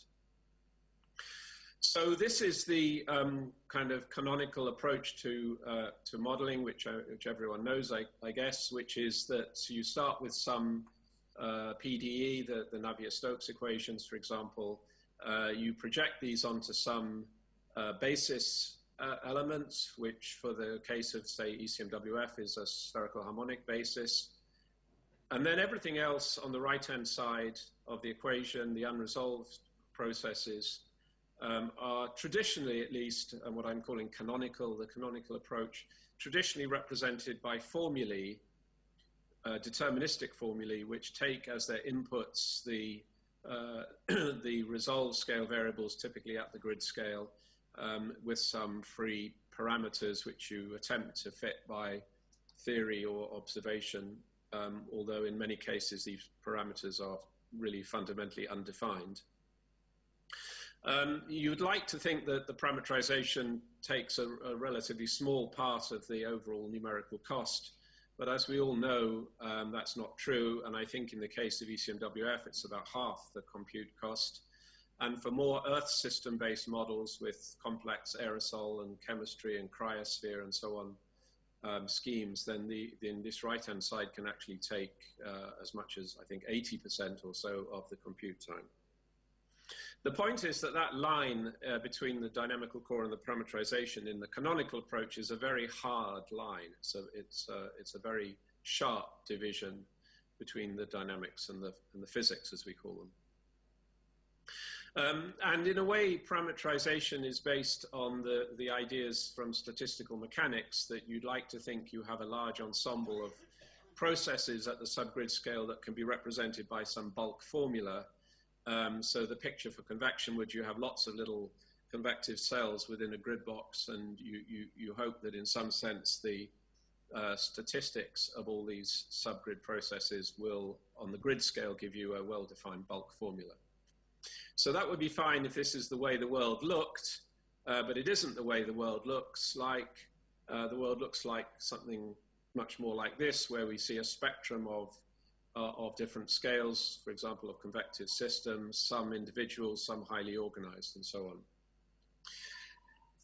My point is really that this is a consequence of the laws of motion, and in some sense it can be sort of encapsulated in the fact that there are these so-called scaling symmetries to the Navier-Stokes equations. This is well described in Andy Maida's and Andrea Bertozzi's book on vorticity at the bottom left. If you don't have it, this is where this will be described in detail. But the idea is basically, if you have a solution of the Navier-Stokes equations where u is a velocity and p is a pressure, then in fact you can generate a whole family of solutions with this parameter Tor being a non-dimensionless scaling parameter. In essence, basically what this is saying is this is a kind of a quantification of Richardson's idea of little worlds, or big worlds having little worlds, and so on. You can zoom in a certain sense to space and time, and that zoomed in picture is also a solution of the Navier-Stokes equations. And what this is telling you, therefore, is that really there is no hard, truncation that to the actual equations, there is no space and time scale, perhaps except at the viscous dissipation level, where this scaling symmetry doesn't continue to manifest itself. And that shows itself in observations as a power law of behavior, which this is the famous Nystrom gauge picture at the bottom right, showing a minus, sort of rotationally dominated -3 spectrum, shallowing into a more three-dimensional -5/3 spectrum. But the idea is there's no minimum of energy. There's no sort of brick wall where the energy somehow stops. There's just this power law showing energy at all scales. So the idea behind stochastic parametrization is really to smooth out, blur out, let's say is a better word, that hard, if you like, brick wall between the dynamical core and the stochastic parametrizations. And in the scheme that Roberto Buizza and I, and Martin Miller and I developed back in the 1990s, we do this through a random field, if you like, of numbers R, whose spatio-temporal autocorrelation extends over into the dynamical core. This is actually an important, from a very practical point of view, this is a very important property of these stochastic parametrizations, that the stochastic variables R do not, they're not just stochastic at the grid scale. They have power at sort of larger than grid scale and larger than time step. And again, people sometimes say, oh, well, that's very ad hoc, but it's really a consequence of this attempt to better satisfy these scaling symmetries by trying to blur out this notion of a hard brick wall interface between the dynamics and the parametrizations. So you can see this scheme is basically multiplicative in the total parametrized tendency for a variable, in the sense that the larger is the parametrized tendency, the larger the stochastic variability will be.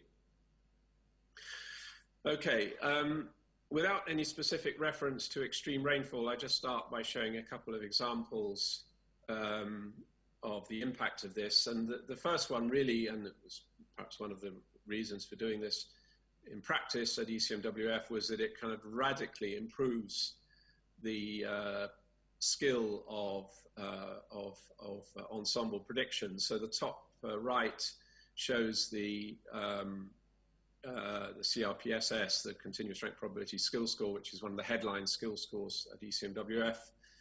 This is for temperature in the tropics. The grey line is the is an ensemble without stochastic parameterization, but including the initial perturbations. And then the various colored lines are different flavors of stochastic parameterization. This is from a tech memo which, well, Roberto and I and a number of colleagues wrote some years ago now.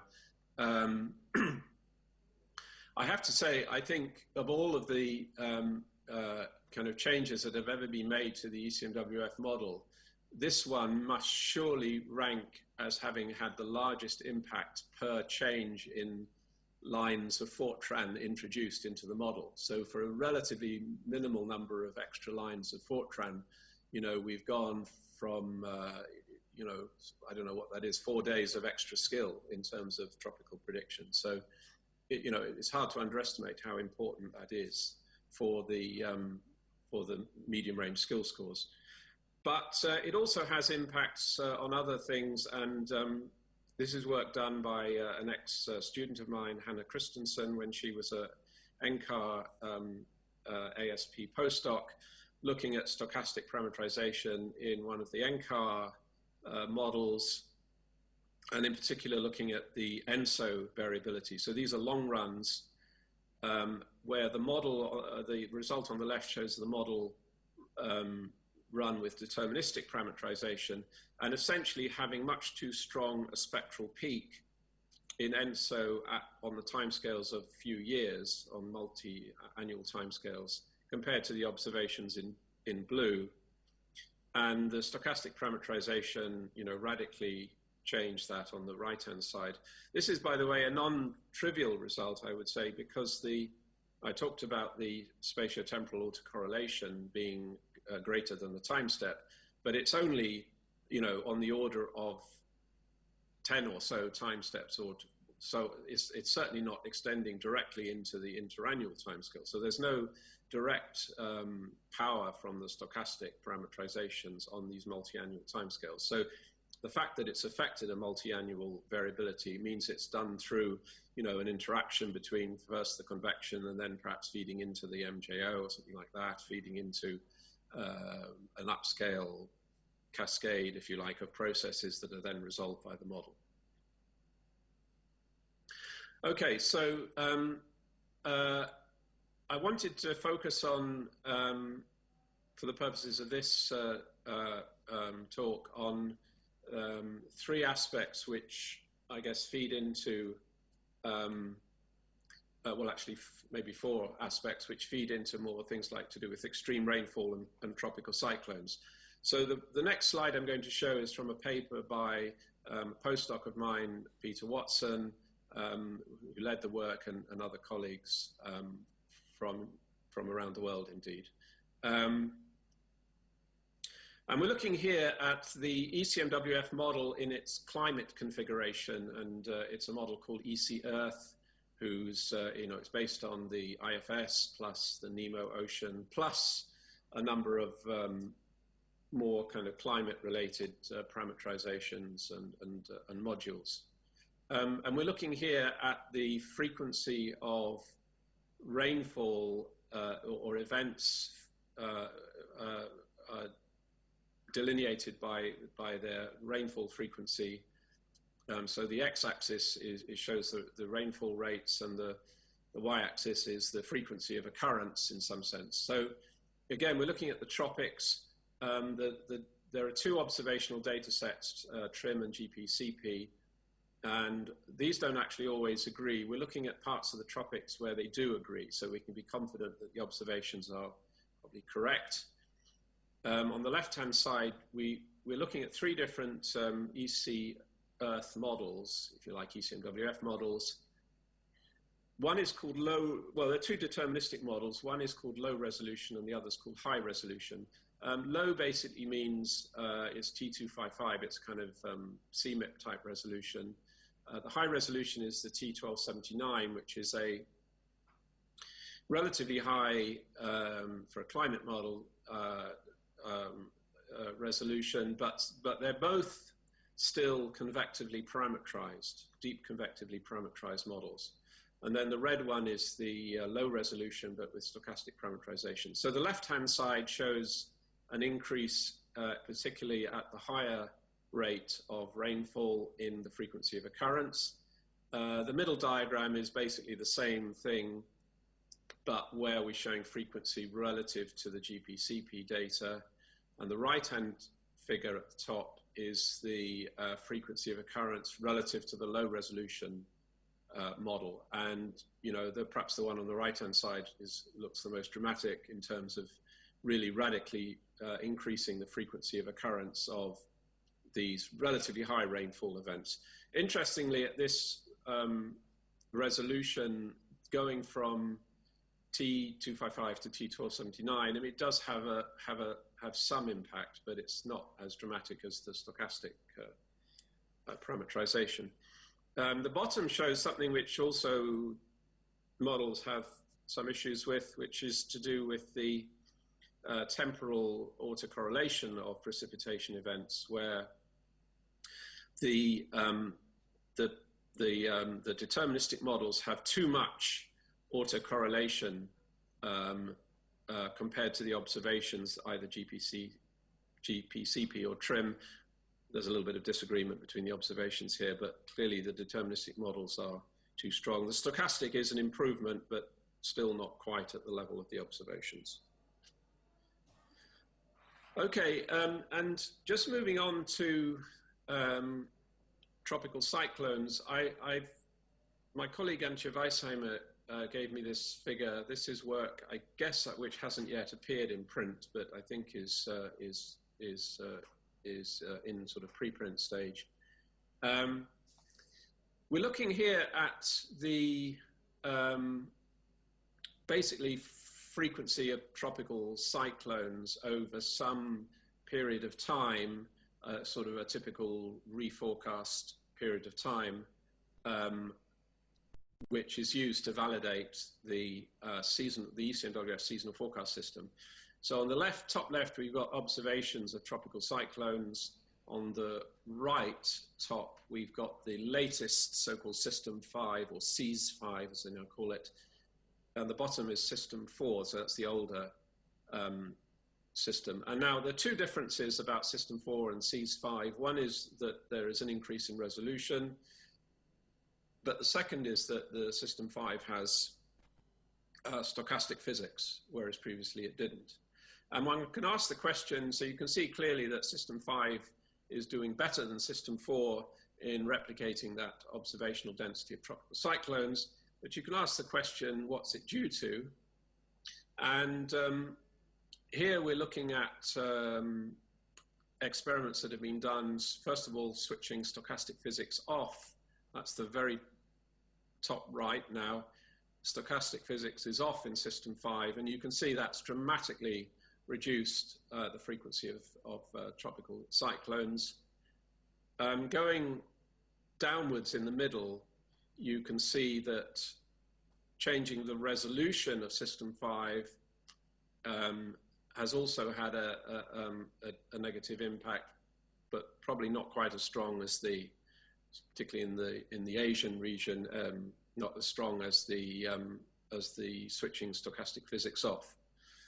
Okay, so in conclusion from this, we can say again, stochastic physics has had a significant impact. Resolution also has had an impact. Okay, this slide is a bit low resolution. Sorry, this photo rather. It's a picture of the UK flooding. It was actually taken for the winter 2013-14, where there was extensive flooding over large parts of southern England. And indeed, this winter we've seen some flooding in parts of the Midlands and north of England.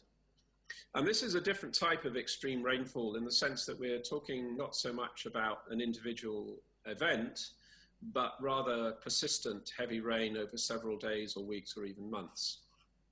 And so the question then is, in trying to make these predictions, not so much can we predict an individual event, but can we predict the regime which gave rise to these persistent rain events?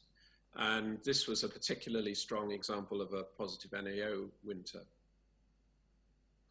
Now, when I say regimes, I mean, I think there is pretty good evidence that there is regime structure. In other words, that certain patterns are quasi-stationary and occur more frequently than a random, say, Gaussian distribution would imply in state space.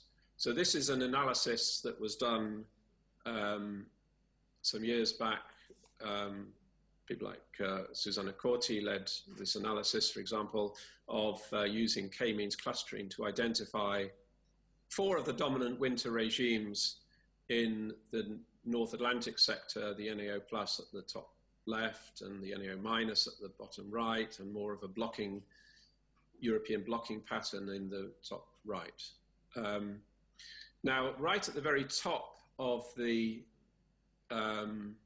figure is this P value, 99.8%. This is an attempt to estimate the likelihood that this clustering is not arising by a chance sort of statistic or a chance occurrence from what is actually an underlying Gaussian, multi-dimensional Gaussian distribution. So this P equals 99.8 says that it's extremely likely that this clustering is statistically significant and is not just due to a kind of random fluctuation from an underlying unimodal distribution. Now, a key question then is how well do weather and climate models simulate these persistent clusters?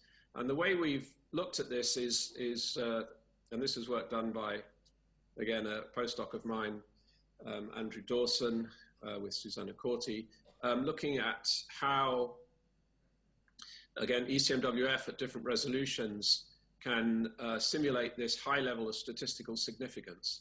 And there's a very interesting impact of resolution. So low resolution models, T159, say a typical CMIP model, do poorly. T1279 does pretty well. T511 is somewhere in the middle. I'll come back to this one in a second. The bottom is showing the root mean square error of the clusters so identified. So the T1279 has very good spatial patterns for the clusters, and that gets worse. The RMS error gets worse against reanalysis as you degrade the resolution. Now, this is where we add stochastic parametrization to this T511 model. And you can see with stochastic parametrization, this is both the RMS error and the level of significance. It's taken the T511 model to pretty close to where the high-res T1279 is. Now, why should that be occurring? And this is a kind of an interesting question. And perhaps we can get some insights by looking at much simpler models. So this is a time series from Lorentz 63, which has regimes, which you can see here.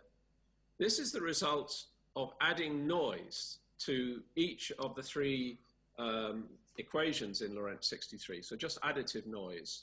The noise has to be of the right amplitude, not too small and not too large, but what you can see is that it clearly increases the persistence time of these regimes.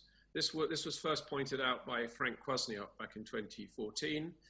You see a very similar thing if you look at the Charney-Devore model, which also has a regime structure and perhaps is closer to an atmospheric model. And I've got a student, Josh Dorrington, who's currently analyzing these runs to try to see if we can understand whether it's the same basic mechanism that's causing this increase in persistence of regimes that is also explaining this increase in significance for the complex models. And this means looking quite carefully at the phase space structure of these models. So in the case of Lorentz 63, it would appear that the reason stochastic parameterization increases these residence times is that when the system makes a regime transition, it does, in the deterministic model at least, it does it, well, and in fact both models, it does it through a relatively narrow and special part of state space. There's a relatively low dimensional, if you like, subset which takes the system from one to the other. So if you perturb it stochastically, it makes it harder to find that exit region, and it stays in the regimes longer. So we're currently looking to see, if that same mechanism works here or not. Okay, now in the final example, I want to talk a little bit about the work we're doing, which is very much motivated in trying to develop kind of next generation weather and climate models, but in the presence of this inherently stochastic representation of subgrid processes. Okay, so this just shows the canonical IEEE representation of floating point real numbers in numerical models for the 64-bit representation, 32-bit, and the 16-bit representation, which is now becoming more and more important as AI-based code is written, or neural net type code, where 16-bit representations seem to be perform well in many cases. But you know, traditionally, at least over the last, I don't know, 20 or certainly over my kind of career in numerical weather prediction, the default has always been to use 64 bits, 52 bits of mantissa, 11 bits of exponent, and a single sign bit. And the problem with this is actually less to do with the compute time that it takes with 64 bits as the fact that it means you're always moving data around from memory to processor, or from one processor to another, with a relatively large number, 64 bits. And these days, it's really the communication time, or more specifically the energy used in communicating bits, that determines the overall performance and capability of our numerical weather prediction models. Now, the argument basically is that if we're living in a stochastic world, can we really be sure there's useful information in all of these bits? Again, this is a lousy figure that hasn't replicated very well, but these show the spherical harmonic bases of a spectral model like IFS. And that buzzing noise, by the way, is somebody unfortunately doing some drilling in a room next to me, so apologies for that. Don't stop now. Okay, the idea is, so this is a typical triangular truncation with these very relatively high spherical harmonics at the bottom here.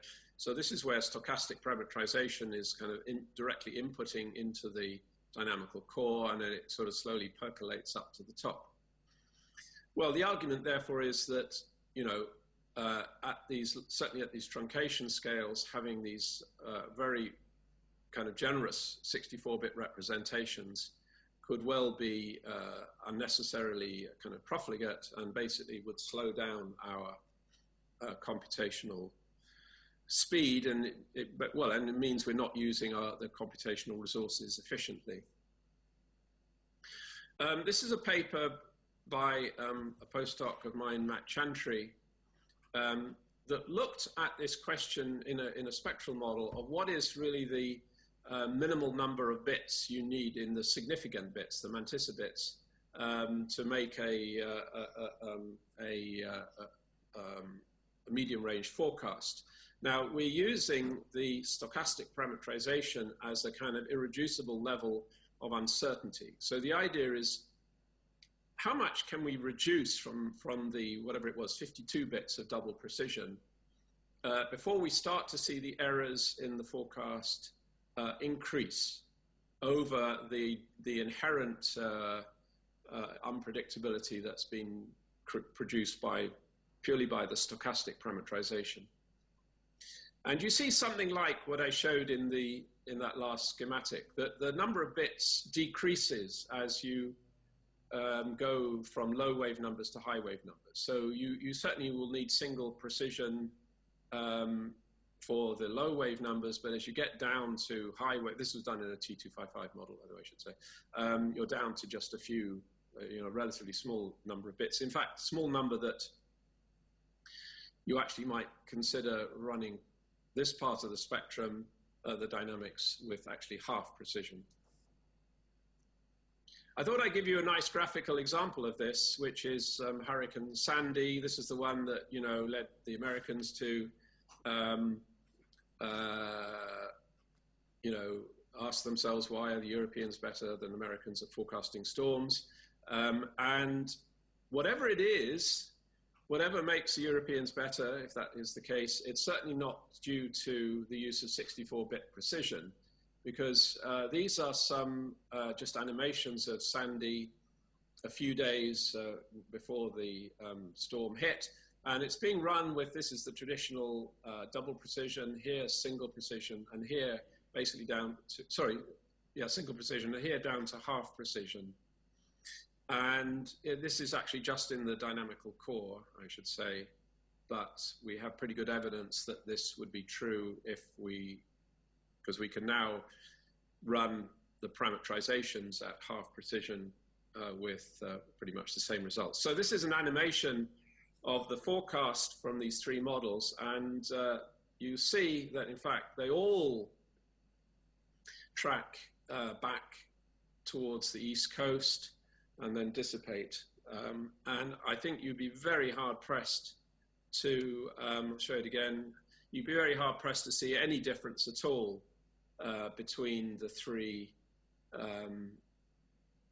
There's an intensification there, which all three get. And there's quite a lot of detail. So having low precision does not mean you're somehow reducing the detail in the forecast. Okay,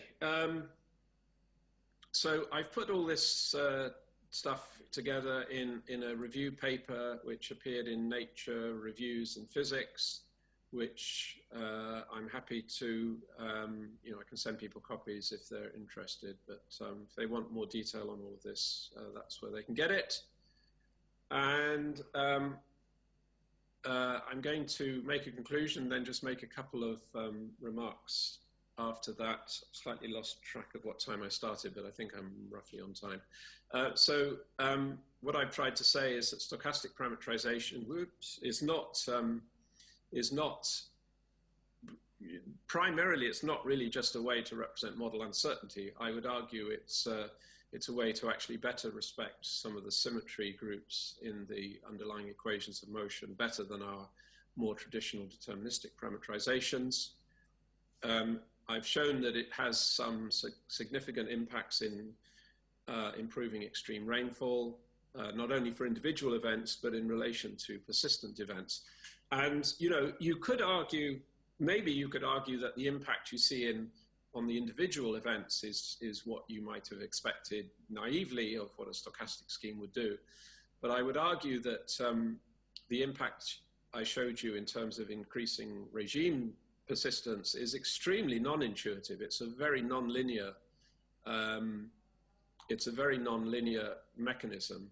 And it shows in a way that one should be careful. I mean, I've spent most of my career trying to warn people against sort of naive linear thinking interpretations. And this I think is a wonderful example about how a naive linear thinking perspective on stochastic noise, which is that it would somehow make things more noisy. But in some sense, what this has actually done in terms of these regimes is make the system less noisy, less sort of frequent jumps between regimes.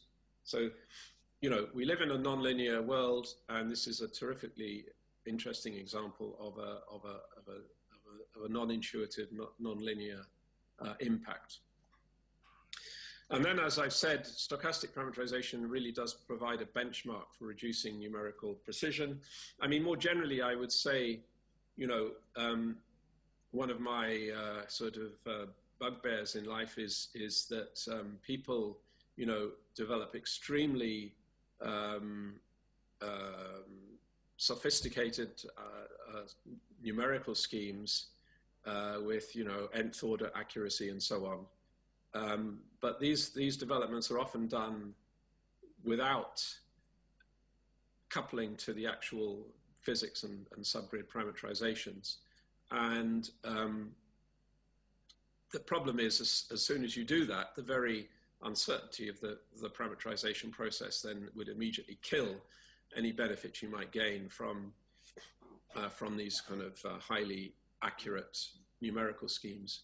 And indeed, in a recent paper in BAMS, again, another postdoc of mine, Anish Subramanian, and I argued that, in fact, we even wrote a paper saying we have put online a kind of a canonical stochastic scheme that we think all dynamical system modelers should utilize, and when they're looking at particular potential improvements in numerical accuracy, they should measure that against, not against a kind of deterministic scheme, but against this stochastic scheme. So you don't need to couple the full physics, but at least you'd have stochastics in the dynamical core, which would then allow you to,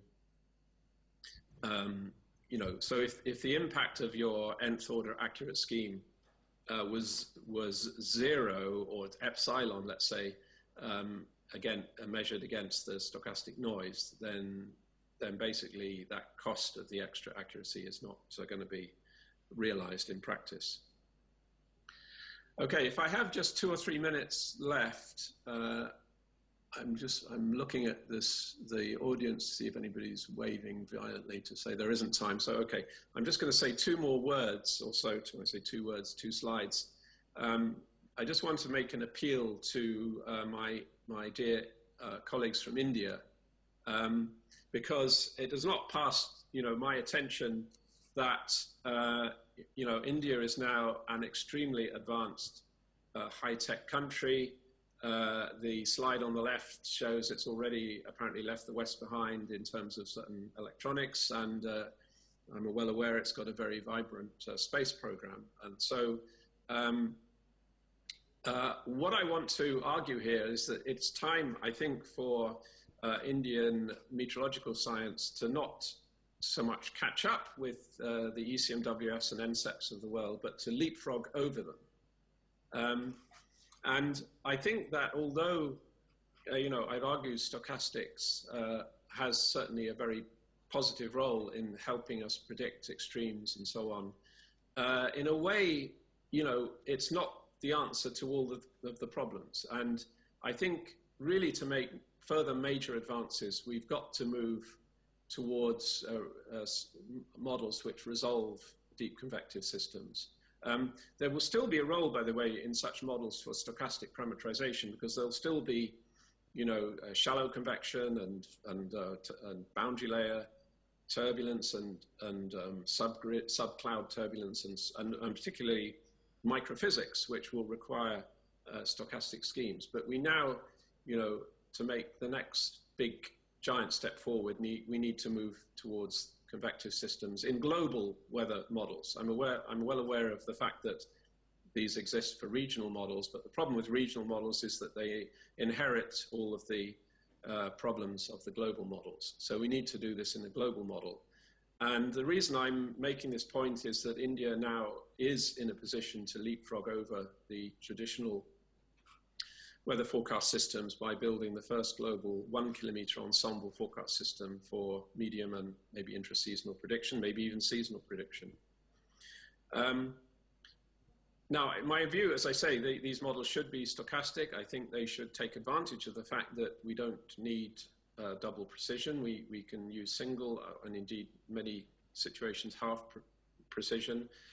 And I think there is an enormous opportunity to move towards AI-based parameterizations, where perhaps you learn the parameterizations based on the full parameterization. You learn that offline and then code up your online, your operational parameterizations from neural nets, which can be hopefully done much more computationally cheaply. And then, with all of these computational savings, then this could be done on dedicated exascale hardware. So, I don't know what happened there. Oops, getting funny messages. Sorry. That means your time's up, Tim. Okay. So I encourage my Indian colleagues, as I say, to think about how to achieve this. They certainly have the capability and the technology. So, as I say, I'm looking forward to the day where they leapfrog over ECMWF and show the world the lead. Thank you very much. Thank you. I can't resist abusing my position as session chair to add that when India does leapfrog over the European Center and the rest of us, I hope that they take a lesson away from the United States and some other countries by maintaining the wonderful policy of free and open access to environmental data. Tim? Well said, Kerry. I couldn't agree more. So we have time for a few questions for Tim. And please wait till the microphone arrives. Here, we'll take one down here. Hi, team. It's Roberto. Hi. So I agree with all what you said, and I agree that stochastic physics clearly made a big impact on our forecasting capabilities. But in preparing my talk that I will give tomorrow, I look at our sub-seasonal forecast of the monsoon, the latest stage of a monsoon here over India. And I looked at the pattern and I tried to look at whether we could predict it, say, 2 weeks before the event. So these are weekly average precipitation, large-scale fields, and there is clearly a very poor prediction from ECMWF of this. So at we get it at 1 week, but at 2 weeks we don't really get it. And then I was thinking about, do we really need more resolution? Do we really need convective permitting model to resolve this case? Or are the models lacking something else? Because now we are a 10-kilometer, very good model, and still we are missing this very large organized convection moving back and forth through the country. So I wonder whether resolution is, you have been claiming for 1 kilometer model and convective permitting, whether this is really what we need, or whether we should look at understanding what else is missing in our models that allows us to predict this type of phenomena. I mean, what do you think about this? Well, I don't know what you mean when you say trying to understand what else is missing. I mean, if you had some specific suggestion, we can look at that. But my feeling is that when you look at the growth of systematic error in the model, for the first 7 days or so, we've now got to the stage where broadly the systematic errors are reasonably small. But then they start to grow, and it's precisely in this sort of between 1 to 2 weeks that we see systematic errors really growing strongly. And as you say, these are systematic errors in the representation of convection. In the case of India, there's also the way in which we represent the topography of the planet, which is crucial for the monsoon, the East African topography, the topography of the Ghats and the Himalayas and all the rest of it. So, again, we use very crude, I mean, I can say myself crude because I helped develop the gravity wave drag parameterization. It's unbelievably crude. If you look at any serious high-resolution studies of how flow goes over and around mountains, to sort of pretend that that is fully describable by a kind of a very highly linear type of gravity wave process is really, very, very off the mark. So my feeling is that this, just basically our attempts to parameterize things which are basically not parameterizable is leading us to these systematic errors. And when we say high resolution, it's, what I'm talking about is resolution where you're representing these processes, whether it's flow over mountains or convection or indeed some of the ocean processes. You're representing them with the laws of physics and not with these formulae. So it's at the moment an open question whether or how much we could improve intraseasonal forecasts with such convectively resolved models. But it seems to me such an important problem that we need to be doing that work. And it's, in the big scheme of things, it's not, by comparison with sending a rocket to the moon or to Mars, it's trivial amounts of money. So why aren't we doing it? We need to be doing it. And the whole history of ECMWF shows that, as we have reduced the systematic errors of our models, so the forecasts have got better and better. So that's the key, really, to stop this explosive growth of the systematic error in that second week and third week. And I think then that will help us realize much more the predictability that exists in the intraseasonal timescale. Well, Tim, thank you very much for a really wonderful talk. I think we owe Tim and the people who run the technology here both a big hand of applause. Thank you, Tim. Okay. Nice to see you all. See you later. Bye-bye. Bye for now. So before we go on to the next talk, were there any questions? Sorry, we had to shuffle this way, but were there any questions for the previous talk, Dr. Zeus?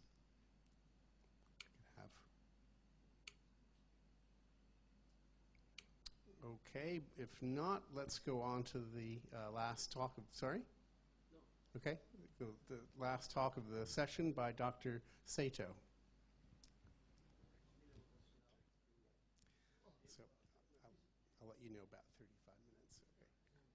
Oh, okay. Well, do we? Yeah, I think we should do that. All right. Good.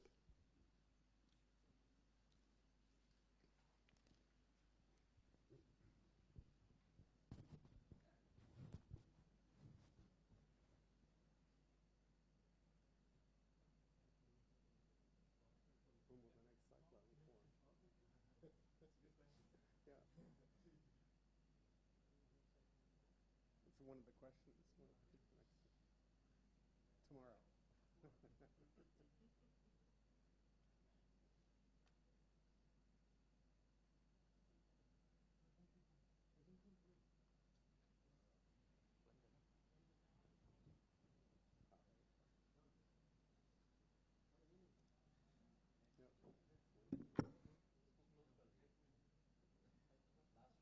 Last one.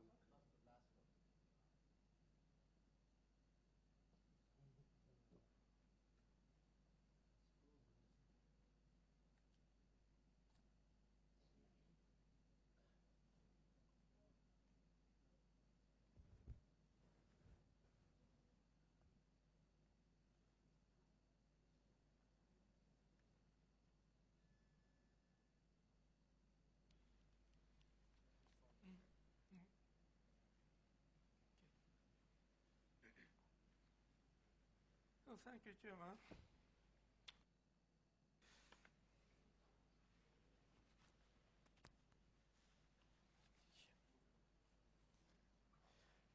Thank you, Chairman.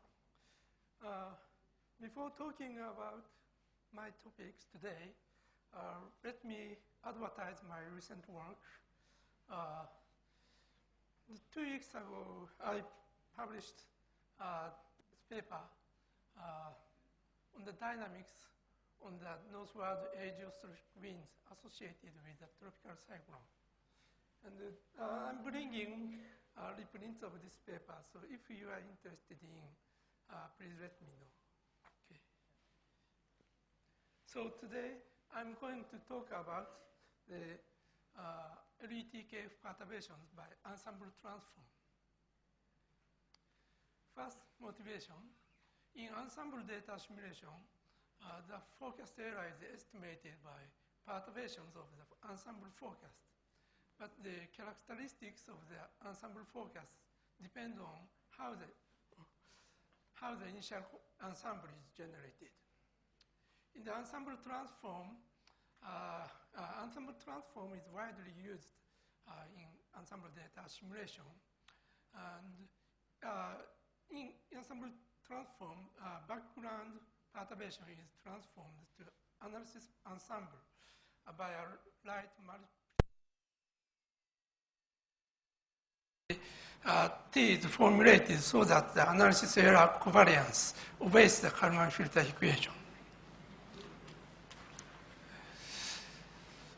T is the square root of the analysis error covariance matrix, and the positive symmetric square root is used in ensemble transform, where C and gamma is the eigenvector matrix and the eigenvalue matrix of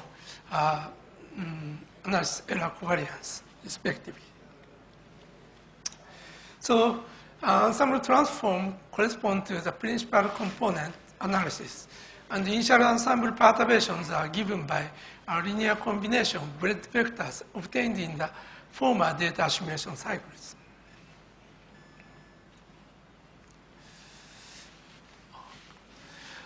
On the other hand, the breeding methods scales the breadth vectors to a certain magnitude, where perturbations are composed by the diagonal components only in terms of the transform matrix.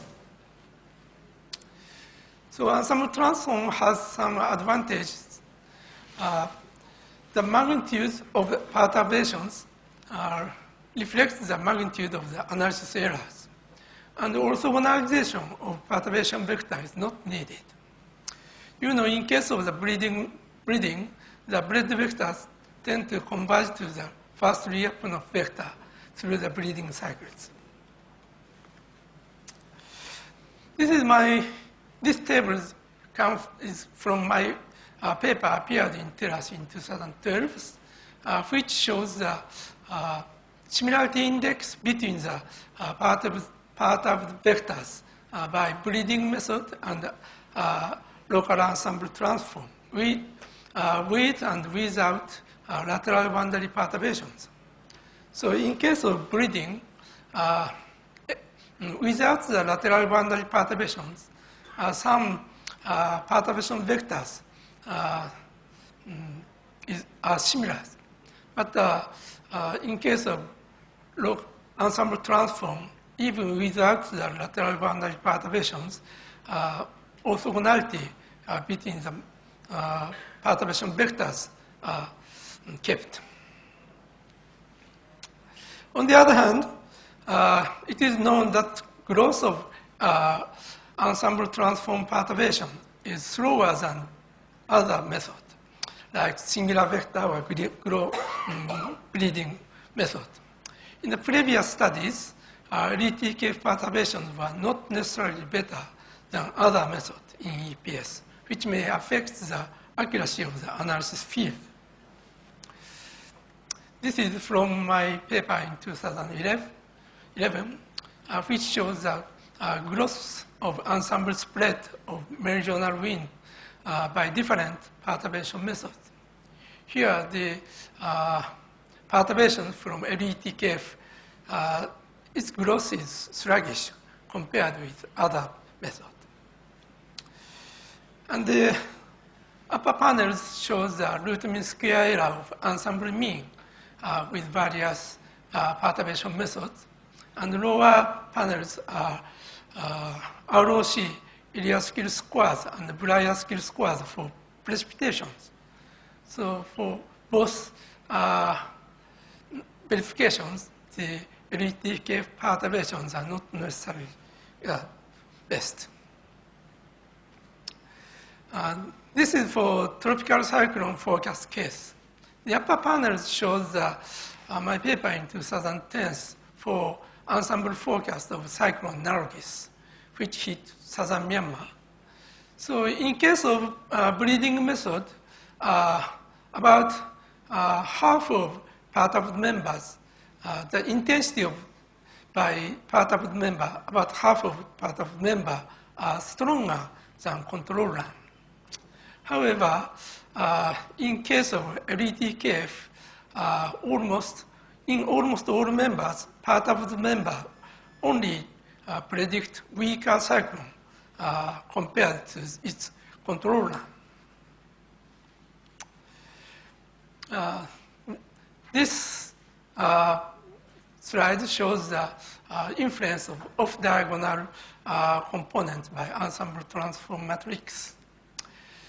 So if you apply the conventional transform matrix, sometimes the analysis of analyzed tropical cyclone has two local maxima. So these panels shows the all analysis perturbation by LETKF systems. So almost all perturbations do not have the dipole pattern. On the other hand, if you remove the off-diagonal component from transform matrix, we can see a dipole pattern in each perturbation. So maybe I will mention the diagonal ensemble transform, but in this case, all perturbation have the dipole pattern. So off-diagonal components in transform matrix likely contaminate the synoptic scale structure of the bled vectors, especially when the localization is applied. Auto of JMA added singular vectors to perturbations of LETKF in global EPS to promote growth of perturbations. And relaxation to prior perturbation method correspond to increase the diagonal component in ensemble transform. So the influence of diagonal components in ensemble transform on the performance of ensemble data simulation forecast has not been well studied. So here are lists required condition of initial perturbations in ensemble data simulation of ensemble forecast. So zero mean at initial and no bias in the forecast. Forecast perturbation express the forecast error. And the magnitude of perturbation reflects the analysis error. And good orthogonality to assure that the perturbations compose the basis to span the space of large freedom. Accuracy of ensemble mean is good, should be good. Performance of the forecast by each perturbed member is not too poor, so that each forecast can be regarded as a possible scenario of the future state, and good growth rate of perturbations. And the global or synoptic structure of perturbation should be kept. So first I show test of simple global model, using simple global model, SPEEDY. The specification of SPEEDY LETKF is like this. It uses approximate 400 kilometer resolution, 7 layers. And this is kind of OSSE. So this is analyzed zonal U by SPEEDY LETKF for a day in February. And the left panel shows the perturbation vector of member 001 in 20-member LETKF. And this panel shows the perturbation vector from diagonal components. It almost resembles the perturbation, but the off-diagonal component is like this. And it's slightly noisy. And if you see the power spectra for off-diagonal components, when you use shorter localization scales, the power of low wave number decrease And on the other hand, the power of high wave number becomes increased in small localization scale, which means the off-diagonal matrix perturbation becomes more noisy.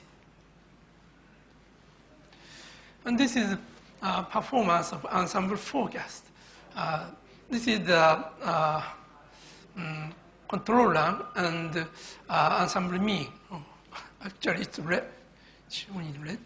And in this case, all part of the performance of all part of member is worse than the controller. And the next I show the result by numerical weather prediction models. The model is JMA non-hydrostatic model, and the specification of LETKF is 15 kilometer, 50 layers with 20 members, and we assimilate real observation data similar to the JMA operational mesoscale data assimilation system. And after 4 days spin-up, we apply 6-hourly data assimilation cycles.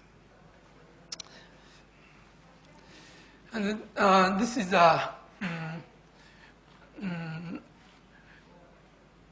wind vector at around 500 hectopascal levels for this is control and member 1 analysis.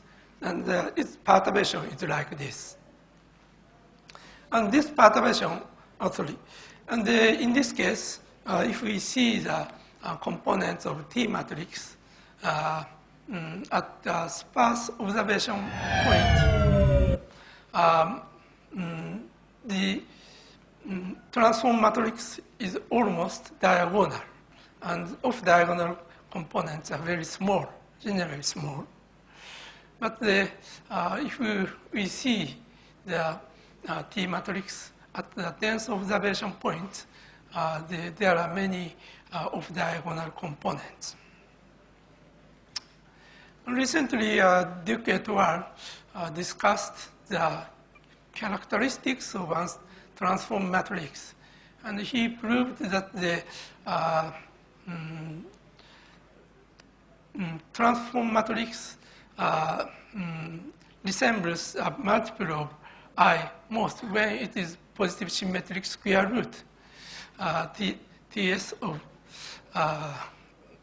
analysis covariance. And its diagonal matrix is lambda by I. And this optimization problem suggests that we can decompose transform matrix into the sum of diagonal matrix and the perturbation matrix, D and P. And then we can estimate the typical magnitude of element of P as this formula according to the density of observation.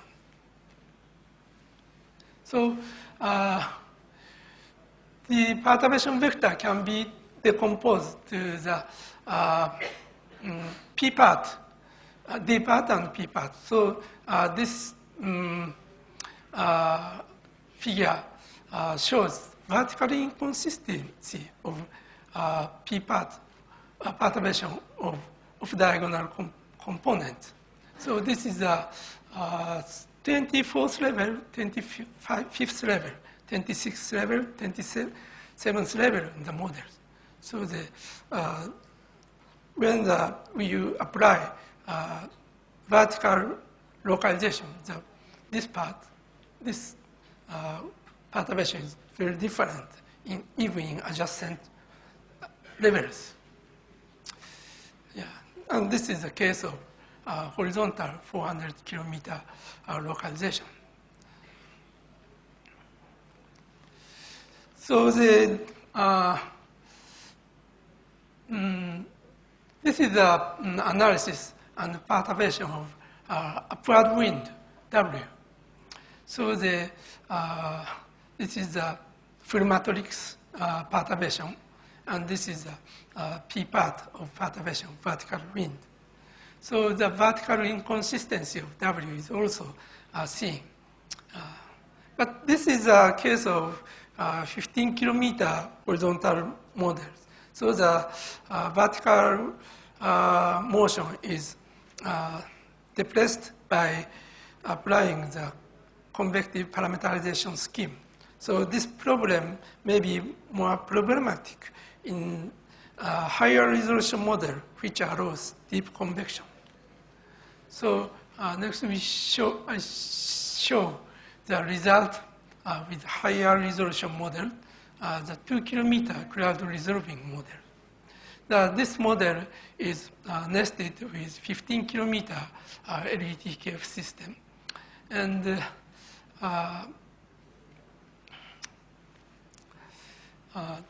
this is a case that we see. The right panel shows the observed rain, and left panel shows the model rain in the analysis data assimilation cycles. So we concentrate the analysis at 18 UTC of 2nd August. So this is the next data assimilation cycle. So we check this analysis. So this is a lower panel shows the first guess for this analysis period, control arm, member 01, and its perturbations. And the upper panel is the analysis by LETKF. So the this is the analysis of perturbation in member 01. So this analysis perturbation can be decomposed, composed to diagonal part or off-diagonal part, or lambda bar I and D part and P part. And they also, so you can see the P part is noisy in horizontal. And also, this is the same figure for vertical motions. The lower panel shows the first guess for control run and member 01 and its perturbation. So you can see deep convection here, here, here, and here, here, here in two ensembles from these deep convection were produced in the model from control initial condition, member 1 initial conditions. And the analysis is like this. So of course the LETKF analysis is ensemble mean of all ensemble members. So no deep convection here. Yeah. But even in the member 01, you can see some several multiple updraft by off-diagonal component of transform matrix. So this analysis perturbation also can be decomposed to diagonal part and off-diagonal part. So the off-diagonal part is very noisy, and also there are some vertical inconsistency according to the vertical localization. This vertical inconsistency is becoming small if you apply a longer vertical localization. Anyway, this noisy pattern is soon adjusted by the model when in the spin-up time period. This is the first initial condition. This is 1 minute later. And this is 2 minutes later and 3 minutes later. And after 5 minutes later, the pattern resembles, pattern of the three perturbations resembles each other. So this is the time evolution maximum horizontal divergence at the 19th level of the model. in full T LTKF and diagonal LTKF. Here the diagonal LTKF means we only use the D part in transform matrix in LTKF. So the and the lower figure is horizontal divergence. Sorry, the different localization, vertical localization. So the horizontal divergence is slightly higher in full T LTKF at spin-up period. And this is the time evolution of the maximum W in whole modeling domain. So also the W max is slightly higher, slightly larger in full T LTKF at spin-up. And we applied the diagonal LTKF for data assimilation cycles. So the in this cycle experiment, we apply two kinds of LTKF assimilation with 3-hour data assimilation cycles from 18 UTC, August 1st, and conduct one day. So this is member 4 forecast. This panel is full T LTKF, and this panel shows diagonal LTKF, and the right panel shows observed rainfall. This is 1 hour precipitation, and this is 3 hour accumulated precipitation. So in this case, this diagonal LTKF seems better than the full T LTKF.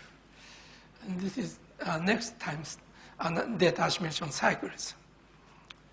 And again, in this member, the diagonal LTKF seems better than the full T LTKF.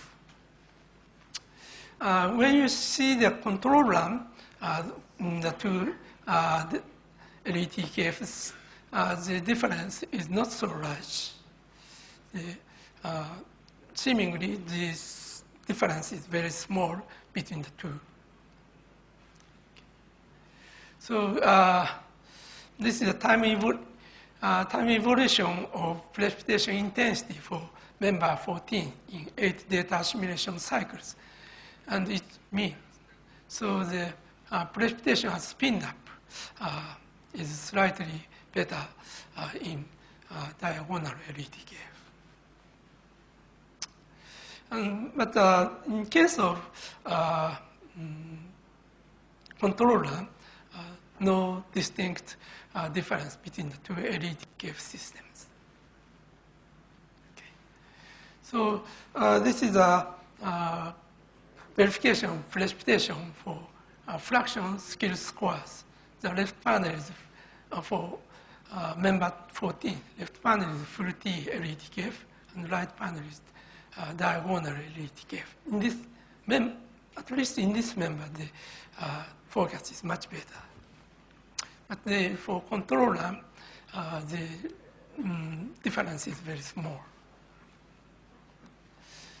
And we added two additional experiments using different inflation method. Without inflation or multiplicative inflation. And fraction scale square is checked for all ensemble members.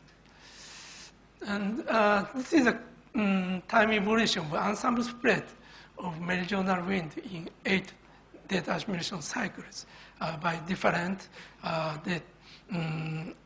inflation method and with diagonal or full T matrix. So generally, you can see the diagonal LTKF, the spread is slightly larger than the full T LTKF. And this is the fraction scale squares for all 20 members. So in some members, the fruity matrix is better, still better. But the, in this case, even control and the diagonal T showed better forecast. And this is in the case of multiplicative inflation. Again, the diagonal LETKF showed better forecast. So this is summary. So perturbation in full T LETKF and diagonal LETKF were examined for convective rainfall case with a cloud resolving model. And we found small differences in divergence, updraft, and precipitation spin-up in perturbed members. Differences in performance for detachment cycles in the same as seen in the same multiplicative inflation. And difference of performance may be small in control run at the well-tuned system. And maybe this issues in off-diagonal perturbation components of ensemble transform are divided in two parts. The first is nonlinear effect of the numerical model for linear combination of bled vectors. And second one is inconsistency of the perturbation structure by the locally determined transform matrix. And also, in case of verification performance, inflation effect in diagonal LETKF using lambda bar I is influenced. And in global EPS, if you remove off-diagonal part, orthogonality between the perturbation vector may become problematic. Okay, so thank you.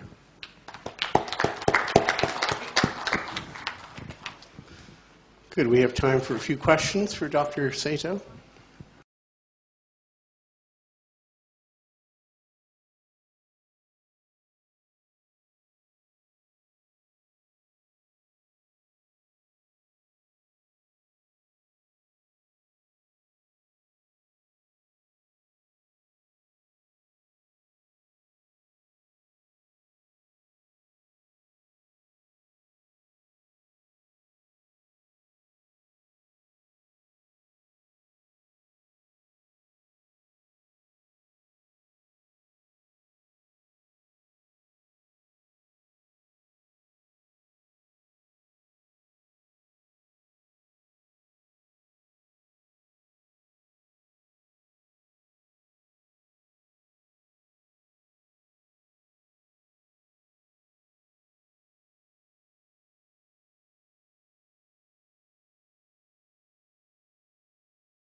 lunch. So I would now would like to invite Professor Kerry Emmanuel to give a memento to the today's afternoon speakers. So the mementos are already here. So I call first Dr. Kaiso Saito-san. Please. So, yeah. Here's your mug. Thank you. So may I now call Dr. Peter?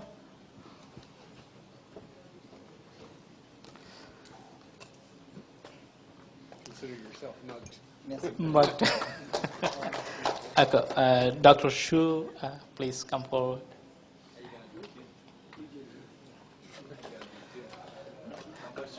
Cups of tea will parcel it.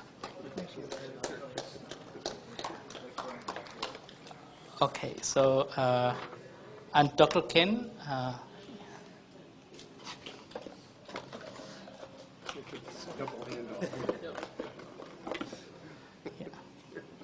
Thank you very much. Yeah, thank you. I hope all of you have received the memento. So Dr. Tim Farmer's cup will parcel, I guess. Yes. So now I'll hand over mics to Dr. Kaustubh. He may have some announcement to make.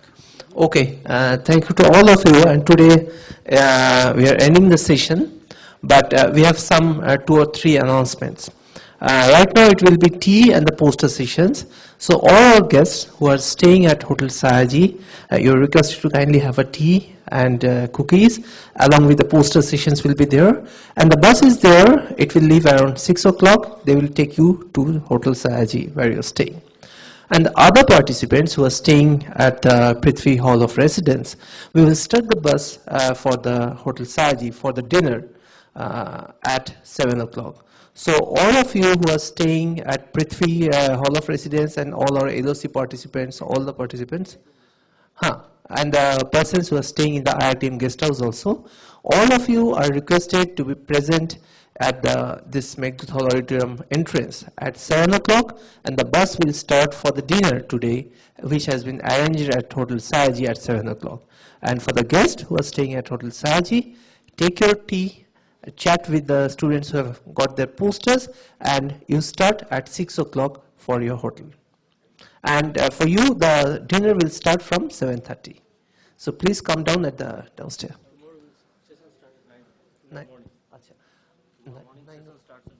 Okay, so the second day of this IP4 workshop, that is tomorrow's morning session, it will start at 9 a.m. at this place at 9 a.m., right?